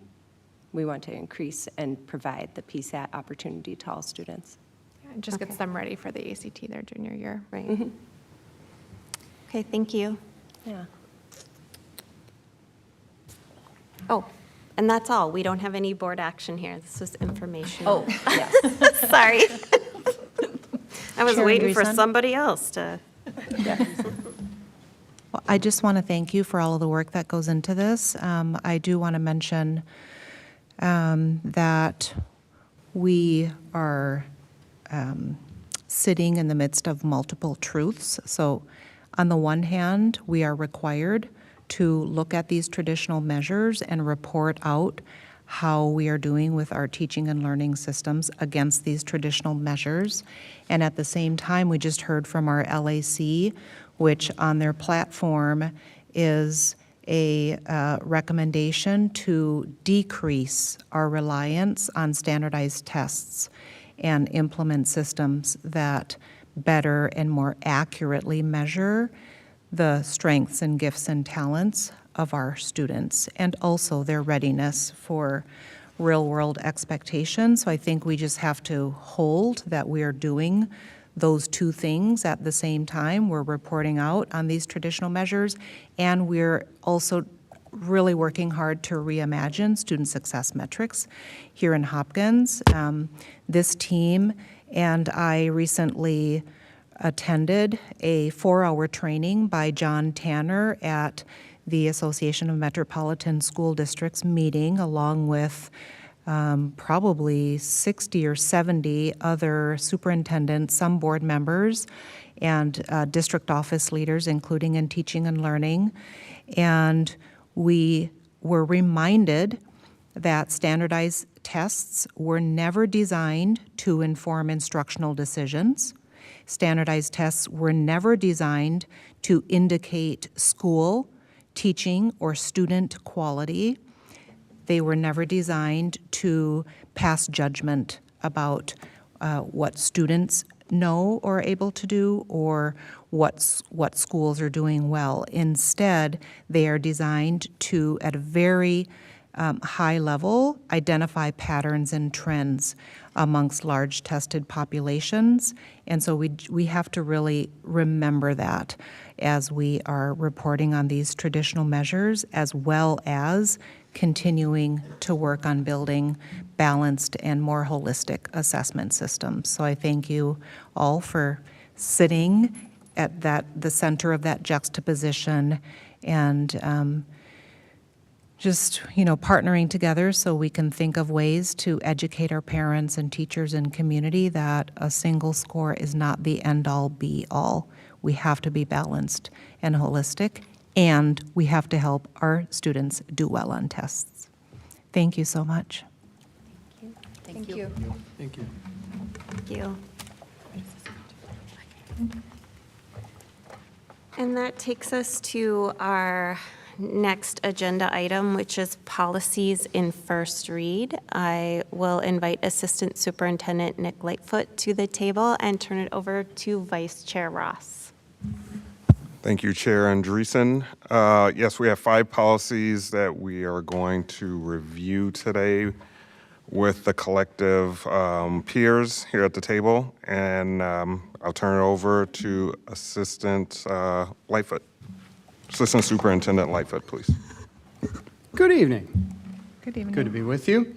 As mentioned, the monitoring committee is continuing its set of work with the 400 series, and in addition, the Policy 531, which is the Pledge of Allegiance. So all of those are in front of you this evening, just by way of going through these with you.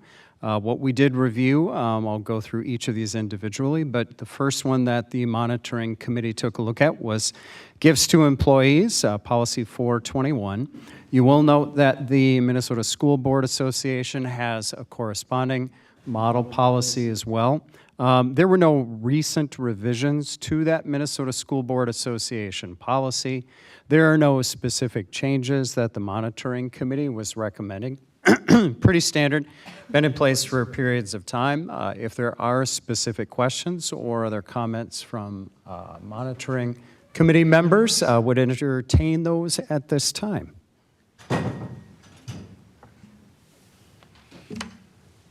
I don't see any questions. All right. If none there, Policy 427, Special Education Workload. There were some minor revisions in 2023 based on just a couple of notations within the statutory framework for the policy. This is really an authorizing policy. What it does is it identifies the definition, the components that are to be considered, and then obligates the district to make sure that it is doing its work in partnership with Education Association, to look at the specific conditions, the specific components. Some of those are in statute, others are locally determined in partnership, and then authorizes that work to move forward as part of the collective bargaining process. So that is the nature of 427. Are there specific questions related to 427 or comments by monitoring committee members?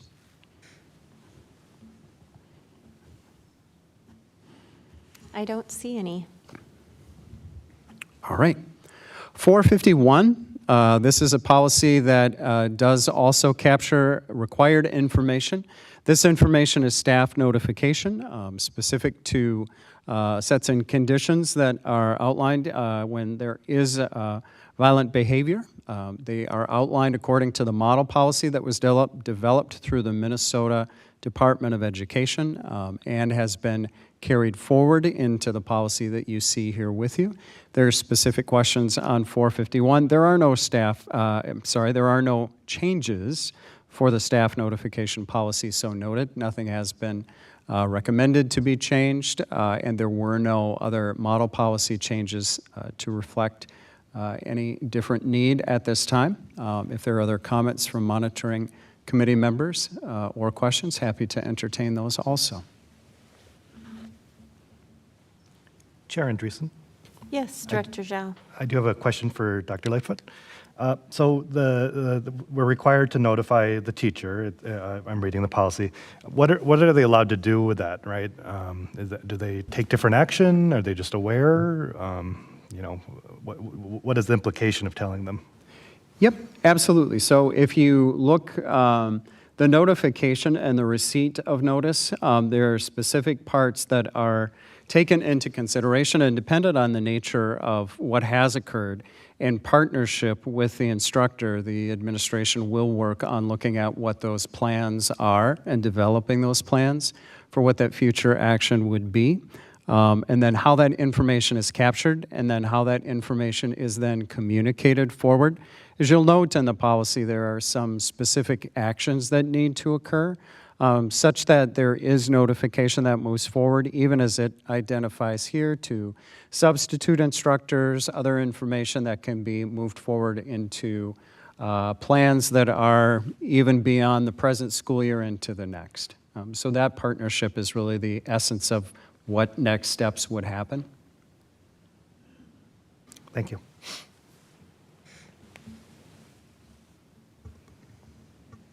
I don't think there are any other questions or comments.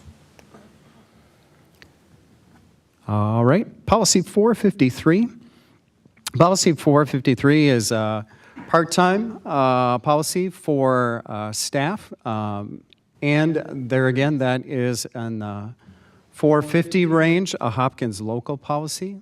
So if there are specific questions, there is no model policy. This is information that pertains particular to our work here in the Hopkins School District. And as such, if there are questions on the part-time professional staff employment, I am more than happy to entertain those questions.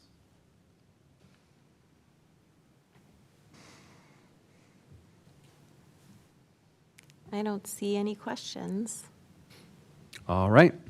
Last policy that we have is an annual review policy.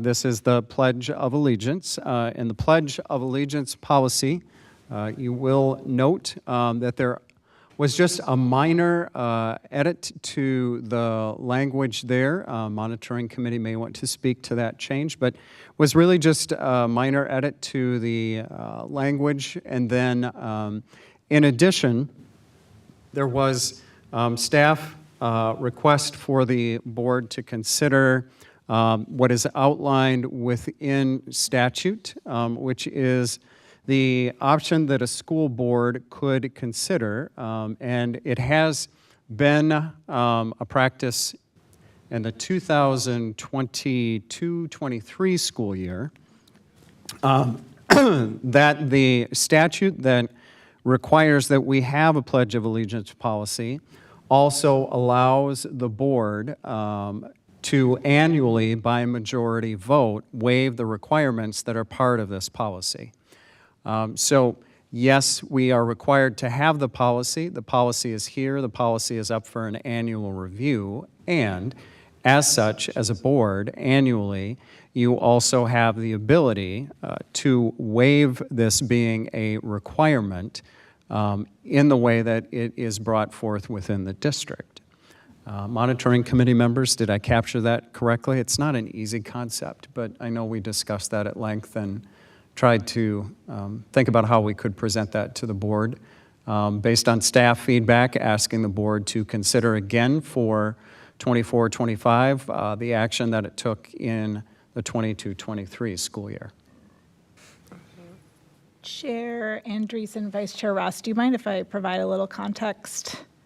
Sure. Okay, Yes, please. Great, thank you.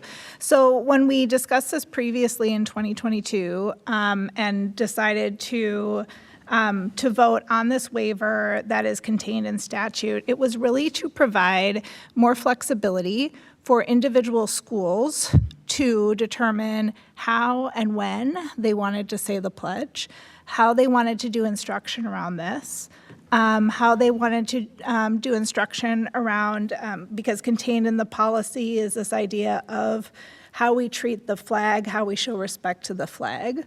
And each school community might want to approach this in a different way. So what's been confusing for staff who have come forward to the policy committee members is that we have not done the waiver since 2022, and it's an annual waiver. And so now schools are required to follow this policy that is really stringent about when the pledge recitation happens. So the vote on the waiver wouldn't be saying, you know, you can't recite the Pledge of Allegiance. That's not what the vote on the waiver is at all, right? The vote on the waiver is, we want to provide flexibility to our schools to approach this in a meaningful way with students and staff. Thank you for that context. Sure. I believe that's kind of historical in nature too with the board. Yeah, absolutely. Chair Andreessen? Yes, Director Zhao. I do have a question. Is there a difference between saying may and having a waiver? To me, they seems kind of the same, but what's the difference? So I think I need some clarity on this too. The policy states, students in this school district shall recite the Pledge of Allegiance to the flag of the United States of America. I feel like I'm saying it one or more times each week. The recitation may be conducted. And then it gives ways that it would be conducted, which is by an individual classroom teacher, over a school intercom. Okay. So the waiver would be applying to the shall recite. Or the existence, right? If we waive it, we're saying you don't have to. Right. Okay, got it. So if we waive it, then we could change, it could read, students in this school district may recite the Pledge of Allegiance to the flag of the United States. So we could possibly change that shall to may, or is the better practice to keep it exactly how it's written in statute, and then put a note in the policy saying that for this period of time, the school board has voted to waive this, and then I would like for our community to have a little bit more narrative around that, saying to provide schools flexibility for how to teach this and do this. Yeah, I think to that point, that was reflective of the conversation that we had in looking at that. To your question, yes, shall does reflect the statutory element of these, which is part of the requirement. I think as you gave context to what the waiver is once a week via intercom, that level of absolute specificity, the additional that there would need to be the proper etiquette, the correct display, when does that happen, all of those elements. Looking at that also as part of the required elements, if not waived. And so I think that's been part of the dialogue. The note would allow for that inclusion of including that with more context, but it would keep the same language reflected from the statute with shall. So if we change that proposed may back to shall, that mirrors statute, right? And It then does. the note provides really more of this intent around the flexibility of how it's done. And the clarification that if the board decides to vote on the waiver, that waiver was voted on for this period of time, because that's an annual vote that needs to come up. Correct. Chair Andreessen. Yes, Clerk Thompson. Thanks, Director Westmoreland, for some of the background there as well and some context. I'm just curious why, was there a vote for 23, 24, or did it just slip people's minds and then Yeah. it became in place? Or Yeah, I think it just fell off the radar. So hence staff questions about this. So this is a response to this issue coming back to us from the community. Chair Andreessen? Yes, Treasurer Hartland. Would we do that at, say, the next board meeting? Do we need anything else in order to consider that? Or is the policy committee wanting us to take that action tonight? I would propose that we take the action tonight and make the changes, make the note, and we can bring it back in second read. Yeah, the only talking about- statutory requirement is a majority vote On the waiver or the policy? on the waiver. Oh, we're talking about both right now. Right. And you would have two actions, one on the policy itself and then the other on the waiver. Okay. Chair Andreessen. Yes, Clerk Can I- Thompson. Can I ask the policy committee's reason for changing the may till shall for those two ways to do it? I believe that statute has the language shall, and there was a proposed change from the second shall to a may. Yeah, I'm wondering why that proposed change, just. I will take responsibility for it because it was my proposed wordsmithing. And I thought, this could, if we voted on the waiver, then that becomes a may, right? Because it, again, provides more flexibility around how this is taught, how this is done. But I think the better, after this conversation at the board table, I think the better option is to keep it shall, so that it mirrors statutory language, and then have a note around the waiver component.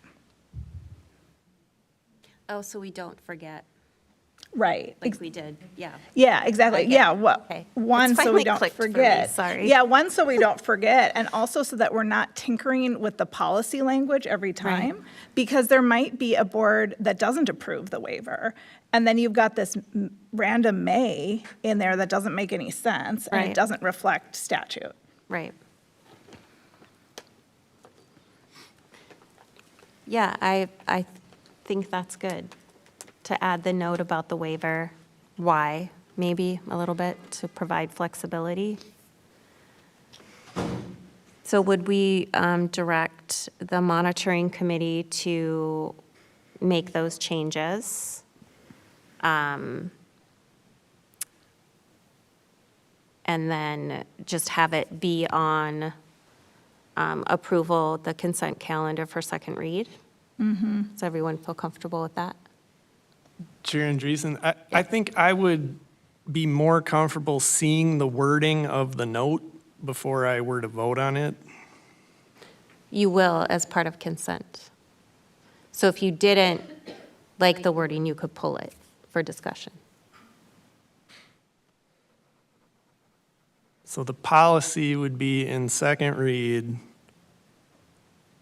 removing may, going back to shall, and then there would be, A note about the waiver.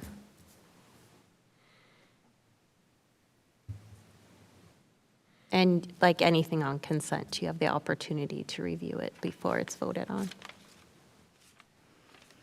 It just means one less agenda item for us, that's all.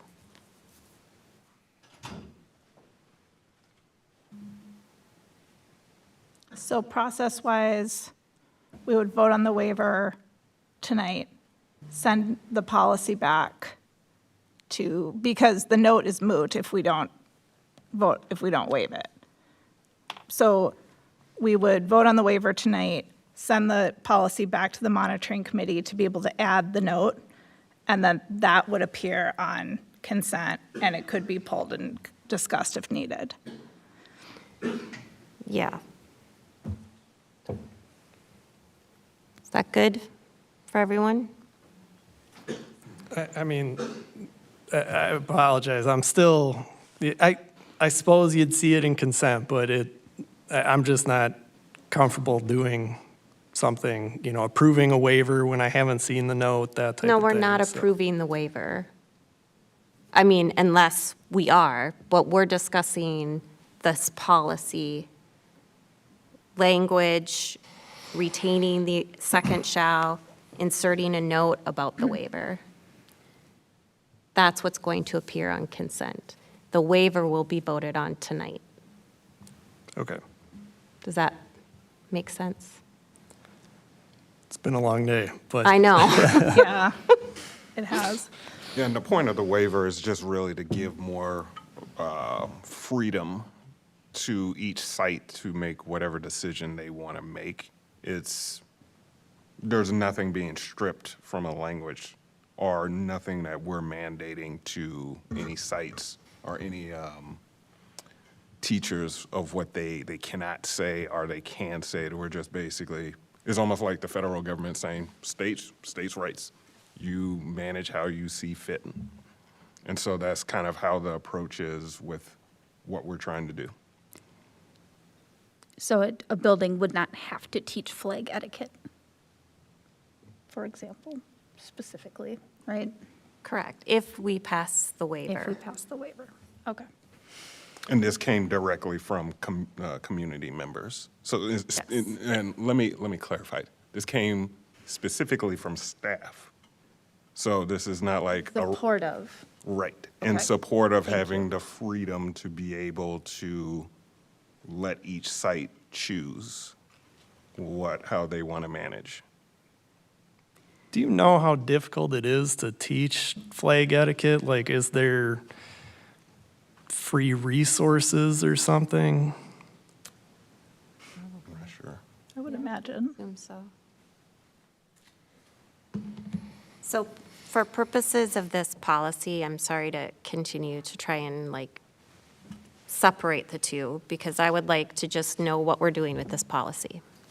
So are we all okay with having this policy with a note added, the change not accepted, go back to the monitoring committee to add in the note about the waiver, and then be on consent?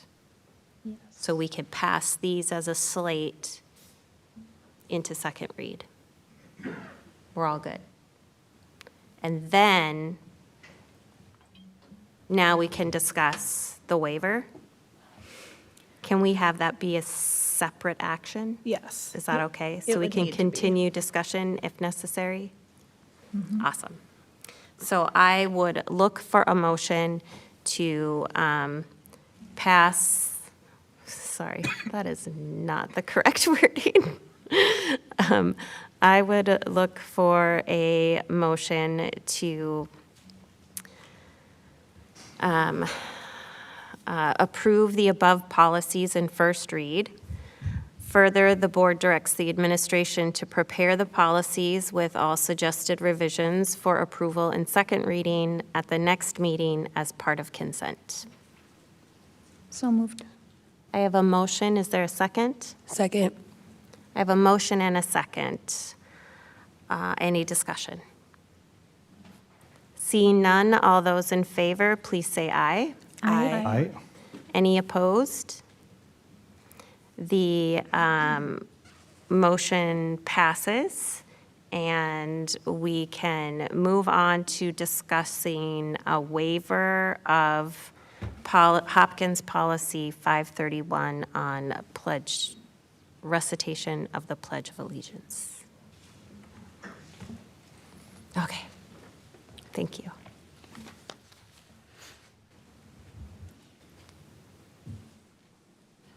Any discussion?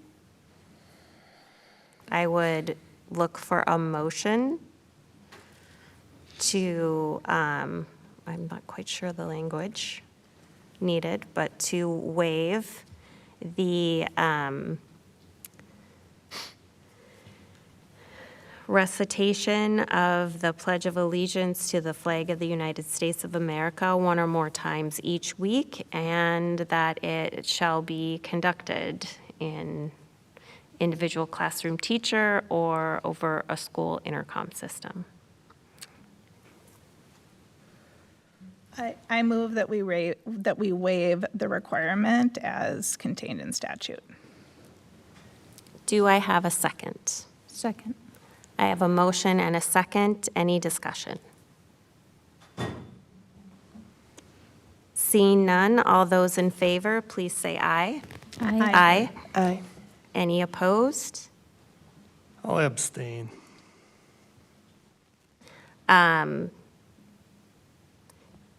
The motion passes, and we are now moving on to our board member reports. This will give everyone an opportunity to introduce themselves and to give any updates for the community. Thank you, Assistant Superintendent Lightfoot. Thank you. Appreciate your time. It's too late for me to be conducting a meeting. Clerk Thompson, would you like to begin?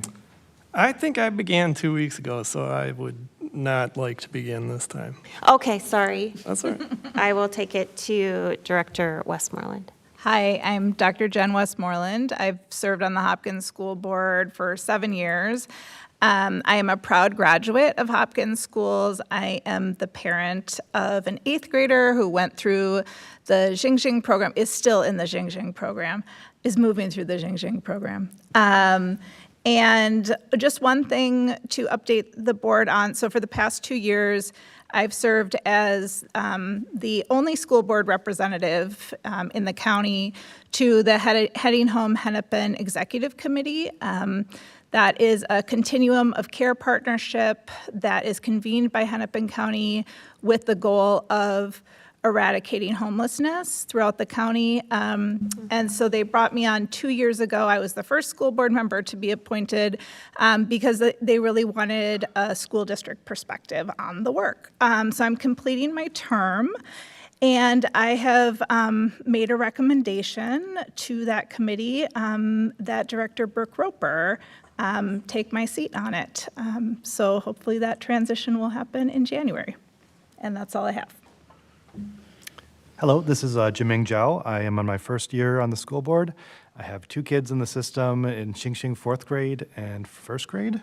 In light of the time, I will skip my board member report. Good evening. My name is Jason Ross. I'm in my 3rd year and my first term. I have 3 kids in the system, 2 at North, 1 at Tanglin. And my board report was that I attended the 2024 Delegate Assembly. I received some nice reading material. If anybody is interested in reading it, you can read it to your kids and put them to sleep. So I did that, and it was interesting to see kind of the platform from a legislative perspective that we were interested in bringing forth to our local legislators. So hopefully everybody, similar to what you saw tonight with the platform for Hopkins, it is eerily similar to what MSBA platform was hoping to shape up to be.